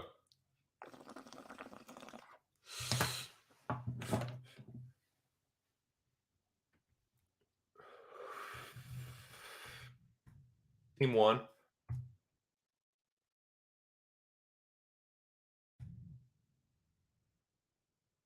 Scorpion picks. Your boy.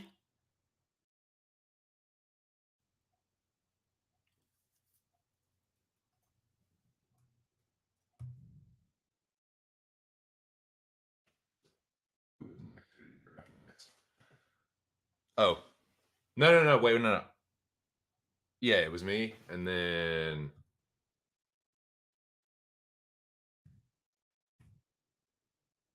Touch the producer.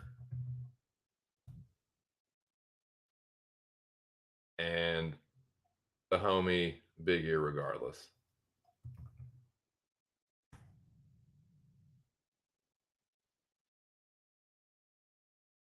I'm just going to say homie Labyrinth. Has a nice ring to it. So homie Labyrinth, Touch the producer, your boy, and young Scorpion picks. That's team 1. I think that's a team for the fucking ages. That's not just a good team on paper. That's a team that can do some serious fucking damage. And I think the pendulum is going to swing back the other way for me. I think Touch is going to have a good week. I think that Bro Picks will have another good week too. It's not just like Justin has one good week and he goes away. Like when he streaks, he'll have a couple, 2 or 3 good weeks in a row. So yeah, man, I think Justin's going to have another good week. I think I'm going to have a good week. Same with Touch and Ear. I think this is a, and yeah, Ark was like, dude, are you sure? Like, you know, this is what you want to do? He's like, yeah. He's like, he's like, cause like we're, for the most part. And like, even, recently me and Touch have been cool. So like, we're all pretty much cool with each other. And it's like, yeah, if it doesn't work out, it's going to get ugly. It's going to get really fucking ugly, but that's not going to happen. It's not going to happen. We're going to kill it this week. We're not going to have to worry about eliminating anybody. One of us, me, is going to be the Highlander. And we're going to be straight. We're going to be straight as shit. So that's team 1. Team 2 is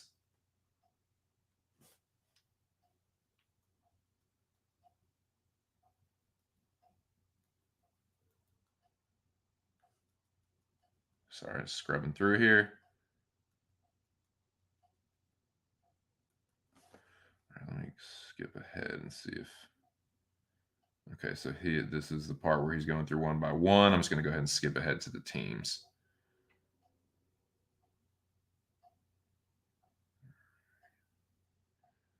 Team 1. Where's team 2?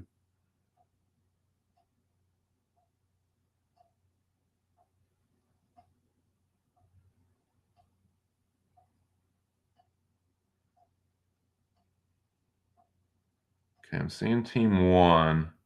Okay, that's where I passed out. Okay, good. I didn't miss too much. Damn it. Where the fuck?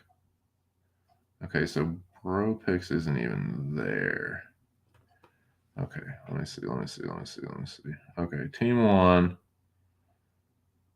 Got that.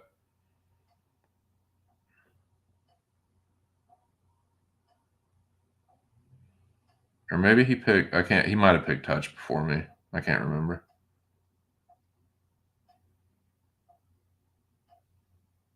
Yeah, I think he did pick touch first. No, touch was I think touch was the first draft pick. Now that I think about it. Yeah, he did pick touch and then he picked me. The only reason I thought it was me first because that's who he fucking saved first. Justin saved me first. That's where I got confused. Yeah, touch was the first pick. Touch was the first pick, not me. So let me get that order correct. I'll go in the order that he drafted. So touch was picked first. I was the second. Second overall selection in the first round.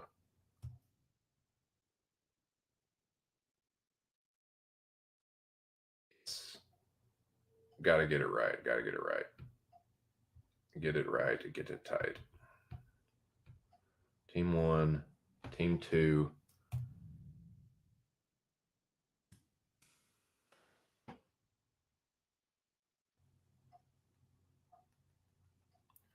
So usually Arc does a little. Okay, here we go.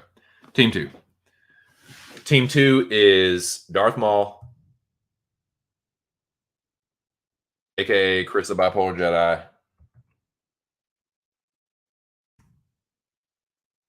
Zach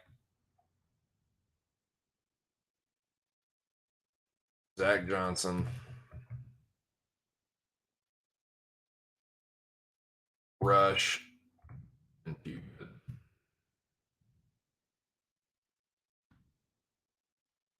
these are all pretty well balanced teams. That's a pretty fucking solid team, man. Has been doing pretty good this season. Hasn't been in the bottom yet. Zach's always really solid. Rush is pretty fucking good, and Pubehead is pretty good as well. So that's another solid team, man.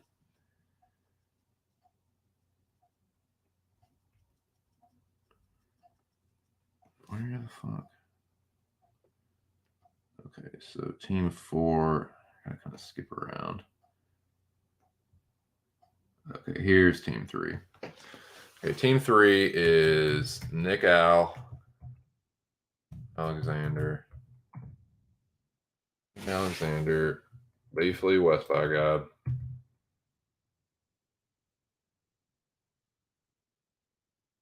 Tigger, and Jabroni Cage. Another solid team, man. Another team that is not to be slept on.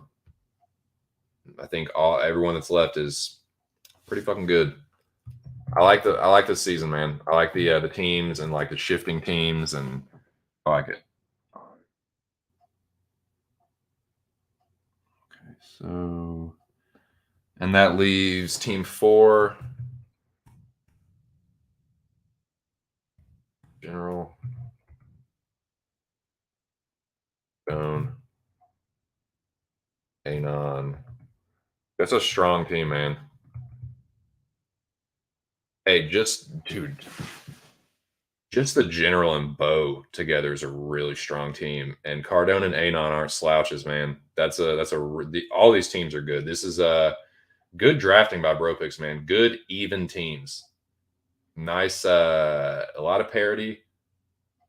I feel like any of these teams can get it done on any given week, but it's not going to happen like that. We're getting it done. Team 1's going to win. I'm going to get Highlander, and if I'm not Highlander, someone else on the team will. Dude, what if BroPicks got Highlander 2 weeks in a row? Wouldn't that be fucking crazy? But yeah, we're going to kill it, and someone on our team's getting the Highlander. I think it's going to be me. Catch up with the chat real quick. Speaking of the devil, and he will appear. You damn right. I mean, you done some good drafting, Bo. Oh, we're fucking stacked, dude. Exactly, man. There's no fucking if. Like, yeah, for the sake of the stream, yeah, hypothetically, it might get but there ain't no ifs. If was the 5th, we'd all be drunk. I ain't drunk. I'm a little stoned. But nah, man, I know you drafted the shit the way you did for a reason, and like, yeah.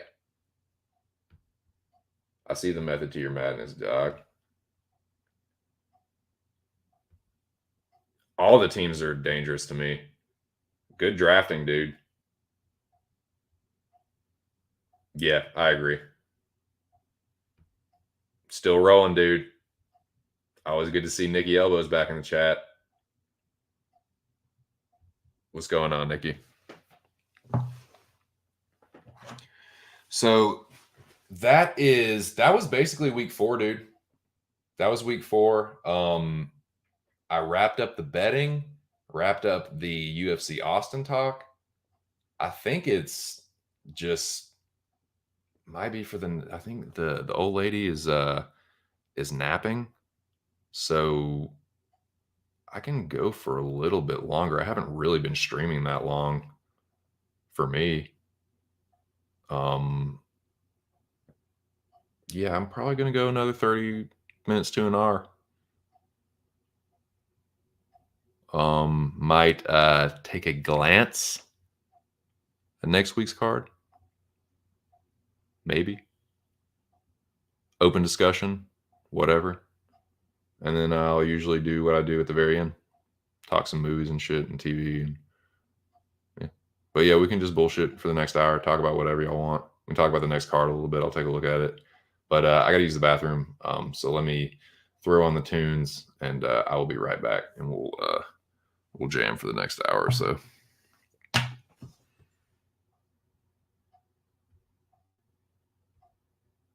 Nick Squared, dapping up.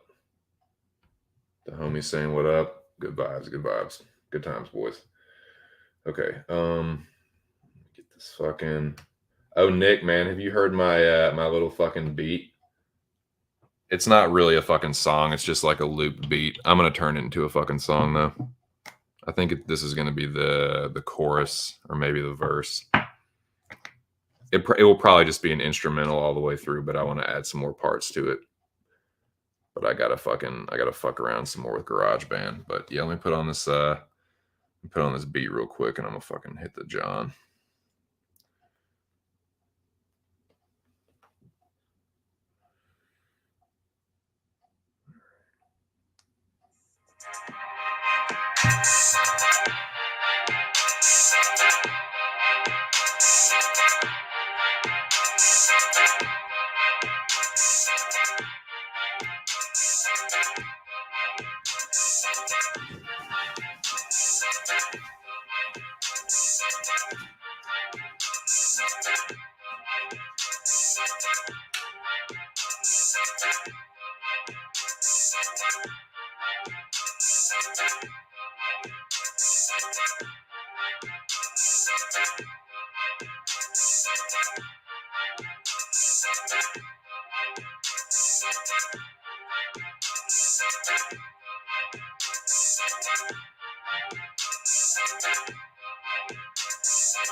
All right, I'm back.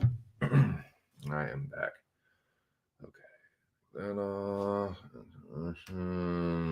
don't stop smoking Nugget though on my account if you want to keep token up. I'm about to do it myself.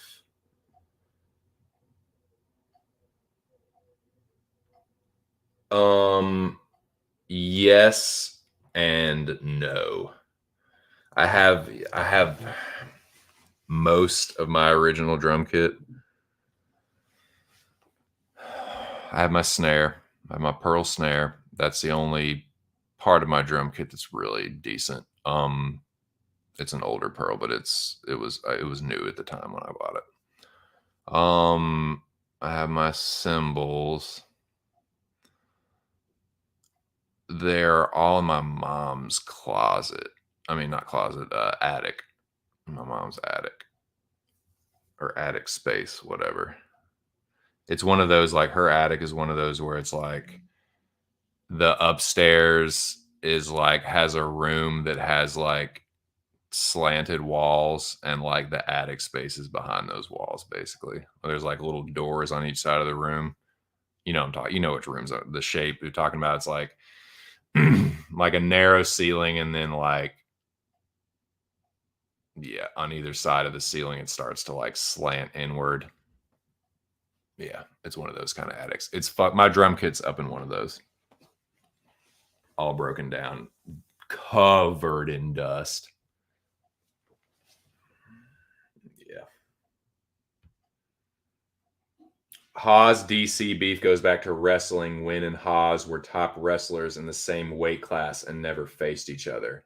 Think Haas felt DC invested in Win instead of him. Oh shit. Now that's fucking juicy. That is the juice I'm talking about. Yeah, dude. That's interesting, man. So he called DC out for his fucking. Yeah, that's fucking interesting, man. That makes it fucking juicy. So yeah, DC was feeling some type of way about that shit. You made the wrong choice, DC.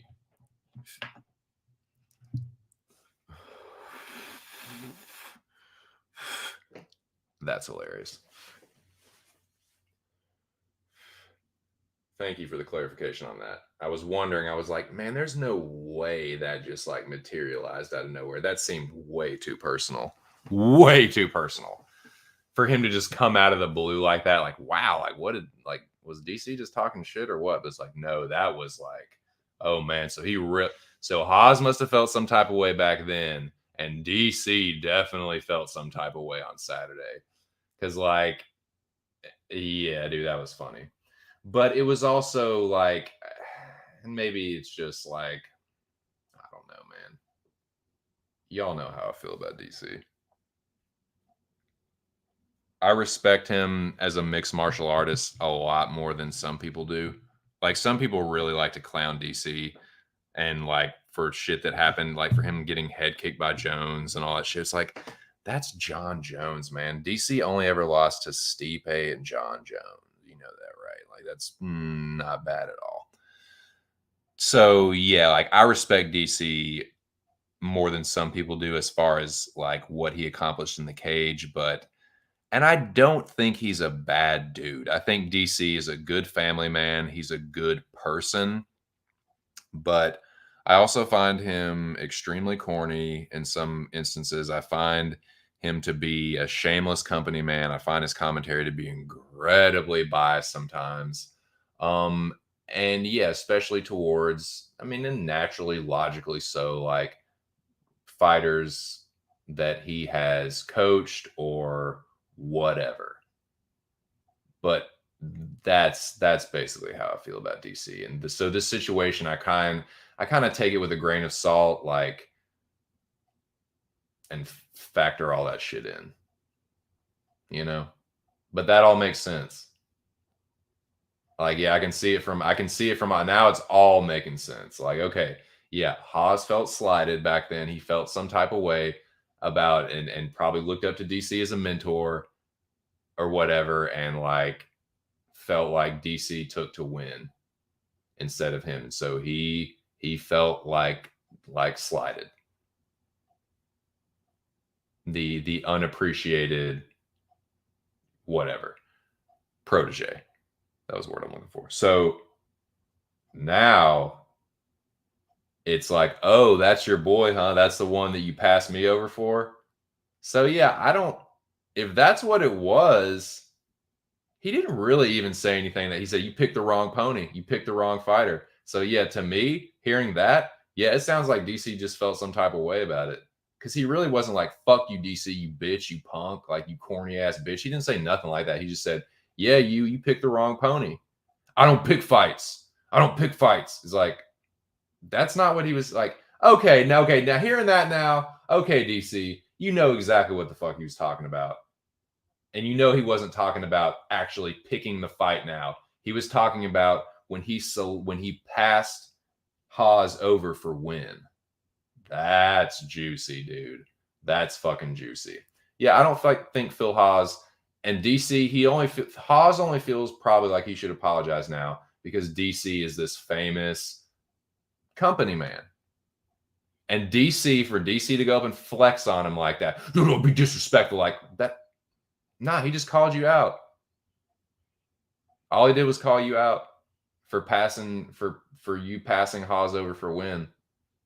He even made it like a fucking an inside thing. It was an inside thing. That's why I didn't get it. That's why it came out of nowhere to me. You picked the wrong pony. Like, whoa, what? Who? What? Shout out to Miss Devil and Ark's impersonation of Miss Devil. Who? What? When it hurt? Who? Who? Skip it. What just happened there? I feel like I am only getting half the information here. You know, that kind of shit. But I want more, and now I feel like I have a little bit, a piece of the. Noah just dropped a little piece of the puzzle, a very important little piece of the puzzle there. Yeah, that's what happened. That's what fucking happened. That's what fucking happened. Yeah, dude. Yeah, exactly.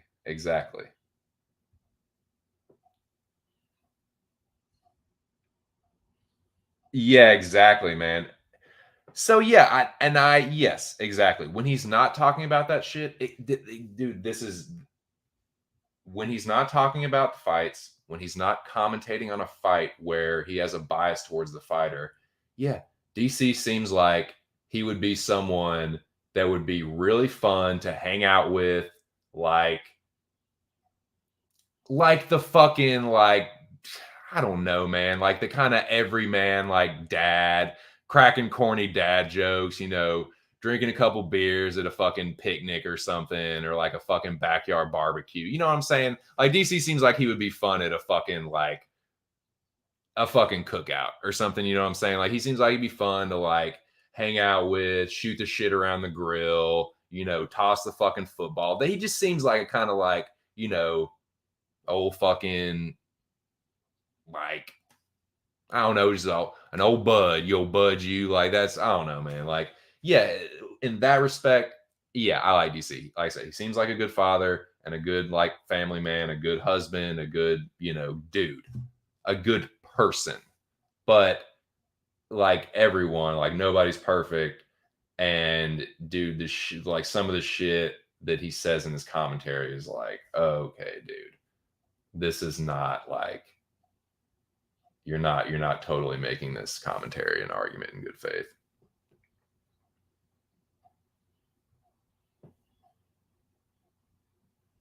Oh no, that's all good.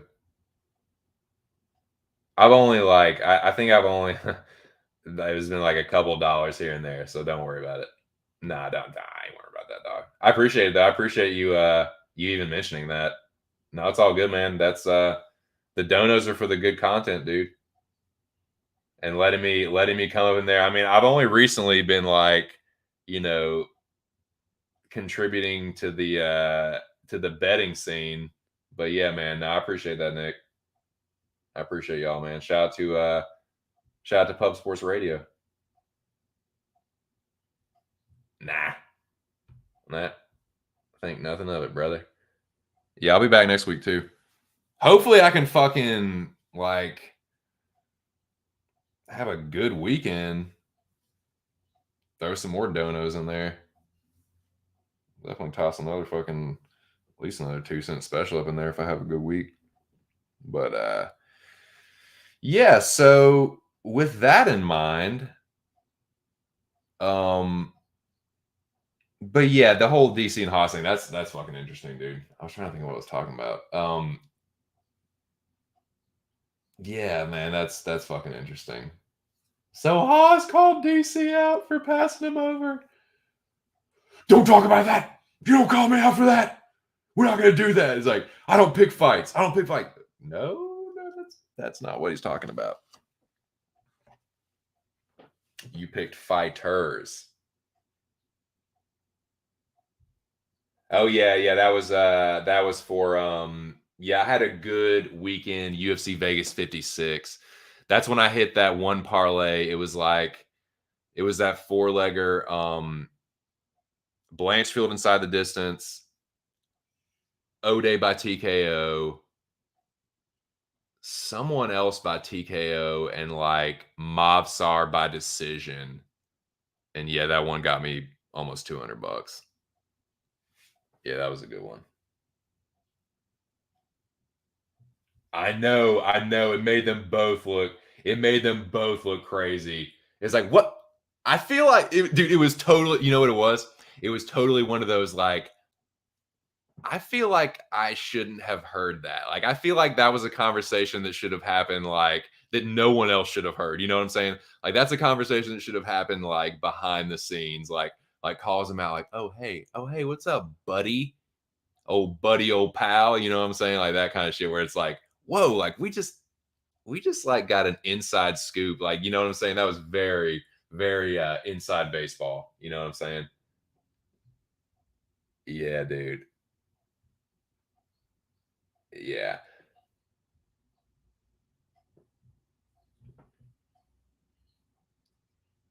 Teller calling out Kevin Holland for any kind of competition is an absolute. Whoa. Teller? Wait. Who? Teller? Miles Teller? The actor? Ronald Reagan? The actor? I suppose Jane Waterman is First Lady. Or is this some like YouTuber? Is Teller some like some YouTube personality? If so, I don't know. What a clown, dude. Hey man, make that shit. Kevin Holland, dude, you are fucking with the wrong one. Dude, Kevin Holland is not the one. Kevin Holland is the type of get down in real life kind of dude. He's not the dude. What are you thinking about?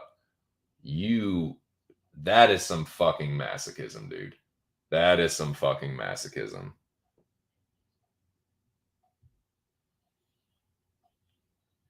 Nice. Oh, so this is some fucking YouTube guy. Oh, dude. Oh, Teller. That motherfucker. Yes. Oh, sorry. I I honestly forgot that guy existed. I want to be perfectly honest. Yeah, I had no idea. I was not bullshitting just a few minutes ago. I had no idea who, like Miles Teller, like fucking Top Gun Maverick. No, dude, that guy. Oh yeah, him. Oh yeah. Sure thing, sure fucking thing. Isn't he like a fucking like blue belt or something, or like? I saw the fucking yeah. Yeah, please. Please. Yeah. That is the that is the epitome. That is the epitome of cloud chasing. Oh, him? Yeah. Super duper cloud chasing. I would love to see that though. I would love to see Kevin Holland entertain that. That is, you want to talk about free entertainment? That is free. That's laughs. That's yucks. That's fucking. Where's the popcorn, man? Seriously, like, let me pull up a seat here, pull up a pre-roll, get a big thing of popcorn, and watch Kevin Holland eviscerate He's like a little guy too. Like what? What? What? This is crazy shit, man. That's fucking crazy shit. Yeah, dude. Yeah, him. He nice, dude. Nice.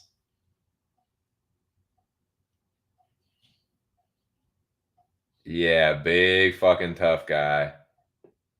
That's a 17-year-old kid. Isn't like the kid looks like he's his size or like a little bit bigger. Yeah, that's fucking clown shoes, dude. That's a fucking yeah, the MMA clout chaser, exactly. Lord have mercy. Is that what we've come to as a society? Fucking MMA fortune tellers. Some MMA fortune teller challenging Kevin Holland. You know what they should do is like, okay, you know what? You have to fight Tim Means first. Make fucking Teller fight Tim Means. It's like, okay, if you get past Tim Means, then we can do this little like competition. Because he knows he's not gonna do anything to Kevin Holland. He just wants to say, oh, and he's gonna like fucking cupcake his whole way through it and like, oh yeah, just cheese and dude, these were mine, bro. It's all yeah, Kevin, you're gonna get a picture done. It's such a great experience. Fucking corny ass shit, dude. That fucking cheesing the whole time, smiling as Holland. Oh, you got me. Corny ass bull, man, dude. Get the fuck out of here, man. That is some fucking. That is cheese dick shenanigans, dude.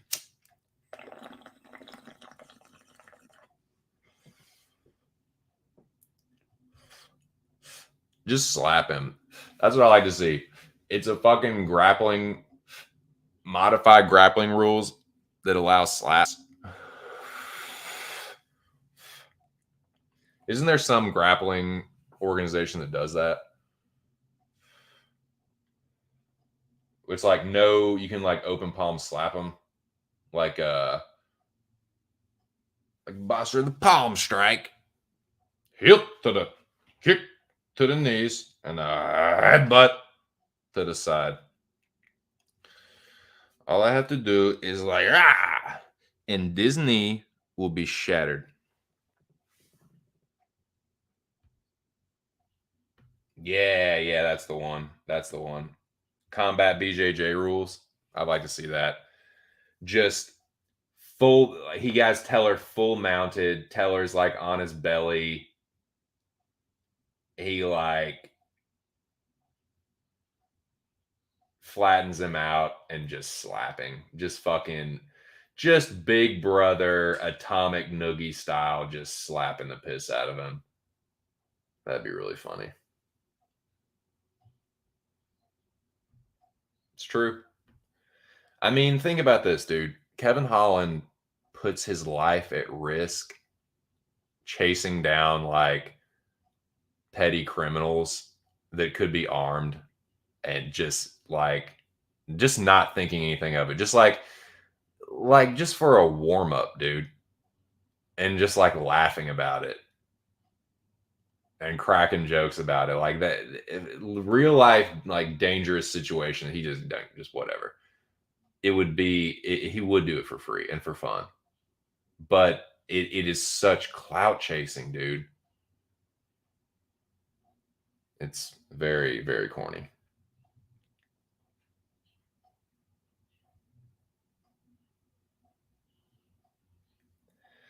That's what he does. So he takes two favorites, parlays them together for like plus 120 and puts like $100 on that or something. It's like consistently do he is such he is one of those guys that thinks he is so fucking cool and such a fucking ladies man, and he's such a fucking douchebag.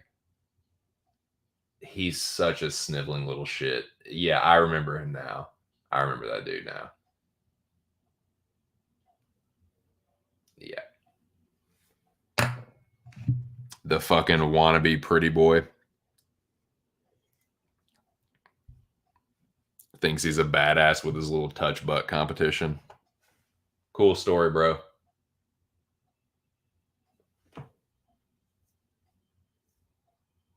Cool story, bro. Why don't you clout chase a fucking popular fighter?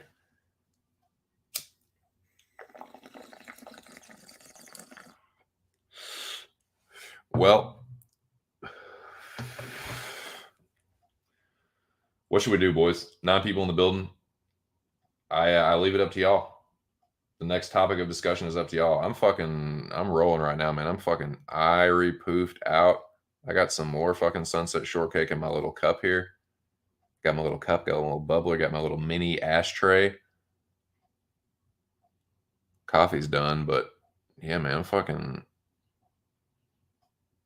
poofed out on this nugget.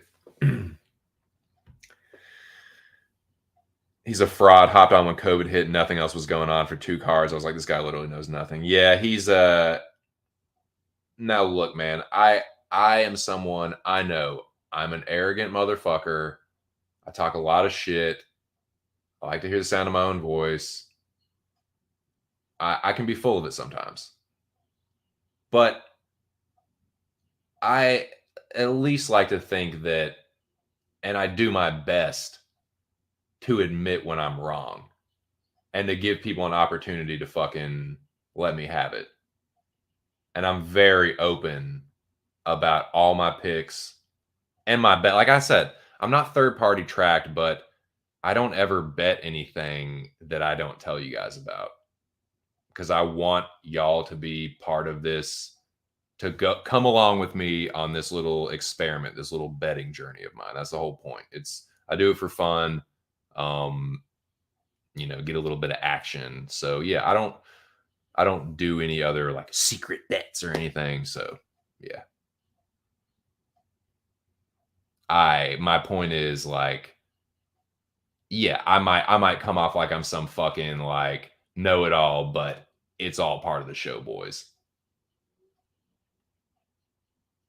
It's all part of the show. But that dude, Teller, nah, he's a total, like, I wouldn't honestly be surprised if he was like paying for views and subs, but he's a total fucking look at what a good fucking, like, I'm just this like slick fucking gambler, and dude, I'm so accurate, and literally the fortune teller. Generic like douchebag name, but yeah, anyway, fuck him. He's a fucking Darsh. Oh my god. Pube head, dude, I'm gonna be honest with you. You have been fucking cracking me up this week, man. Like, whether it's intentional or not, like, round of applause, man, because you have been just fucking, yeah, cracking me up, dog. Fucking Phillies. How about them Phillies, dude? How about them fucking Phillies? What did you think of the female Anderson Silva? Dude, how about Jasdavicius talking all that fucking boo-boo chatter at the fucking stare down? Yeah, that nod in the head and smile. Yeah, I'm gonna fuck you up. Yeah, sure thing. Sure you are. Only thing you're gonna do is fucking embarrass yourself. And embarrass yourself and embarrass me for fucking picking your sorry ass. Well, people humbled by Latinas.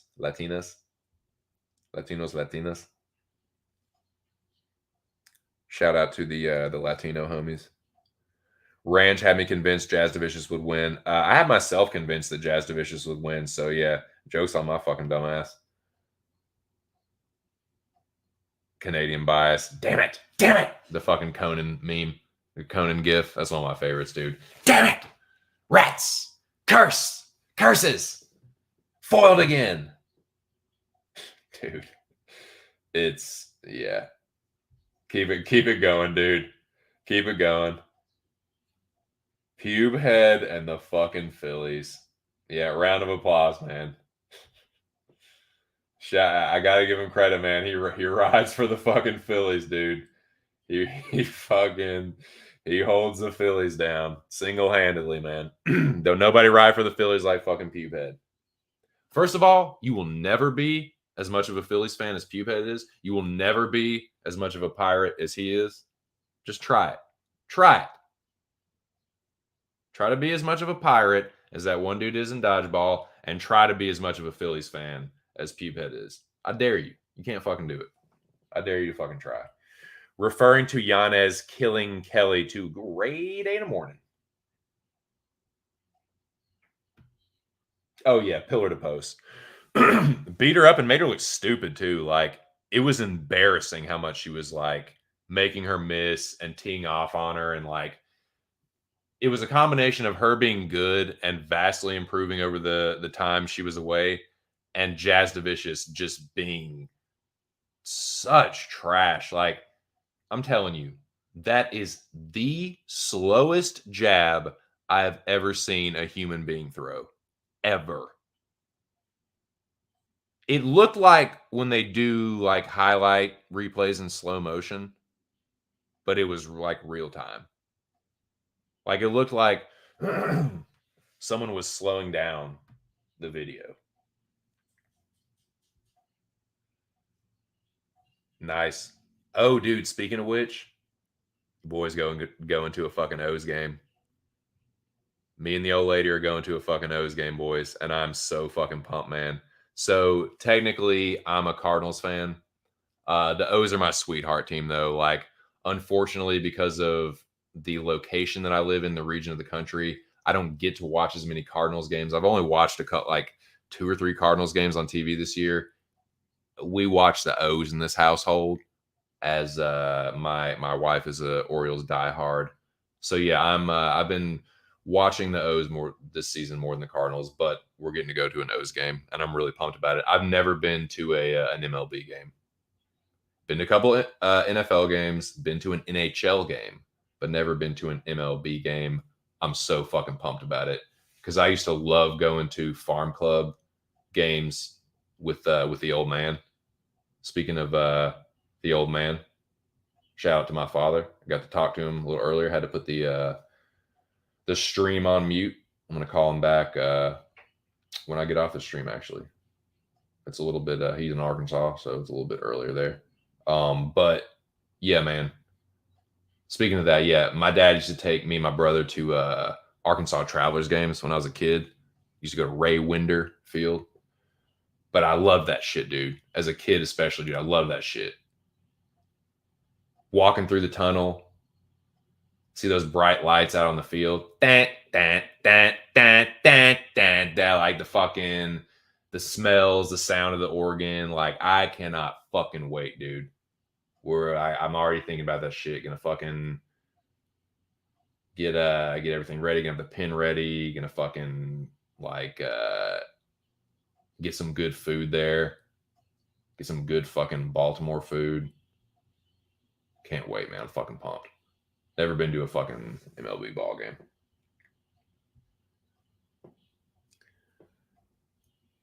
Three invisible ninjas. Redundant like my great day. Oh, dude, yeah. Ravens die. Oh, man. You know what I'm going to do? The next time we go, because her parents still live in the city, the next time we go to Baltimore, which will probably be for the game, honestly. I don't see us going over there to stay before then. I will take a video or a picture of her dad's man cave. Dude, I'm jealous of it. Like, of course, my shit would be all cowboy shit and Cardinal shit up in there for me. But, dude, his, like, my wife, her dad, and mom, dude, Ravens fucking diehards, legit from the inner city of Baltimore. But yeah, dude, my wife's been to a lot of Ravens games. Went to some playoffs games when they made the run with Flacco. Yeah, I've seen the pictures and shit. But yeah, she loves the Ravens. So Ravens are kind of like my sweetheart team. O's are my sweetheart team. But your boy's a Cardinals fan and a Cowboys fan, for the record. But I'm sure everyone knows that. Fuck yeah, dude. I'm pumped, man. I'm pumped for the experience. Knock a couple brews back. Of course, I'm going to have my glove. catch a foul ball. We're gonna have good seats too. I figured out where we're gonna be. I'll definitely take some pictures and shit for y'all. Put them in the Arkin Dome. Got to rep the Arkin Dome.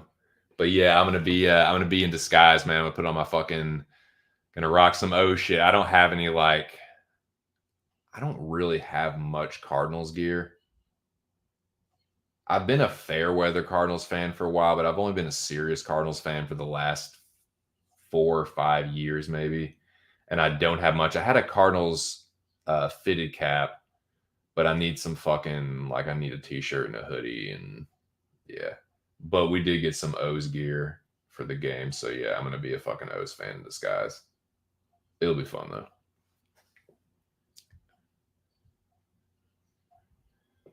Anyways, man. So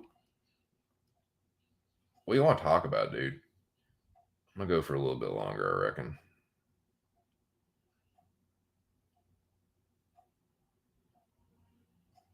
What do you want to talk about?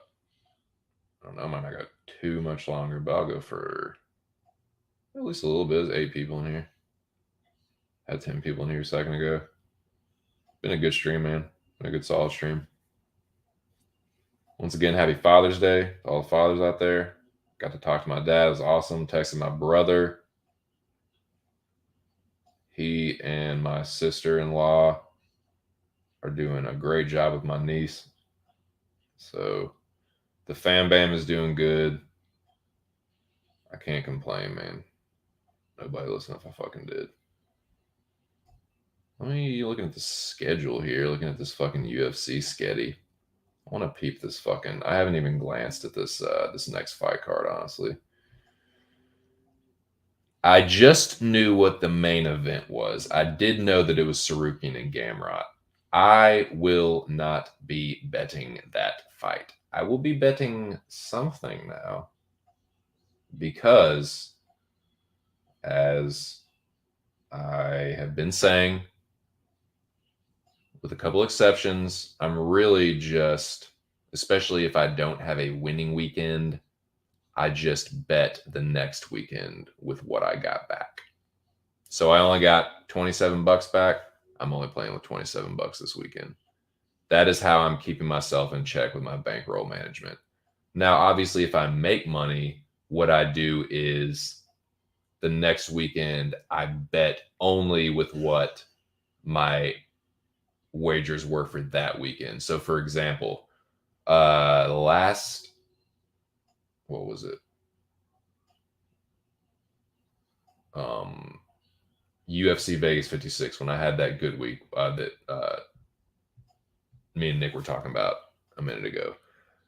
That week, I think I bet 50 bucks. And normally what I would go back to do the next week is bet 50 again. I bet 63 this week, only because I got sick the week after that and I wasn't able to go. I didn't bet that week at all. So with a week off, my dumb ass is like, oh, I'll just come back even stronger. Hell, even if I am betting a little more, I win again. Bullshit. You can fucking lose half your ass, you dumb fuck. So that's what happened. But that is my mantra. That's what I'm trying. That's what I've been trying to stick to, is like, only if you have a losing weekend, only play with what you made back. Luckily, I haven't lost everything. I haven't had one week where I fucking lost everything. Thank God. Didn't happen this week either. Kevin Blackman Holland, the superhero known as Blackman, saved half my ass. So, yeah, I'm going to spread $27 out through the card. See if I can turn something like 200, 300, something like that. We'll see.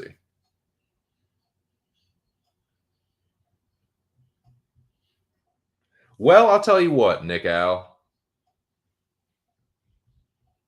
You old Aussie bud, you. I'll tell you what. Since you're half a world away, I'll at least talk about some of these fights. I can maybe give you some slight leans. We'll see. God damn, the Sunset Shortcake has some fucking cottonmouth inducing properties. Okay. One, I got a free pick for you. This is a hot take. You guys aren't ready for this.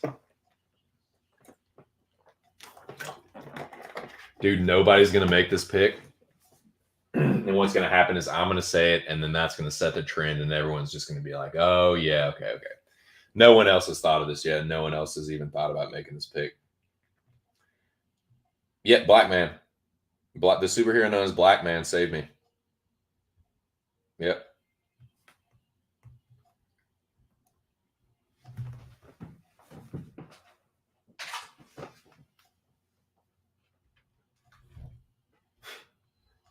I love Kevin Holland, man. He doesn't have to be your favorite fighter, but if you hate Kevin Holland, you don't like Kevin Holland, like there's something wrong with you, man. He talks shit, yet is somehow still very respectful, and he's just a likable dude. He's a fucking likable guy, and he's fucking funny, man. He has a good sense of humor. He's undeniably like a chucklehead, and I respond well to that. Definitely respect a good sense of humor. It definitely gets me through life. Being able to laugh about shit, as angry as I get about certain stuff, I can laugh about dumb shit too, and how stupid I am sometimes. Like last weekend, for instance, like betting Joe Smith Jr. against Better BF and betting Julian Marquez against RoboCop. An idiot. Wow. Yeah.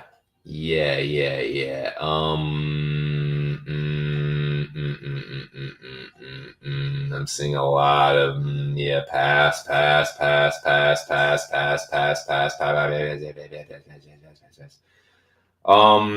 can see a confidence parlay of some sort, but like Maynes Umar, not touching it. I can tell you some fights that I'm passing on. Let's do that. I'll tell you that. I'll humor you, Nick. I'll tell you some fights that I'm fucking passing on. I'm passing on the main event. I'm passing on Maynes Umar. Passing on Olberg Tafan.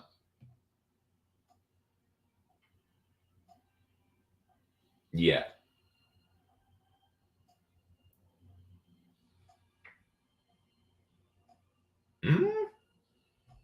Let me see something real quick. Look at these odds.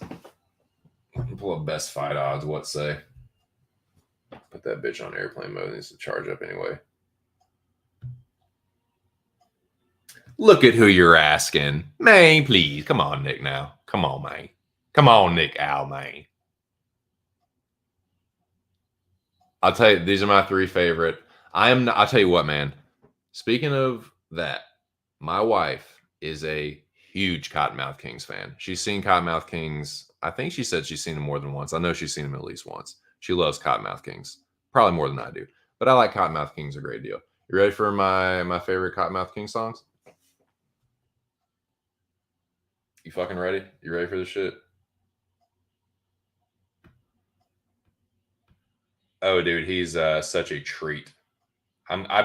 I feel fortunate to have lived in the same time as Kevin Holland, because he is a character after my own heart. I'll tell you that. Dude's a lot of fun to watch. A lot of fun to root for. It was fun, dude. I got to bet, dude. I can say that before I died, I got to bet on Kevin Holland and cash it. Kevin Holland at plus money. How did I not hammer that more? Shout out to Liam Picks Fights. I know Liam made a nice chunk of change on Black Man. So shout out to Liam. Shout out to Kevin Holland. Thank you for I would have lost everything if it wasn't for you. Thank you. So yeah. Favorite top 3 favorite Cotton Mouth Kings songs. In no order.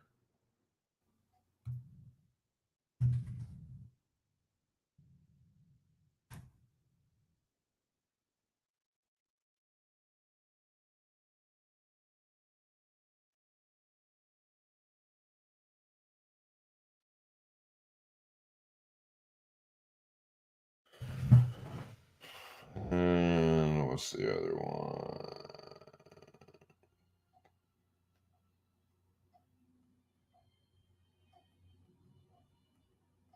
I have two in particular that I really like that I go to.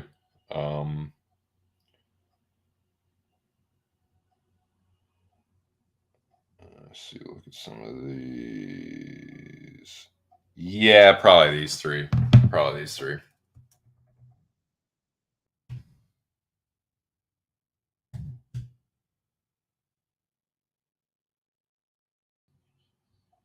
Man, are you fucking kidding me, dude?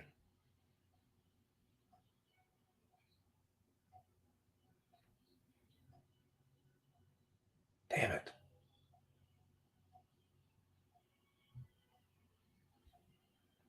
I hate that it does that shit. All right. Make it again.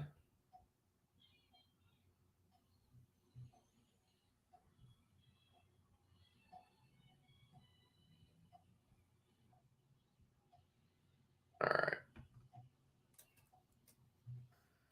Top 3 favorite.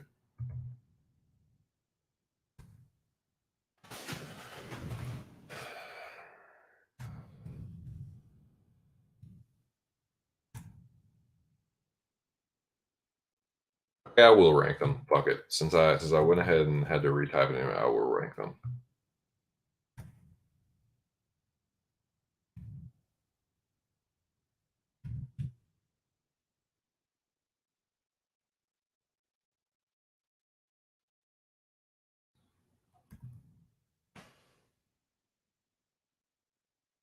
Number 3, Bong Token Alcoholics.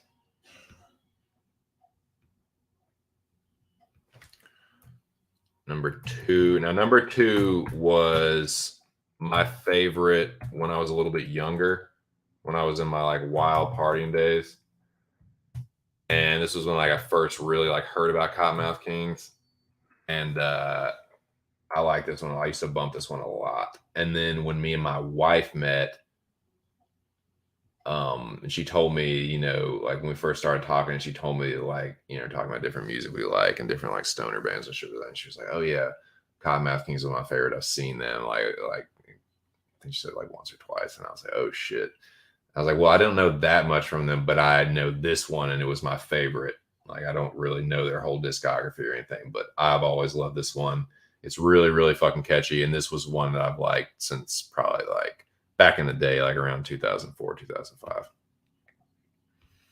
Say goodbye to a tangerine sky. Say hello to tomorrow. When you say goodbye to a tangerine sky, you lose your pain, lose your fear, lose your sorrow. Bam, bam, bam, bam, bam, bam, bam, bam, bam. Yeah, it's my jam. Live my life from day to night with no hesitation. Make the best of every situation that I find myself placed in.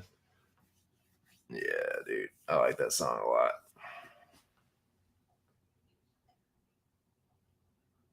I mean, this is basically it. You're basically getting it right now. I don't like she could definitely do more of one than me, but that's my second. You're just getting a special you're getting a special edition right here, right now. And number 1, this is my favorite. Now, this one is one that, like I said, when the wife and I first started talking, we did a lot of so dude, when we first met, dude, she was and I was, yes, I was working at the time. I was a supervisor at this landscape company, the smaller one, the one where I had a little bit more freedom because I basically do whatever the fuck I wanted. Um, yeah, I would basically like work during the week, and then on the weekend, like every other weekend, I would come up and see her, right? So during that time, dude, she was living in a nice fucking apartment, dude, like legit luxury apartment. Um, so I would come up there every other weekend, and we would we would hotbox the bathroom, which is like this super fucking swanky bathroom, like fucking nice ass like track lighting in the shower and fucking like, dude, we would hotbox the fuck out of there. And we would just sit in there and like take turns like on Alexa, like just basically discovering like, you know, each other's musical tastes, and found that we had a lot of like similar musical tastes or whatever. So we're just going back and forth. But this song here is one that like I discovered like that basically. Like we're fucking, you know, she put this one on and I was like, dude, I never heard this before, but this has become my favorite song. This is my favorite Cottonmouth King song. It's on my phone. I had to download and put it on my phone when I discovered it, but it's my favorite, man. It's very, very appropriate for my fucking lifestyle. I think it's got a fucking awesome beat to it, and it's my fucking jam.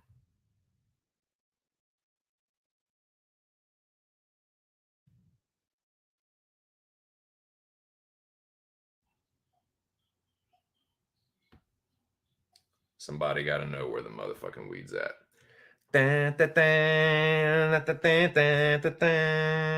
Dude, this song goes so fucking hard. The beat for the song is so fucking awesome.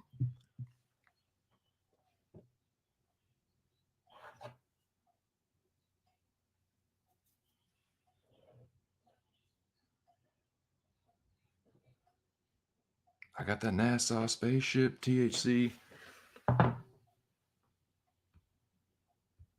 got that Kryptos. I got that fire green. I got that NASA spaceship THC.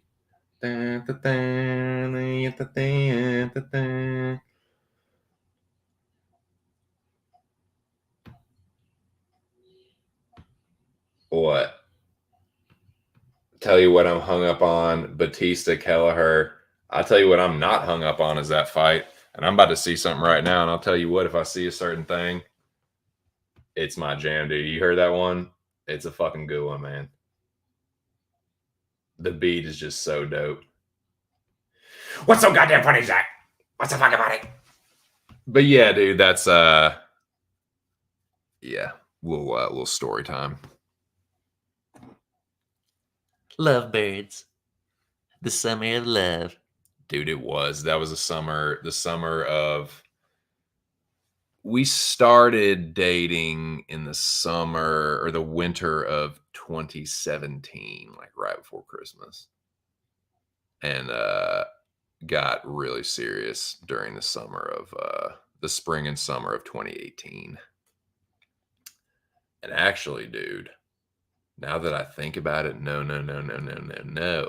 I was not working at that job yet. I started working at that job in like February of 2018. When I first met my wife, your boy may or may not have been, you know,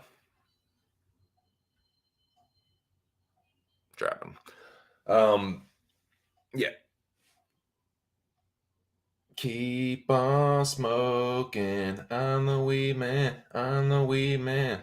You know what I'm saying? Yeah, allegedly. So yeah, that's what I was doing when she fucking first met me. That was like our first connection, because she was really worried about that. And she was like, her ex or whatever didn't fucking, she had to like keep it a secret or whatever. And my ex fiance did not care for it. I think I've told that story before, how she fucking smashed my bubbler right in front of my face, and it was like when Willem Dafoe like drops to his knees in Platoon, just like, no. But anyway, yeah. So when we first started talking, like before we actually like met each other, even, it was one of those like kind of dancing around it on eggshells. And she's like, um, she was like, I forget exactly how it got broached, but she was like, we started talking about weed, and she was like, yeah, do you smoke? You smoke? Like, yeah, like actually, I can sell weed. She was like, really? I was like, oh, she's like, oh, thank God. She was like the biggest fucking like sigh of relief. But yeah, man, that's funny, dude. I totally forgot about that. Yeah, that was. Yeah, I may or may not have had a fucking been a fucking. I may or may not have been fucking Saul from Pineapple Express. I'll just put it like that. I was definitely. In matter of fact, I was definitely fucking Saul from Pineapple Express during that point in time. But anyways, man, that's story time. Cottonmouth Kings, yeah. Where's the weed at? My favorite song. Yep. Yep. Yeah. Small time, very small time. Very, very, very, very, very. But yeah, I was kind of a Saul. It was fun, dude. It was fun. It was stressful a little bit.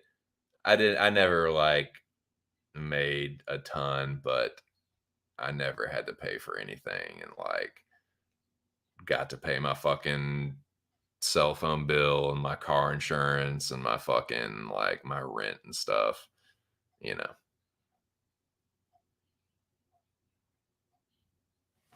Allegedly. Hypothetically. May or may not have done that. But yeah. Yeah. Story time. Just stories. Just anecdotes. Just fictional anecdotes.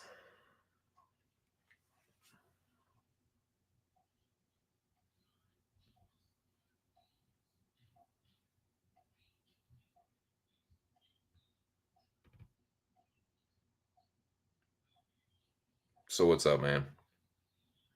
Oh yeah, I figured I was like, where was I at in the conversation?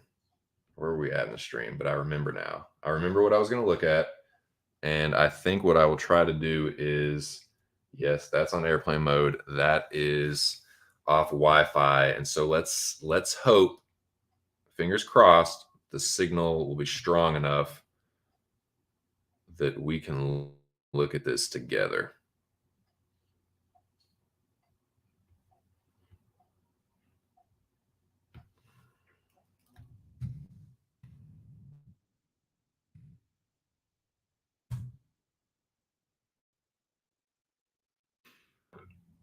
Belch.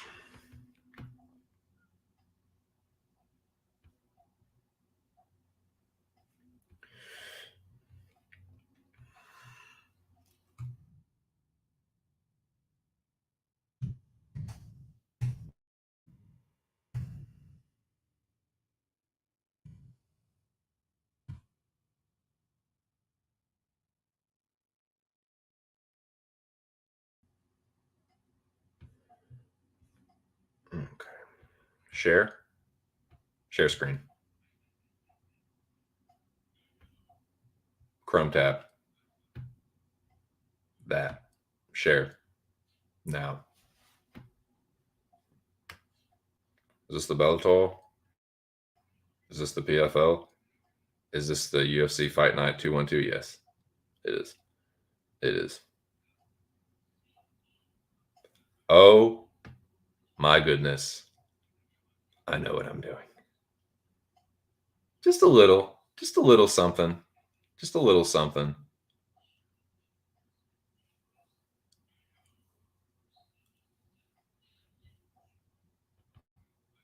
Mm, mm, mm, mm, mm, mm, mm, mm,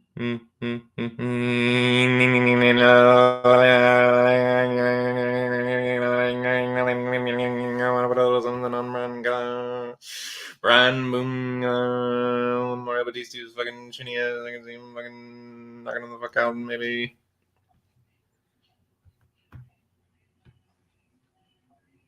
That's standing out to me.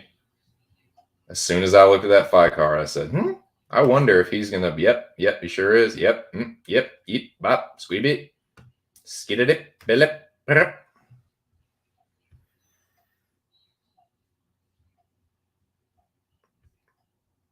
yeah, Umar minus 900. Fuck that. But what I bet you can get, though, is some props on that. If you like Umar, I bet you could if you wanted to. Yeah, let's look at that, man. Let me fucking peep these. This is just talking about betting. Mecca's a different beast. Yeah, man. Gamrot is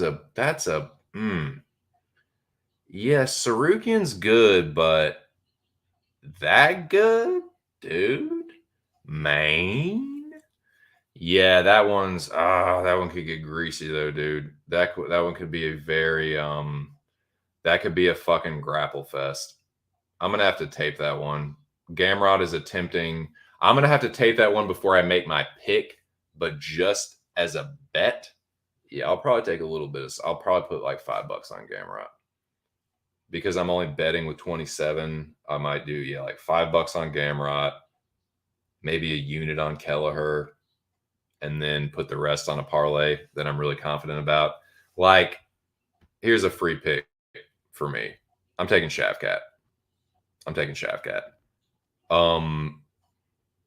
of these props. That's not really, even for me, that's not really parlayable.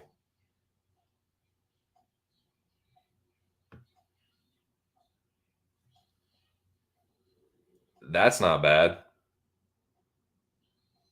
That's not bad.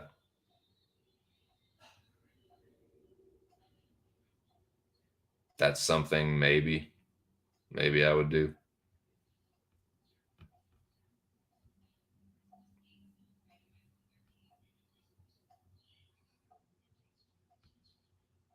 Nice. Nick likes Umar inside the distance. It's going to be a fun fight to tape. Yeah, for sure, man. For sure.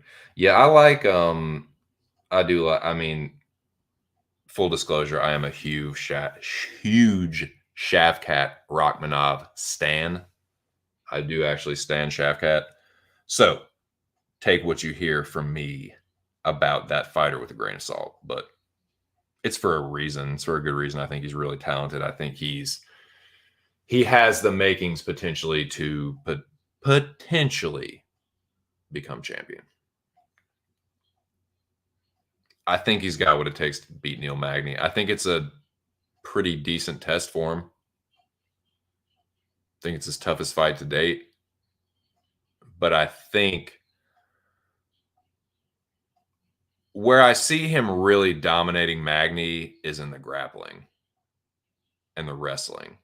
Like, it's not super duper incredibly hard to take Magny down.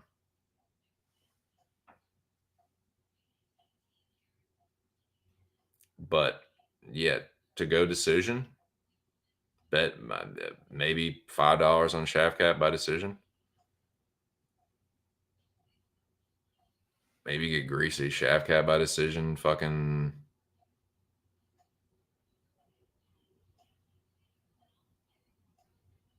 And what's the fuck? Gamrot?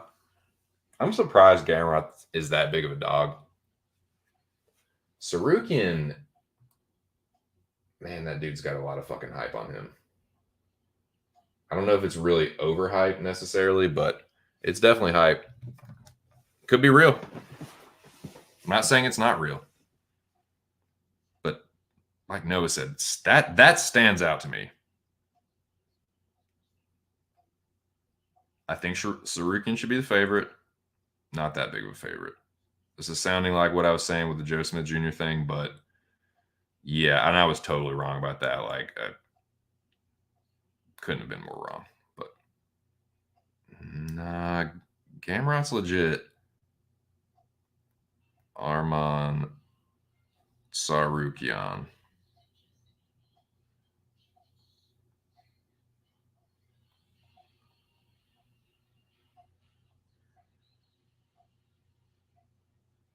Let me tell you something right now. Other than Islam Makhachev, Mateusz Gamrot is far and away the toughest fighter that he's fought. Arman Sarukian's a really good fighter, but I will probably have Gamrot as a dog. I'll put a little sum on that. I'll probably put at least $5 on it. That's crazy, man. That's kind of crazy. Like, well, he only lost to Islam. Yeah, he also got knocked out by some jobber. Like knocked out. Again, I don't want to start doing that where I look at the one bad loss. Obviously, he's a really good fighter.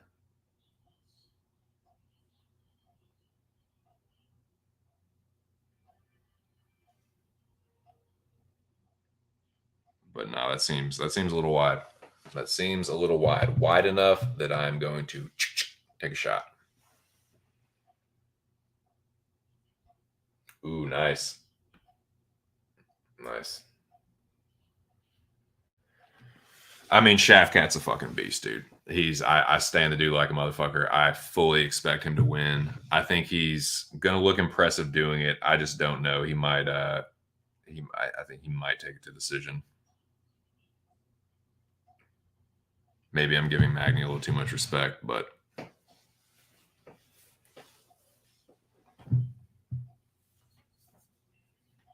yeah, Neil. Let's look at Neil Magny. Actually, I'm gonna look at some more lines.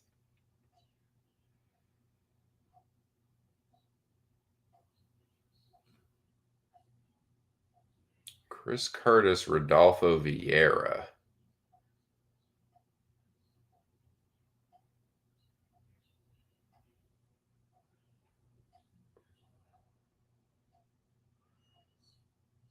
Yeah, they don't have Chris Curtis by knockout yet. It probably won't be great lines either.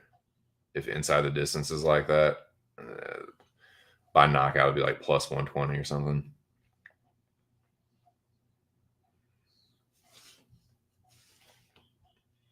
Man, some of these, I can maybe see Yagos winning as a dog. I can maybe see Shailan winning. Ali and Paiva. That's another live dog, it looks like. Maybe even Tyson Nam. Yeah, I'm going to have to do a lot of tape study on this one, man. I'm going to have to do a lot of tape study. It's going to be a busy week for me. Busy fucking week. And I'm not reaching on much. I'm not going to reach. I'm not betting much. So I won't lose. At the most, I'll lose $27. But yeah, man, I'm not reaching, man. If it doesn't stand out to me, it's not. I'm not. Not going to do it.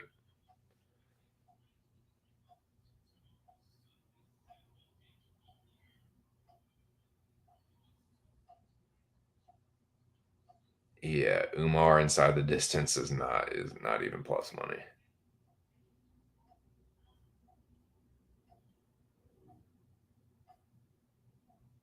That's basically Umar's basically unbettable.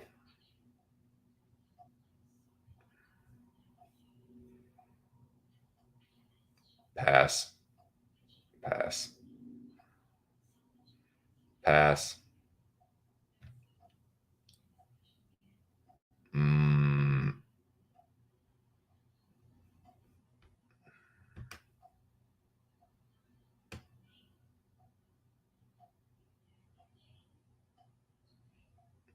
Yeah, I don't know, man. But yeah, Gamrot is a dog. I like that.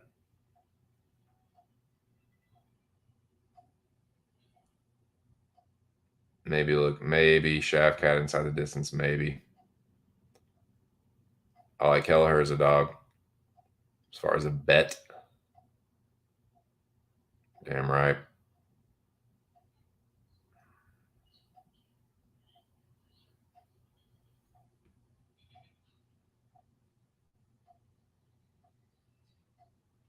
Because Gamrot to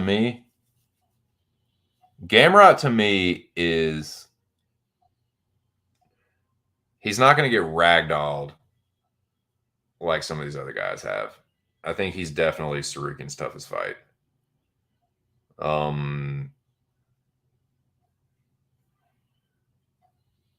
Magny's a step up, but I'm pretty sure Shafkat. I'm gonna do a little tape study. I've got to watch Magny's last couple, but Neil is.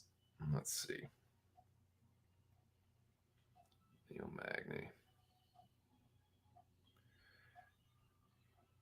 Yeah, Neil's not incredibly old, but he's starting to get a little up there. I've got to go back and watch that fight against Max Griffin. Yeah, he's going to a split with Max. Yeah, I don't know, man. I don't know. You getting ragdolled by Michael Chiesa. Dude, yeah, you might be onto something, Noah. I might look at Shafkat inside the distance or something. But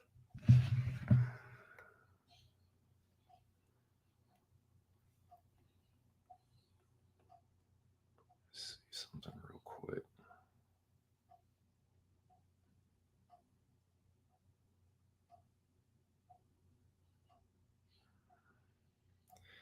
Yeah, Michael Chiesa's taking you down 4 times. Jeff Neal's taking you down. Li Jingliang is taking you down. Yeah, I'm thinking maybe Shavkat inside the distance.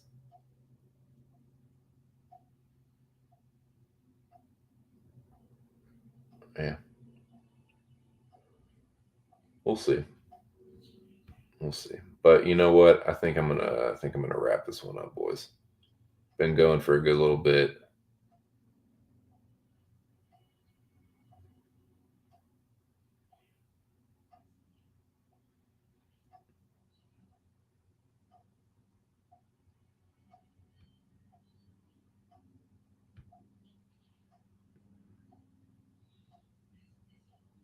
Gamrot did better versus Guram than Demir. I agree. Not gonna reach. Not gonna reach on this one.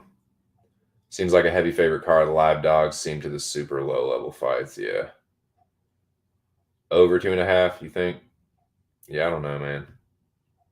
Vieira by sub. Maybe Curtis by KO too. He's due a lesson, yeah. Armin easy money. I don't know about easy money, man.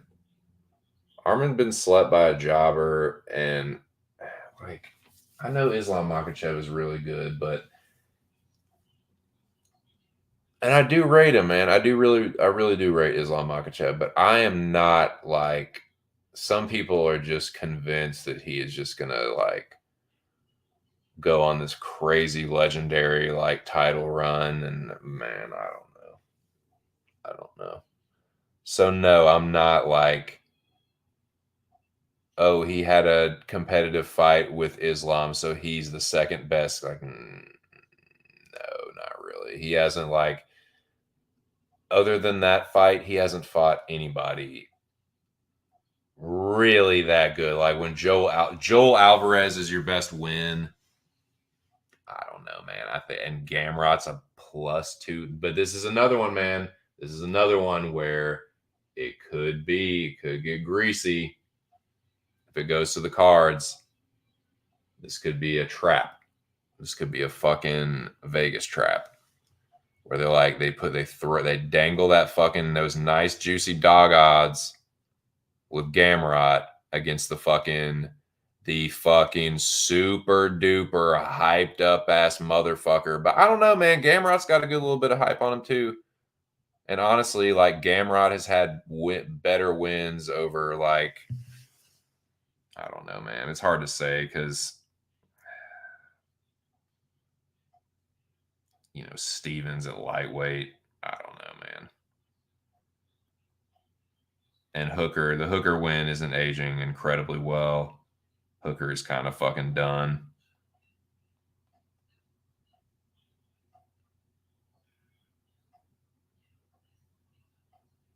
Oh, I'm sorry. I'm thinking of somebody else. I'm thinking of I got Gamrot confused with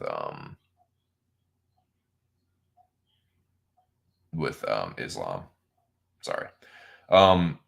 Yeah, I don't know, man. Like Stevens, that was a fucking awesome submission, but I mean, fuck, dude. that was like Stevens' fourth submission loss.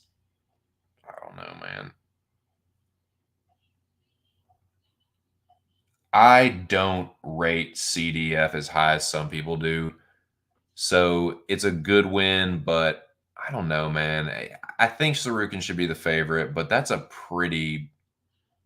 little bit of a wide line. Wide enough that I'm going to take a shot. Wide enough I'm going to take a shot. Yeah, I don't know, man. I'm not liking a whole lot. Later, dude. Appreciate you stopping through, man. Shout out to the boys at Post Sports Radio. Check them out. I'll be back there next weekend for the Fight Companion. So, yeah, I think I'm going to wrap it on that. It's been a good long one. I'm going to spend the rest of the evening with the missus. I think she's up from her slumber. So, yeah, man. Appreciate everyone that came through. It was a good stream. Had 10 people in here several times, so it's a great success. Yeah, man. Have a good rest of the week. Good luck with your tape study and your picks and your sniper shots. And I'll be back Friday for the weigh-ins. Going to the beach tomorrow. Should be a good time. Let me get the music ready, and I will get the fuck up out of here, man. Y'all the shit. I really do appreciate everyone coming through.